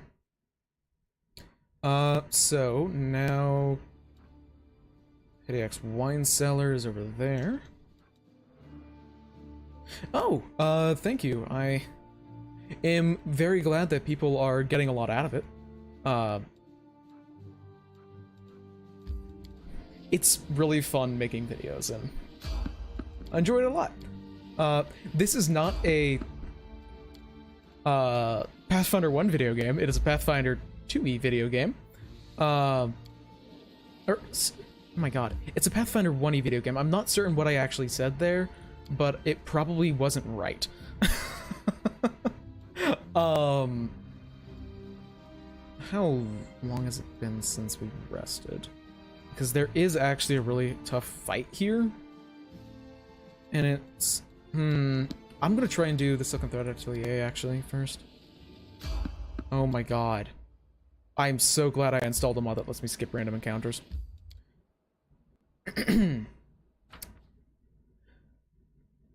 Yeah, but these streams are very fun to see what it's like to actually talk to me wherever I actually can't continue a single train of thought for longer than 5 seconds at a time. Because that is actually the way I think. Yeah, there isn't one really. There... I mean, I would like it if there was. It would be honestly sick if Owlcat was able to make one, but they said that their intention is to focus on other things. Oh god, so much stuff is going on at once. I want to test this. Yeah, that does work. Thank god. That's Ember's whole build. So thankfully that works. Yeah, like Owlcat, who is the people who made this game, have said that their intention is to stick with 1E because they already have the engine for it. What's that there? It's like I can't blame them not wanting to do a huge amount of more work. Bright future awaits. But also, like, I think 2E would make a great game.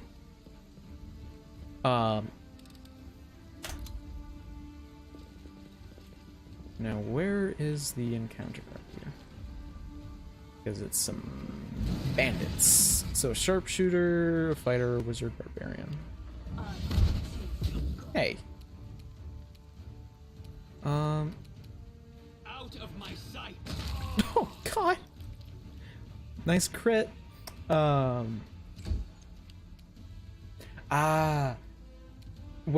it'll be a fun experience for you to actually play in a system that seems to like GMs and gives you good rules for it.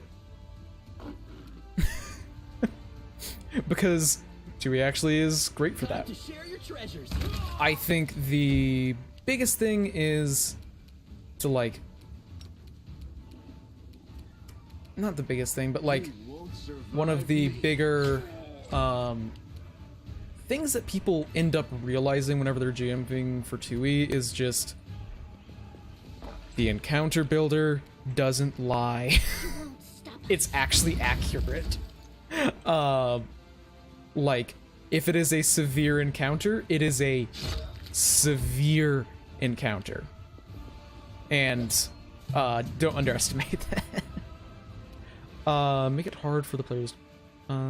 Seems hard to make it hard for the players because of hero points. Yes, I absolutely use hero points. The big thing is, what's the right way to put this? The game can feel absolutely brutal at times, and hero points help even it out a bit. Like, it can be pretty rough at certain moments, and hero points don't make as big of a difference as you might expect from a reroll. Because it's not, you don't take the higher rules as written. And if you only have like one for the session, you can always just save it for stopping yourself from bleeding out rather than using it to like try and get a crit.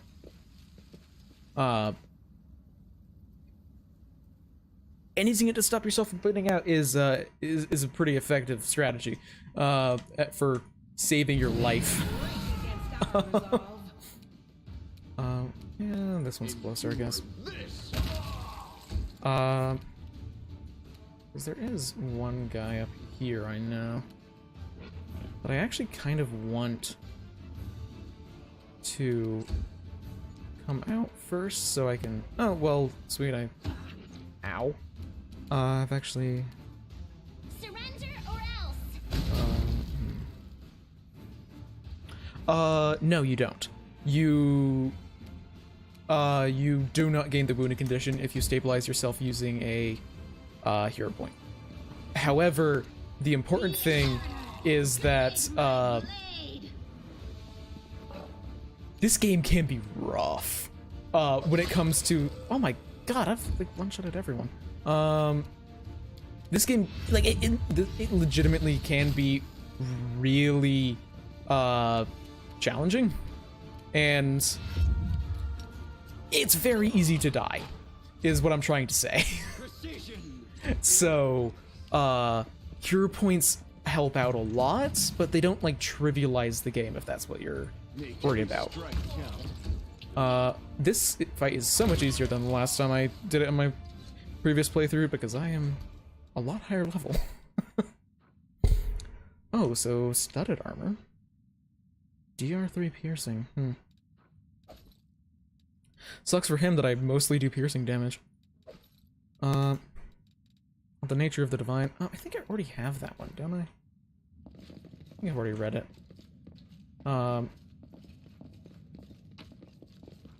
Yeah, let's just grab that. Gotta love some extra XP. Let's get out.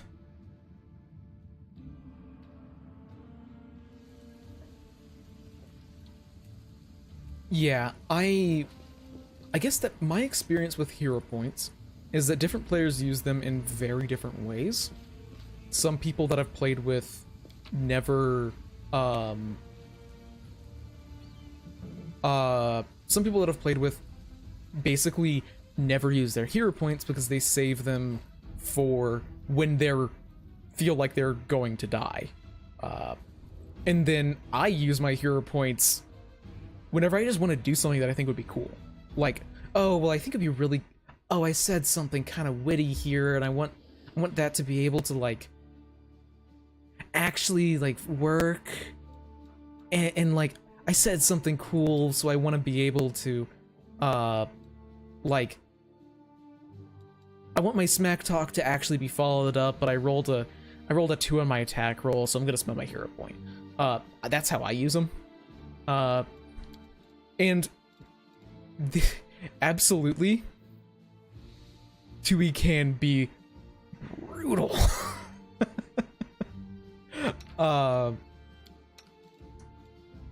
So alchemy. Because now we can actually make potions. So hell yeah. Bark skin maybe? Or cure. I'm gonna choose the spell first, that'll be easier. Entangle, Grease, Mage Armor. Hideous Laughter. I think I actually prefer Grease here. Because Ninio doesn't have that, so she'll be able to use it in the future. Yeah, let's get Grease. Also, downgrade the caster level. Oh wait, I'm gonna downgrade the caster level all the way, actually, because if Ninio is the one that's gonna be using these, she uses her own caster level. A Grimmer game in 2E. Probably my main suggestion is that it would be a good idea to limit a bit, not too much, but limit a bit of how much opportunity the party has in to like rest up outside of combat. That's probably my biggest thing, because something I should make clear is that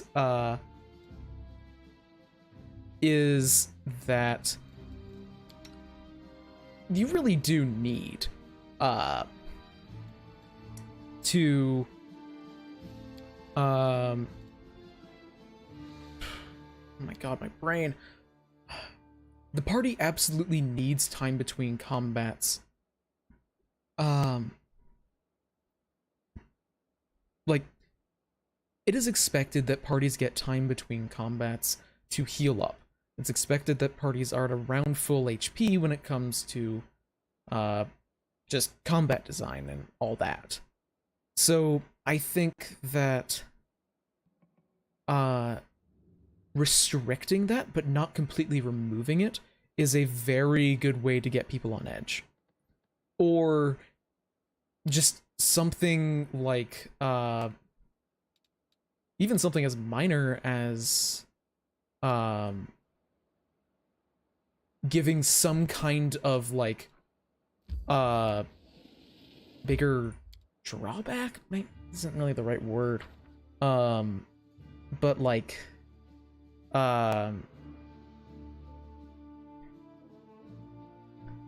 apparently 4 hours and 30 minutes into a stream is when my brain dies. To restrict that, because that adds so much more tension than just like big scary thing. And I just want to double check some stuff because there's something that I previously got that is duration 10 minutes. If I cast that, it would last 10 minutes on everyone apparently. Huh. That's different from how I thought it would work. There's a big fight come up, so I'm just trying to think like, okay, what am I up to here?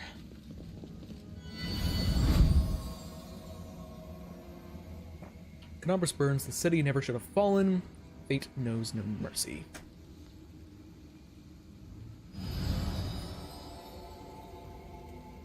Clouds may veil the stars, but nothing can hide from the light of someone's soul, and I see this light in you.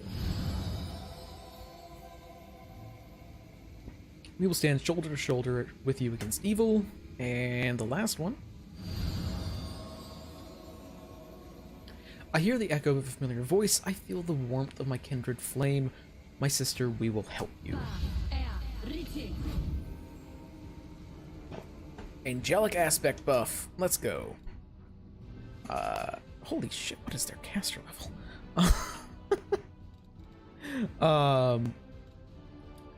This is a really nice spell. That you can get access to later, but we're not that high level.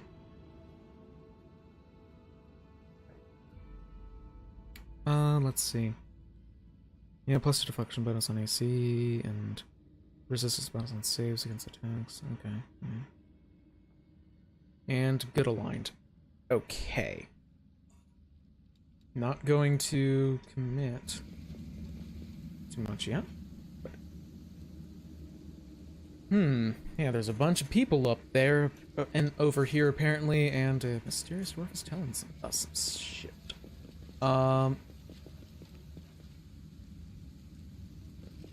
Yes. Apparently this is going to be the best part. No more looting. You're all here.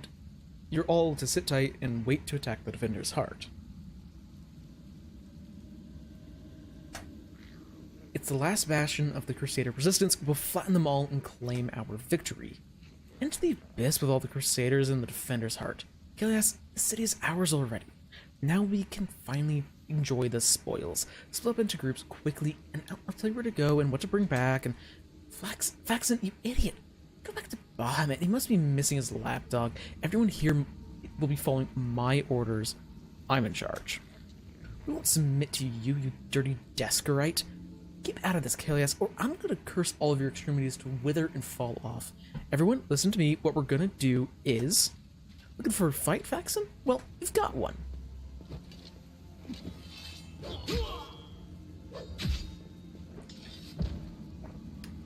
Well, that's rough.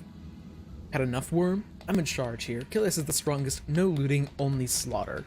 We're gonna sit here and wait for the command to attack. The defender's heart will fall. I'd stay away from there right now. The tower is the main stronghold of the Templars of the Ivory Labyrinth and their allies. Going up against that many of them would be suicide. I have a better idea. Also, can I just say, I adore that Owlcat chose to have a dwarven character that doesn't speak in like a Scottish or an Irish accent.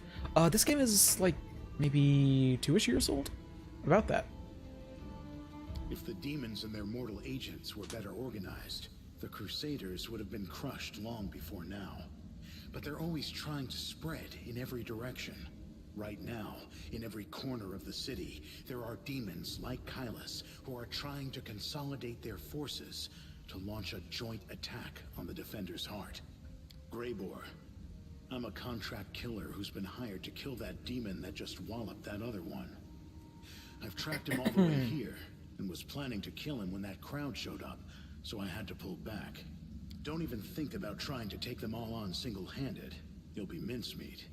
Better to warn the Crusaders and the Defender's heart that the demons are planning to attack. They already know. And later, once the attackers have been taken care of, it'll be much easier to sweep through this tower and eliminate the Defenders left behind. But you don't understand. I'm here before the attack to make the attack easier for me.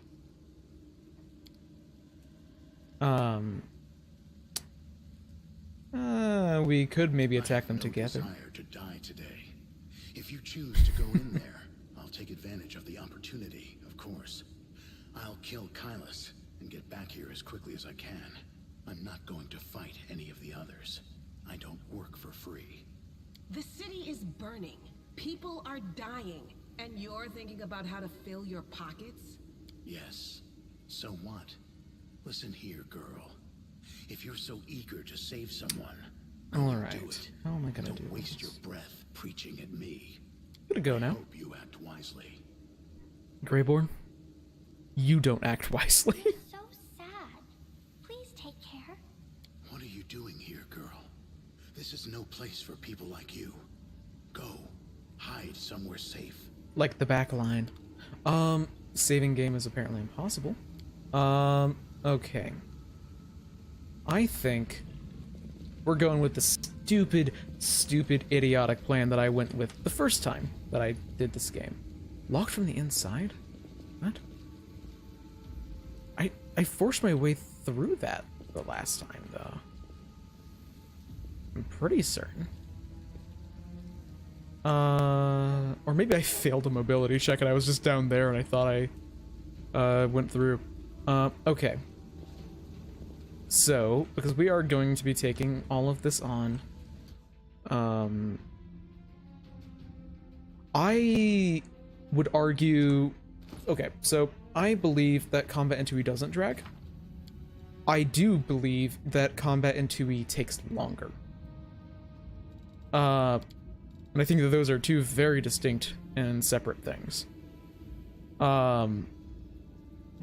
Secondary weapon.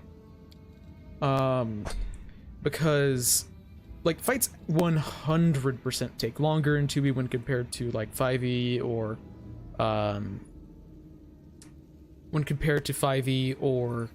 Pathfinder 1E. But I think that there is a lot more time for actually, like, interesting things to happen in fights. Like, yes, it takes longer, but, like, more interesting stuff happens in the first place, so I'm always gonna be happy to take that, like, I'm just happy to do that. That works for me. If you're picking up what I'm putting down. Orc skin on Ciala. Blur. Let's get. What other second level spells do I got? Don't need that. Protection from evil, communal. Bless.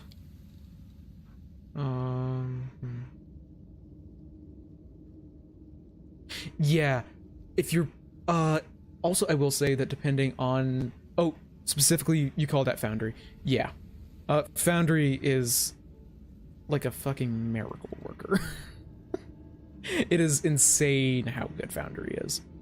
Do I want to cast protection from acid? I think there are Babus down there, so I will. Oh, that's not communal, never mind. I'll just do that then. Line weapon good doesn't actually matter because we have angelic aspect on. So that's all the buffs done. You guys ready for a fight? A fight where I wish I had a character with me that had large AoE spells. Let's go. Oh, no. Everyone group up first. And then we go.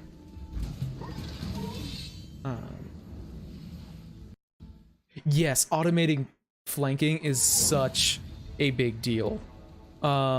For like just ease in like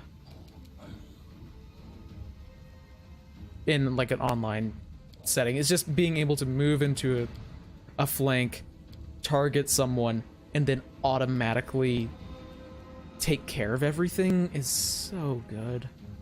Yeah, let's just... Oh, I apparently don't have an action. Well... do I want to actually... Oh, thanks, Greybor, for killing that guy. You said you'd do it. God damn, Cial has such a ridiculous reach right now. Yeah, let's just try and one-shot Flaxen. Are you kidding me? I needed a 2. Come on. I maybe should not have run in immediately all on my own. But... did I use my mutagen? Did I use it? I forgot if I set that up because I didn't look at the abilities. I did use mutagen apparently. That's good.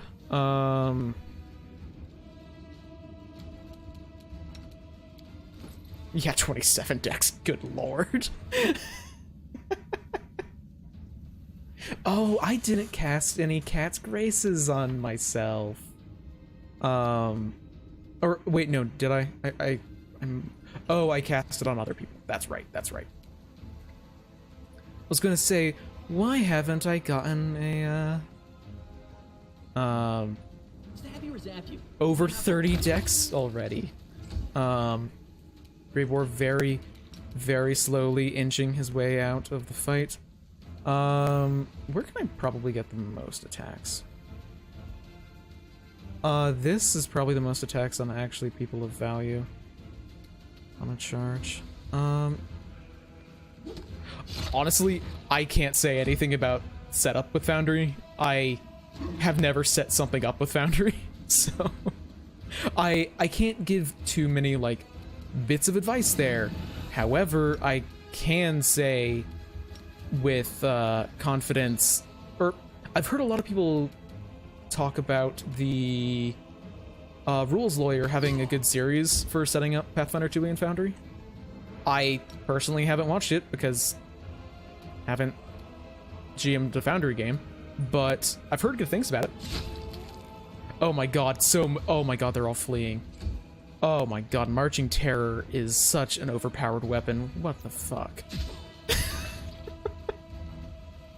What were they thinking when they allowed this spell to exist? Let's just place a grease there.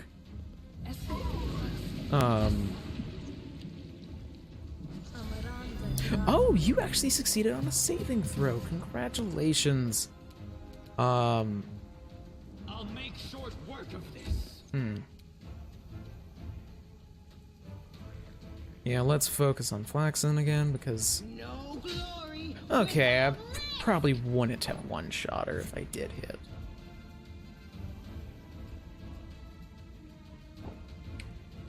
Merely, Oh, they're... I could have sworn that they were actually, an outsider. Would have been a lot more damage if they were an outsider.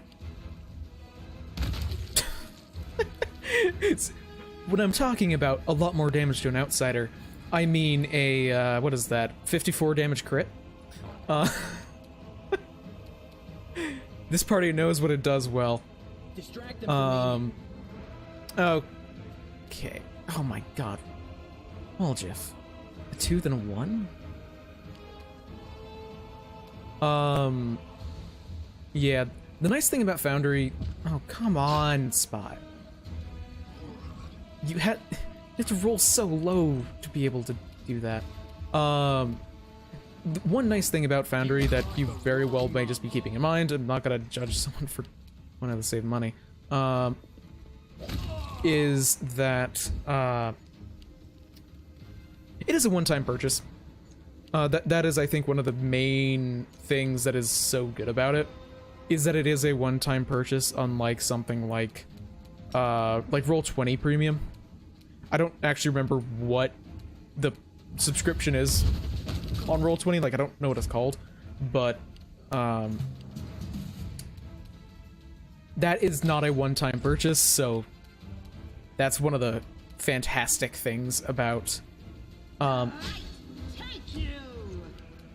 when it comes to Foundry, is that it's a one-time deal, which is just good, you know? Yeah, it's super clunky, and at this point it's just like, if you're going to be doing a long-running campaign on then like why would you use Roll20 if you're going to be paying for it when you can just pay once for Foundry and it's permanently, and it has literally everything Roll20 has but better. So is restless. I wonder why. Oh no. Only the GM has to pay, which absolutely can just, you know, talk to your group if you have like a dedicated gaming group. It's a bit harder if it's random people on the internet, and say, hey, we've got a total of 5 people here because like GM and 4 players. Everyone willing to chip in $10 for Foundry?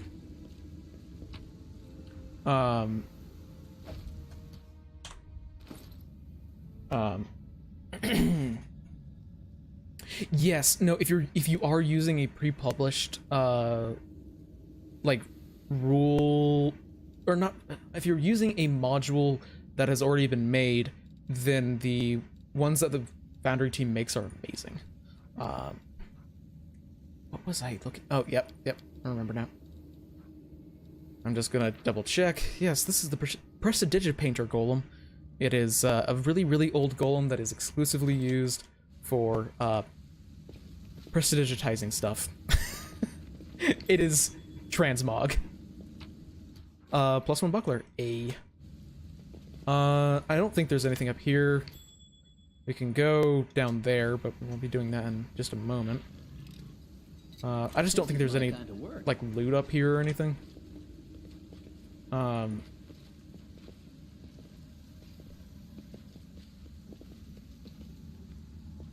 Yeah, probably like my favorite thing easily about Foundry is just modules, because there are so many good modules that just make playing the game feel dramatically better. All right, so now we're at the tower. By the way, this place is a museum. I'm not certain if I've said that, or rather, it's a place for holding artifacts. So it's kind of a museum, but like not entirely. So a pale, frightened oh my god, a pale, frightened half-elf looks at you warily. His face is twisted into a grimace like he just ate something slimy. Hey, who are you, praised Bahamut? What are you doing here? Did Faxon send you? I heard a noise outside, but I was busy making a list of the relics. Did something happen?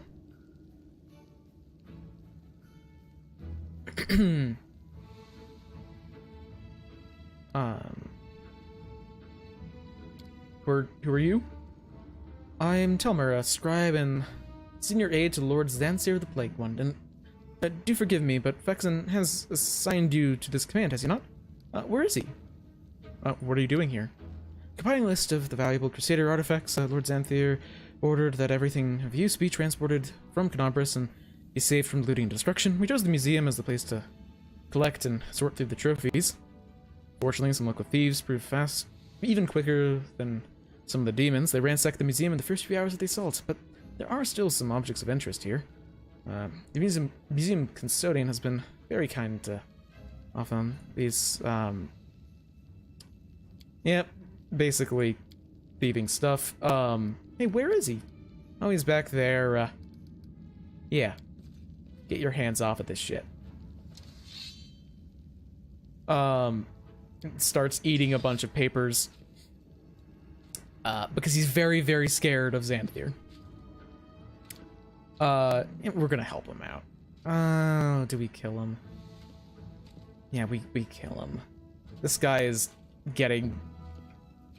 He's a bad person. There is a really funny interaction, though, if you let him go.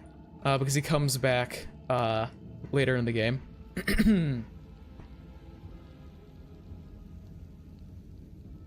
Yeah, that's actually really sick, Nash, that people are chipping in. Wait, nope. Geek. I can't read. Reading comprehension low. 5-hour live stream. But there are... So, here's a letter. Carefully pack up all the relics and valuable magic items, and hand them over to the same courier that brought you my potions. Later, I may carve some time away from my scientific research to sift through the detritus that you managed to steal from the Crusaders. I might as well not bother, since your finds will almost certainly be of no use to me, unless I find myself in dire need of a paperweight. Still, this mission keeps you occupied and gives me an invaluable opportunity to work without you sticking your nose into my experiments. The rest is intelligible. Fun stuff. So now we just want to try and find the guy here. And hey there, man.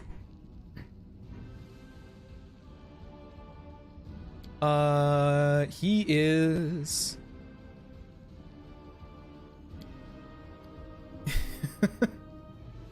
I'm not gonna hurt you, man. It's gonna be fine. Who are you? He's the, he's Tilden, the custodian of the tower. He was a battle mage, one of the few that survived the Battle of the Lost Chapel, but he's a very old man now, so just doesn't know where his keys are. In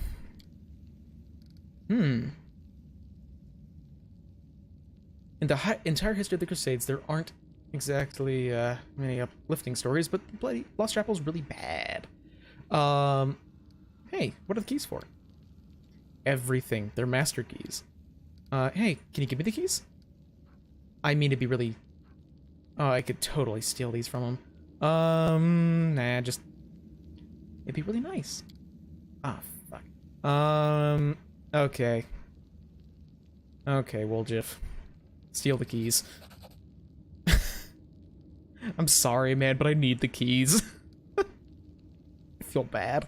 You know why they spared you? Well, because they just tricked you and it's easier to, have stuff. Yeah, if you're going to be organizing things found in a museum, it's nice to have the custodian working for you. Oh, yeah, the Abomination Vaults is an amazing AP.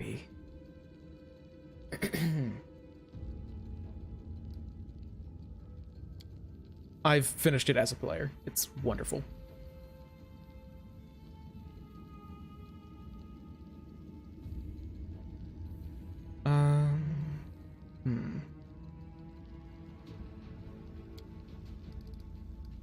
What wand did they steal? The wand of Zacharias, my master. He was a great man, a hero of the defense of Lost Chapel, and those scoundrels stole his wand. Relic ballads are sung about Zacharias, and they're just damned thieves. Master Zacharias will return and assemble all his students, and will show them.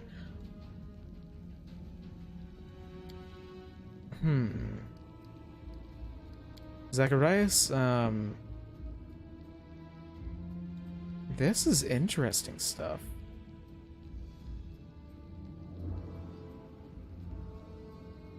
This is actually really interesting stuff.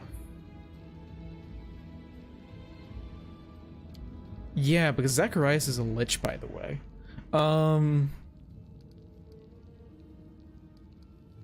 Yeah, but he should go back to the Defender's Heart. It'll be fine. He needs to...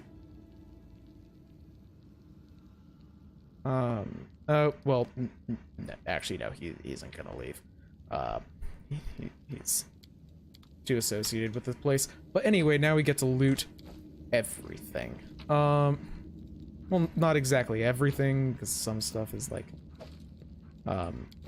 not exactly worth looting, but...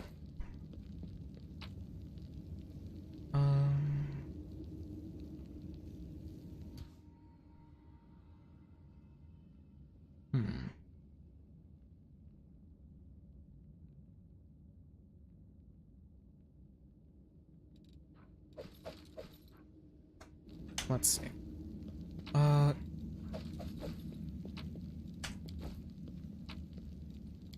Anything over here? I just remembered that there are traps actually in this area, and I should be careful about sending people running around wildly. And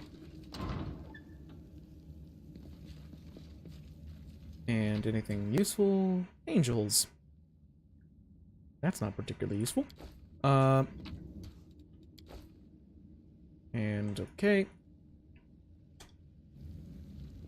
I already looted him. Because here's where that key came in handy and why we stole from an old man. Because this is big. This is a mithril chain shirt. It's a +2 mithril chain shirt. And this means that finally the main character can actually use a shirt and take off this, and I'm gonna light load. Finally. Oh my god. I hate how I end up dumping strength on every single one of my characters. Oh,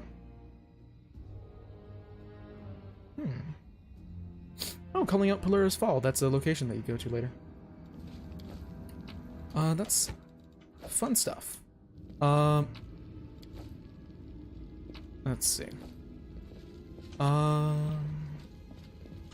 Just looking around to see if there's doors I'm missing.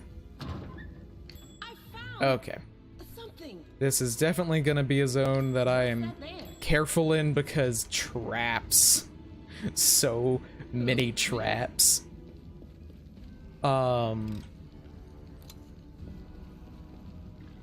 am gonna miss having access to being able to disable traps from range. Because that was something I had in my last playthrough. Only 3? Huh. I remember there being way more. Magic Essence. Let's go. Trapping Bow. That's a +1. No, that's not better than the +2 bow I currently have on LAN. Yeah, that was cool. Thaumaturge, that is Witcher adjacent in concept. Well, I would generally recommend, let's see. Grace of Peace? That's a fun one. Just better damage against undead. Generally, if you're going for a more, like, Witcher sort of vibe, I think that you can go either strength or dex. Sorry. I would generally recommend maxing out charisma just because they are a charisma-based class, but generally speaking, I would recommend choosing either strength or dex. Either one will work. And then getting that to 16. It just depends what weapon you want to use. Oh, and then if you... Depends a bit on what kind of Witcher sort of stuff you're looking for. I have not played The Witcher, so, like, take what I'm saying with a grain of salt. But, the Alchemist archetype, or multi-class archetype is pretty good because it gives you access to, like, oh yeah, I think Elf is perfectly fine. Just, like, if you're using the errata for your archetype, or not for your archetype, free ability boost thing, Elf works perfectly fine. Even if you aren't, Elf still works pretty fine. Just, you, oh, something to keep in mind, is maybe consider if you don't necessarily, if you want to play an Elf, hiccups, but if you want to play an Elf, and you're going to be a frontline character, and you're not using the free ability boosts errata that came out recently. So you have like a dex boost, intelligence boost, a free boost, and a con penalty. So you want to put like the free boost into con to negate it. So you're not going to have as good of a like charisma for esoteric lore. You can always take assurance for esoteric lore, so you can just like guarantee that you get it, like at worst a failure on your exploit vulnerability checks, so you can still use personal antithesis. I'm just going to point that out in case you aren't exactly certain what you want to do for ability scores. Regalia is really cool. Regalia is sick. I would, is she hasn't played 5e, but is a big fan of critical. Okay. If she's new to the game, I don't think that there are any bad implements. For Abomination Vaults, I mean, like, Regalia is really good, and there is legitimately uses for face skills in the Abomination Vaults, despite the fact that it is a dungeon crawl. Or predominantly a dungeon crawl. If you're going for, like, Witcher stuff, I mean, the weapon implement's just really simple, really easy to wrap your head around why it's good. If you're looking for, like, a simple-ish thing, then that's really good. Like I said earlier, Alchemist multi-class archetype is pretty good for, like, pulling out pulling out the exact right elixir that you need for the moment and then drinking it, and whatnot. Is fun if this is like your first time playing 2e, then like the Regalia and the other passive implements don't remotely complicate what you're doing. They just make you better at certain things, but they don't, like, you don't have to go out of your way to use them, which is good. But also, like, having particular things you could do could be like a nice learning tool of, like, oh, I have this one particular action that's really good, so I'm gonna, you know, really learn how to use it. Basically, I think the Thaumaturge is an amazing class that I don't really think there's a way to go wrong. And the other thing I was thinking of is the thing that is so good about Abomination Vaults and story-wise is that the dungeon is very closely tied with Otari. So you're in Otari a lot. But anyway, you brought us back to Waking. Greetings. I wish you good luck. Don't worry about following every rule exactly, because the first rule is having fun. If you don't know the exact rule in the middle of a session, come up with something and then maybe check out what it is after the session, so you can follow the exact rules later. Barbarian's a pretty good beginner class. Get angry, hit shit. But, not to what? Memories. This place was created as a cradle of memory and fantasy. The things that belonged to the city's heroes were kept here. People used to come to this place to remember those heroes, and myself and others are living memories. You woke us, so here we are. Lots of things seem silent until you listen to them. Like here, someone's memory has awoken to reveal itself to us. Yes, little one, and I have no doubt that the birds on the street regularly converse with you too, and the trees and the flowers, and even certain lampposts, and I'm certain that this occurs regularly. For me, alas, such wonders only occur after a week-long bacchania, and the conversations don't go very far. I used to come around here where the mood took me. The exhibits here are meager, no doubt, and cannot compete with the museums in the capital, but all the same, I find this place a calming refuge from the bustling city.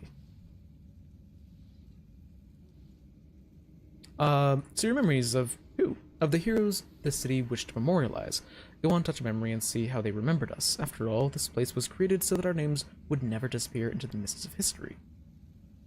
And yeah, there's mausoleums and ways to remember shit everywhere.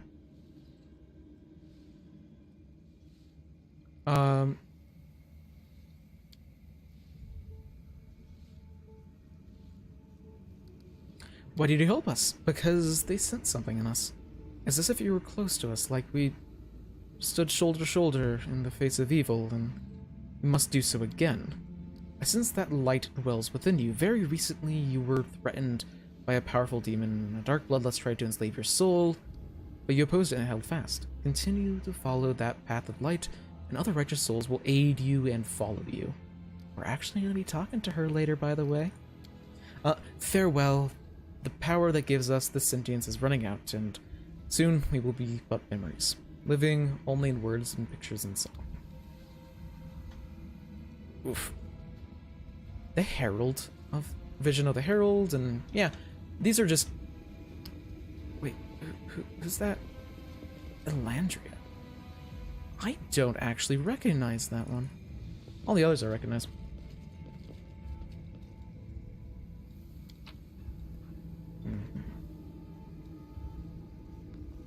Anything that I want here? I don't believe so.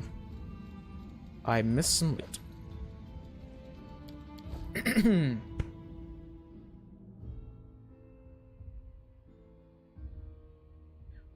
The kineticist is only... The kineticist has been in... Or the playtest for the kineticist was released last summer, so it hasn't actually been in playtest for very long. Or, well, rather, the playtest is over already.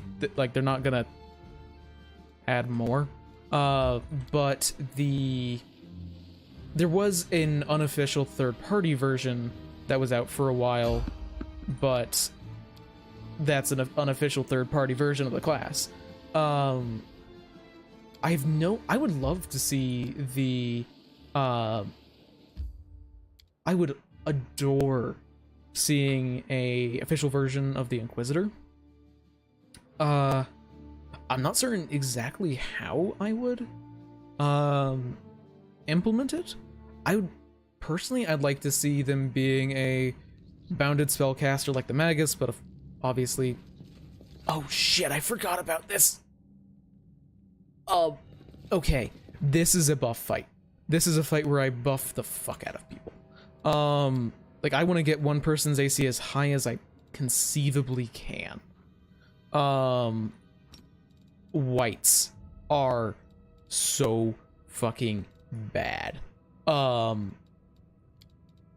Okay, good. Yeah, no. I was like, oh, I don't know if I actually came here in my first run. And then I saw whites. And then I had, like, flashbacks. It's like, oh no. Oh, the kineticist is so cool. It's one of my favorite classes in 1E, and it's still, like, really cool and 2E. I think I'm curious to see a bit more of its implementation in the future, but it's still really cool. Communal protection is probably better than Shield of Faith. Bless. We don't have Bless anymore, so yeah. You're a good person. So I like you.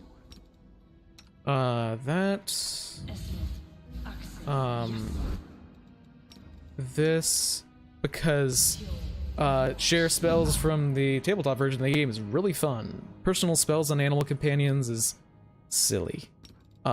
Because yes, the animal companion is going to be the face tank.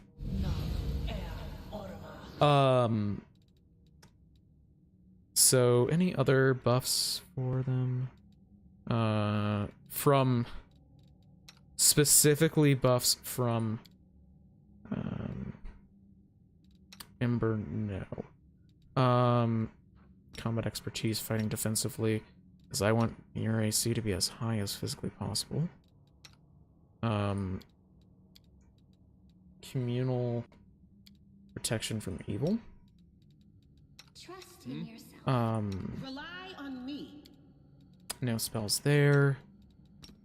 I'm gonna be using prayer later. I think that's as much as I can do. So I'm gonna move here and then move in with Spot. Good luck. Good luck.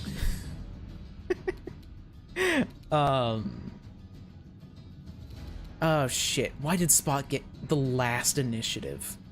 Come on, man. I bet I'm gonna be channeling a lot with, me, or not me, Darren. Did I actually cast Protection from Evil? No, I didn't. My god. Protection from Evil. Oh, I was paused and I queued it, but then I moved, which canceled it. That's what that is. Now, prayer actually does have all of them. Oh, I can't remember if there's only this many. I really hope there's only this many. If I turn off this, I have a shot on both. Hey, Karen White. Hi. Okay. Okay, I'm going to delay because I would much rather them go after Spot. Hey, thanks, Woljeff. I really appreciate it, buddy. Thanks for listening. Yeah, no, Tui's just great. The inheritor. Okay, thanks, Ciala. And another one. Let's go. At least they are targeting onto Spot. Poor Spot. Not. Oh, damn! One of them took a shit ton there. So.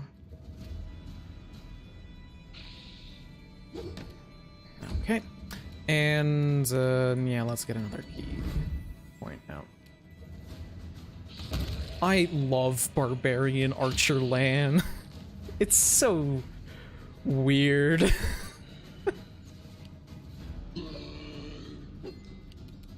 Cover me, all right? Okay, and another Disrupt Undead.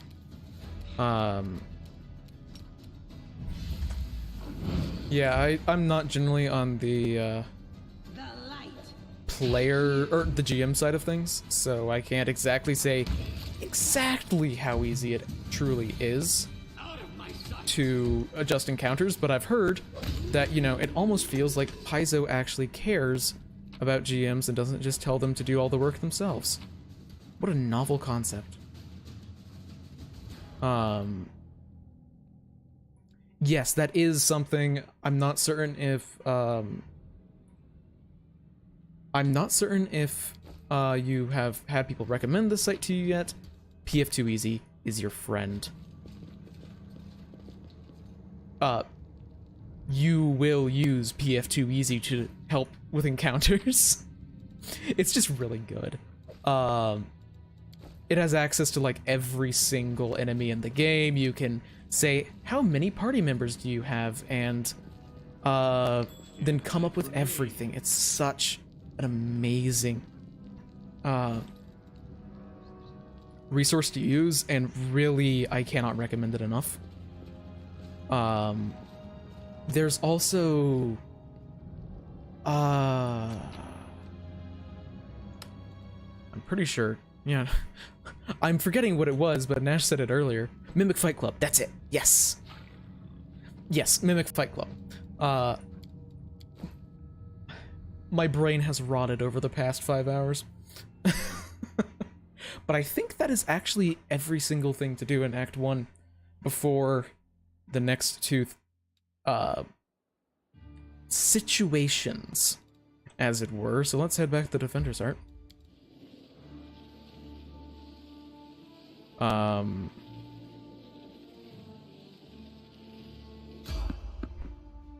No. See, there's a certain event that I'm waiting for. There's no way that this is it, right? I don't think that the mod would let me skip it. Because there is like a random encounter thing that I'm waiting for. That I don't think they would let me skip it, because that seems like a huge oversight. But oh yeah, let's turn off these two, because we're no longer gonna be fighting super Oh, it's just a single... Jesus. This is why I skip random encounters. Like... Okay. Come on, Darren. At least hit.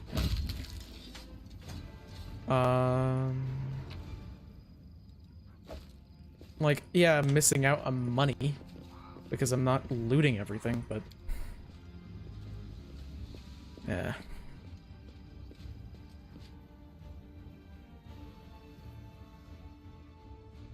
Yep, I have a air kineticist for one reason and one reason only, and it's Blackwater. Decided to buy him early. Because I guess I'm just gonna go in and rest? And then run around and try and hope that I can get a random encounter?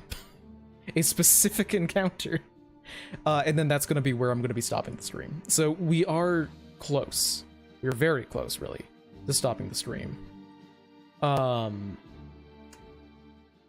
Just... There's a specific place that I would like to be able to start the next stream. Which, by the way, is most likely going to be on Saturday. I just need a couple of days to, chill. If that makes sense. And then I have, like, a game on Friday, and yeah, a lot of stuff. But, let's see. I would like to sell some stuff, then rest, then run around a little bit outside until I just remembered I need to talk to Nenio. Girl, I'm pleased to meet you. I asked you to bring me to safety, and that's exactly what you did. Indeed, having a follower to aid me is most efficient and frankly pleasing. With you on hand, I shall conquer new horizons, plumb the depths of knowledge hitherto unknown, and scale the dizzying heights of future discoveries. What I mean is, I would like to express my deepest gratitude. I foresee immense potential in our future cooperation. Happy to help. Hand in hand, we will unravel the greatest mysteries inaccessible to the minds of ordinary people. Just imagine it, I leading the way, proudly staring into the faces of the gods themselves, and you, my loyal follower, standing behind me every step of the way, writing down my deepest thoughts and admiring the profundity of my intellect. Yeah, if we hold hands, you won't be able to go in front of me. You are the catalyst, which, when it reacts to my intellect, will allow the latter to grasp the very essence of the universe itself. Why did I let myself grab into this? Huh? Who are you? Oh, yes, my new follower. So, what am I supposed to do? Oh, yes, I must provide some verbal encouragement as to your as yet modest achievements and try to induce you to strive for more of such encouragement. That is the principle that underpins any training. I see. Your modest nature was unsettled by the overabundance of my gratitude. I do apologize for putting you in such an awkward position. I will never praise you again unless I forget. My game is on Friday. I just need to take some time to not talk for 6 hours straight tomorrow. Because, yeah, the last couple of days have been like stream, session, stream, and my voice is dead. But let's get to the business at hand. Your new assignment will be to take me to the inconspicuous ruins that are located in an even more inconspicuous valley lying between Knobers and Dresden as soon as is reasonably practical. I've marked the spot on your map with a big red cross, so you won't forget it. What's so special about them? I'm glad you asked. This is my latest hypothesis, my secret project, and I won't pass up the opportunity to share it with you because you are my most loyal follower and worthy of possessing such knowledge. And also because you're the first person to ever ask me about it. Some time ago, I was walking around the border of the world wound when I met a strange person. He was wearing frayed and grayed robes. His face was hidden by an odd white mask. Of course, I didn't miss the opportunity to ask him about the reasons for his absurd appearance. And do you know what he said to me? He said, "I am the answer, but what is the question?" And then he walked off in the direction of the world wound.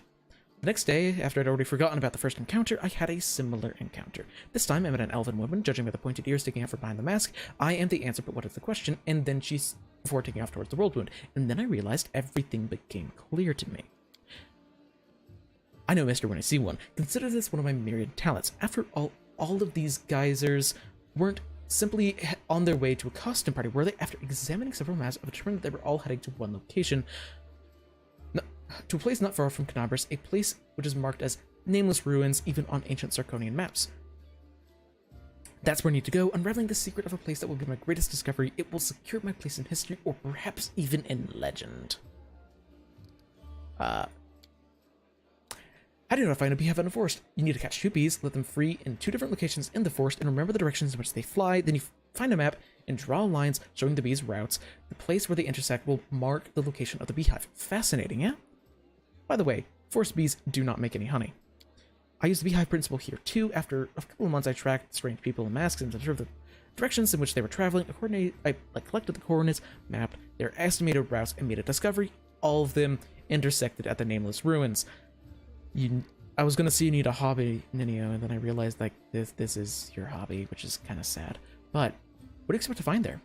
No idea. And why do you need me?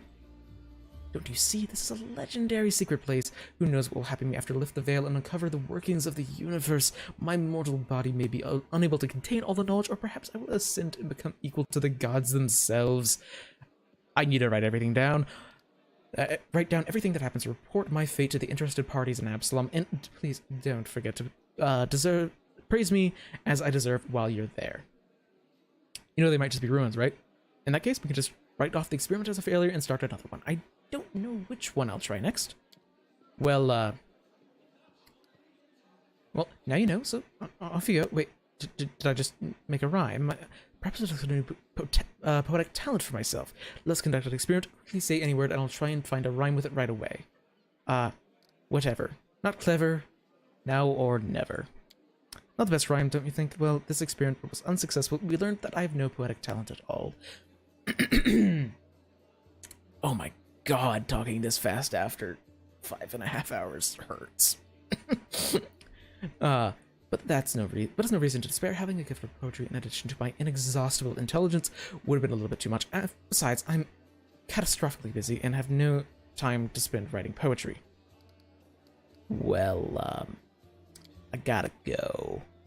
Well, this conversation lasted approximately 5 minutes. By the way, did you know the exact amount of time the Inquisitors of Knobris need to find a defendant guilty? But to shake off the Inquisitor shaking takes 5 times as long. That experiment proved that running while clad in heavy armor is not burdensome for them at all. God, Ninio is just a character.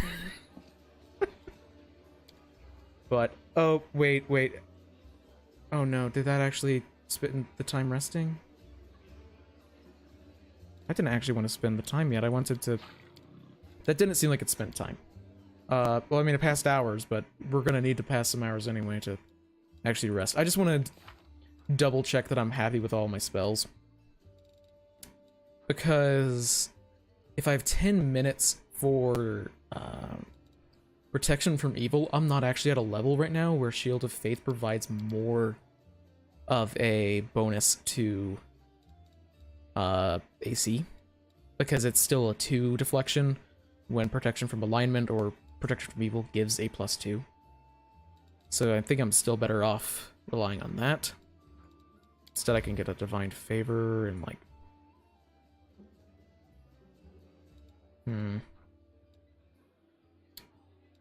What could I get? Maybe... a...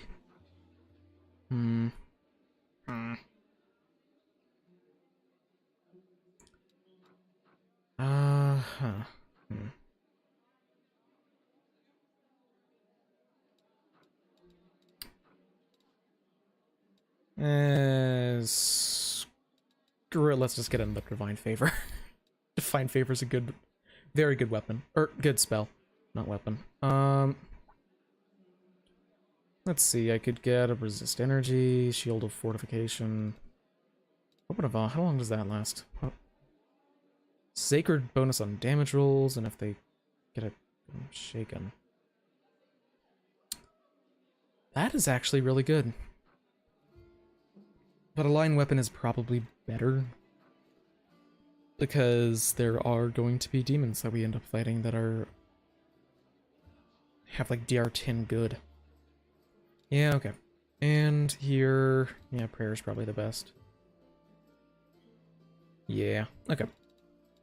Ninio, not taking you either. No spell prep there. Actually, do I have access to delay poison communal? Yeah, I do. I'm gonna take that instead of prayer.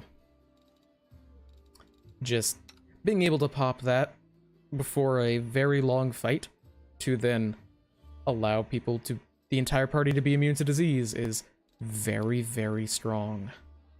No, I'm happy with all that. Okay, got it. Rip out of the way. So, hey, Nenio, can you make me a scroll of haste? And then, can you make me a, yeah, let's do that. Do I want onion soup? Fish on a stick? No, that kind of sucks. I think spicy pastry might actually be better for what I'm about to do. Speed bonus? Yeah, let's get that. I don't actually have to make all that many. Brother Len, you're a good guy and all, but you're a little rough around the edges. Still got that, cave look about you. I don't know, you don't know how to act, and your jokes just aren't all that either. I could give you some lessons if you want. I'd always be happy to help out a pal. Sure do. Just as soon as I finish reading this collection of essays on how to travel in a party without a deadbeat liar trying to kill him. Or, without a deadbeat liar... Oh my god. Okay. Reading comprehension is literally in the dirt.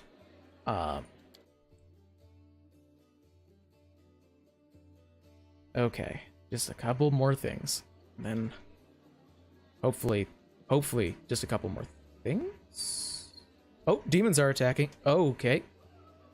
I didn't know that this could actually happen while we were resting. I'm getting ready. Got it. Then this is where we're going to be ending the stream. I just got it as a random encounter before. Well, I'm going to be moving over here, and, that's going to be it for the stream. It's been amazing having you all here. Yeah, this is the random encounter. Just previously, it was, like, actually a random encounter where I was out on the street.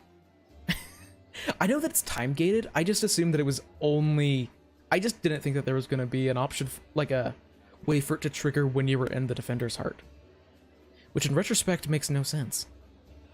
But anyway, I knew it was time-gated, like I knew it was under a time crunch, but anyway.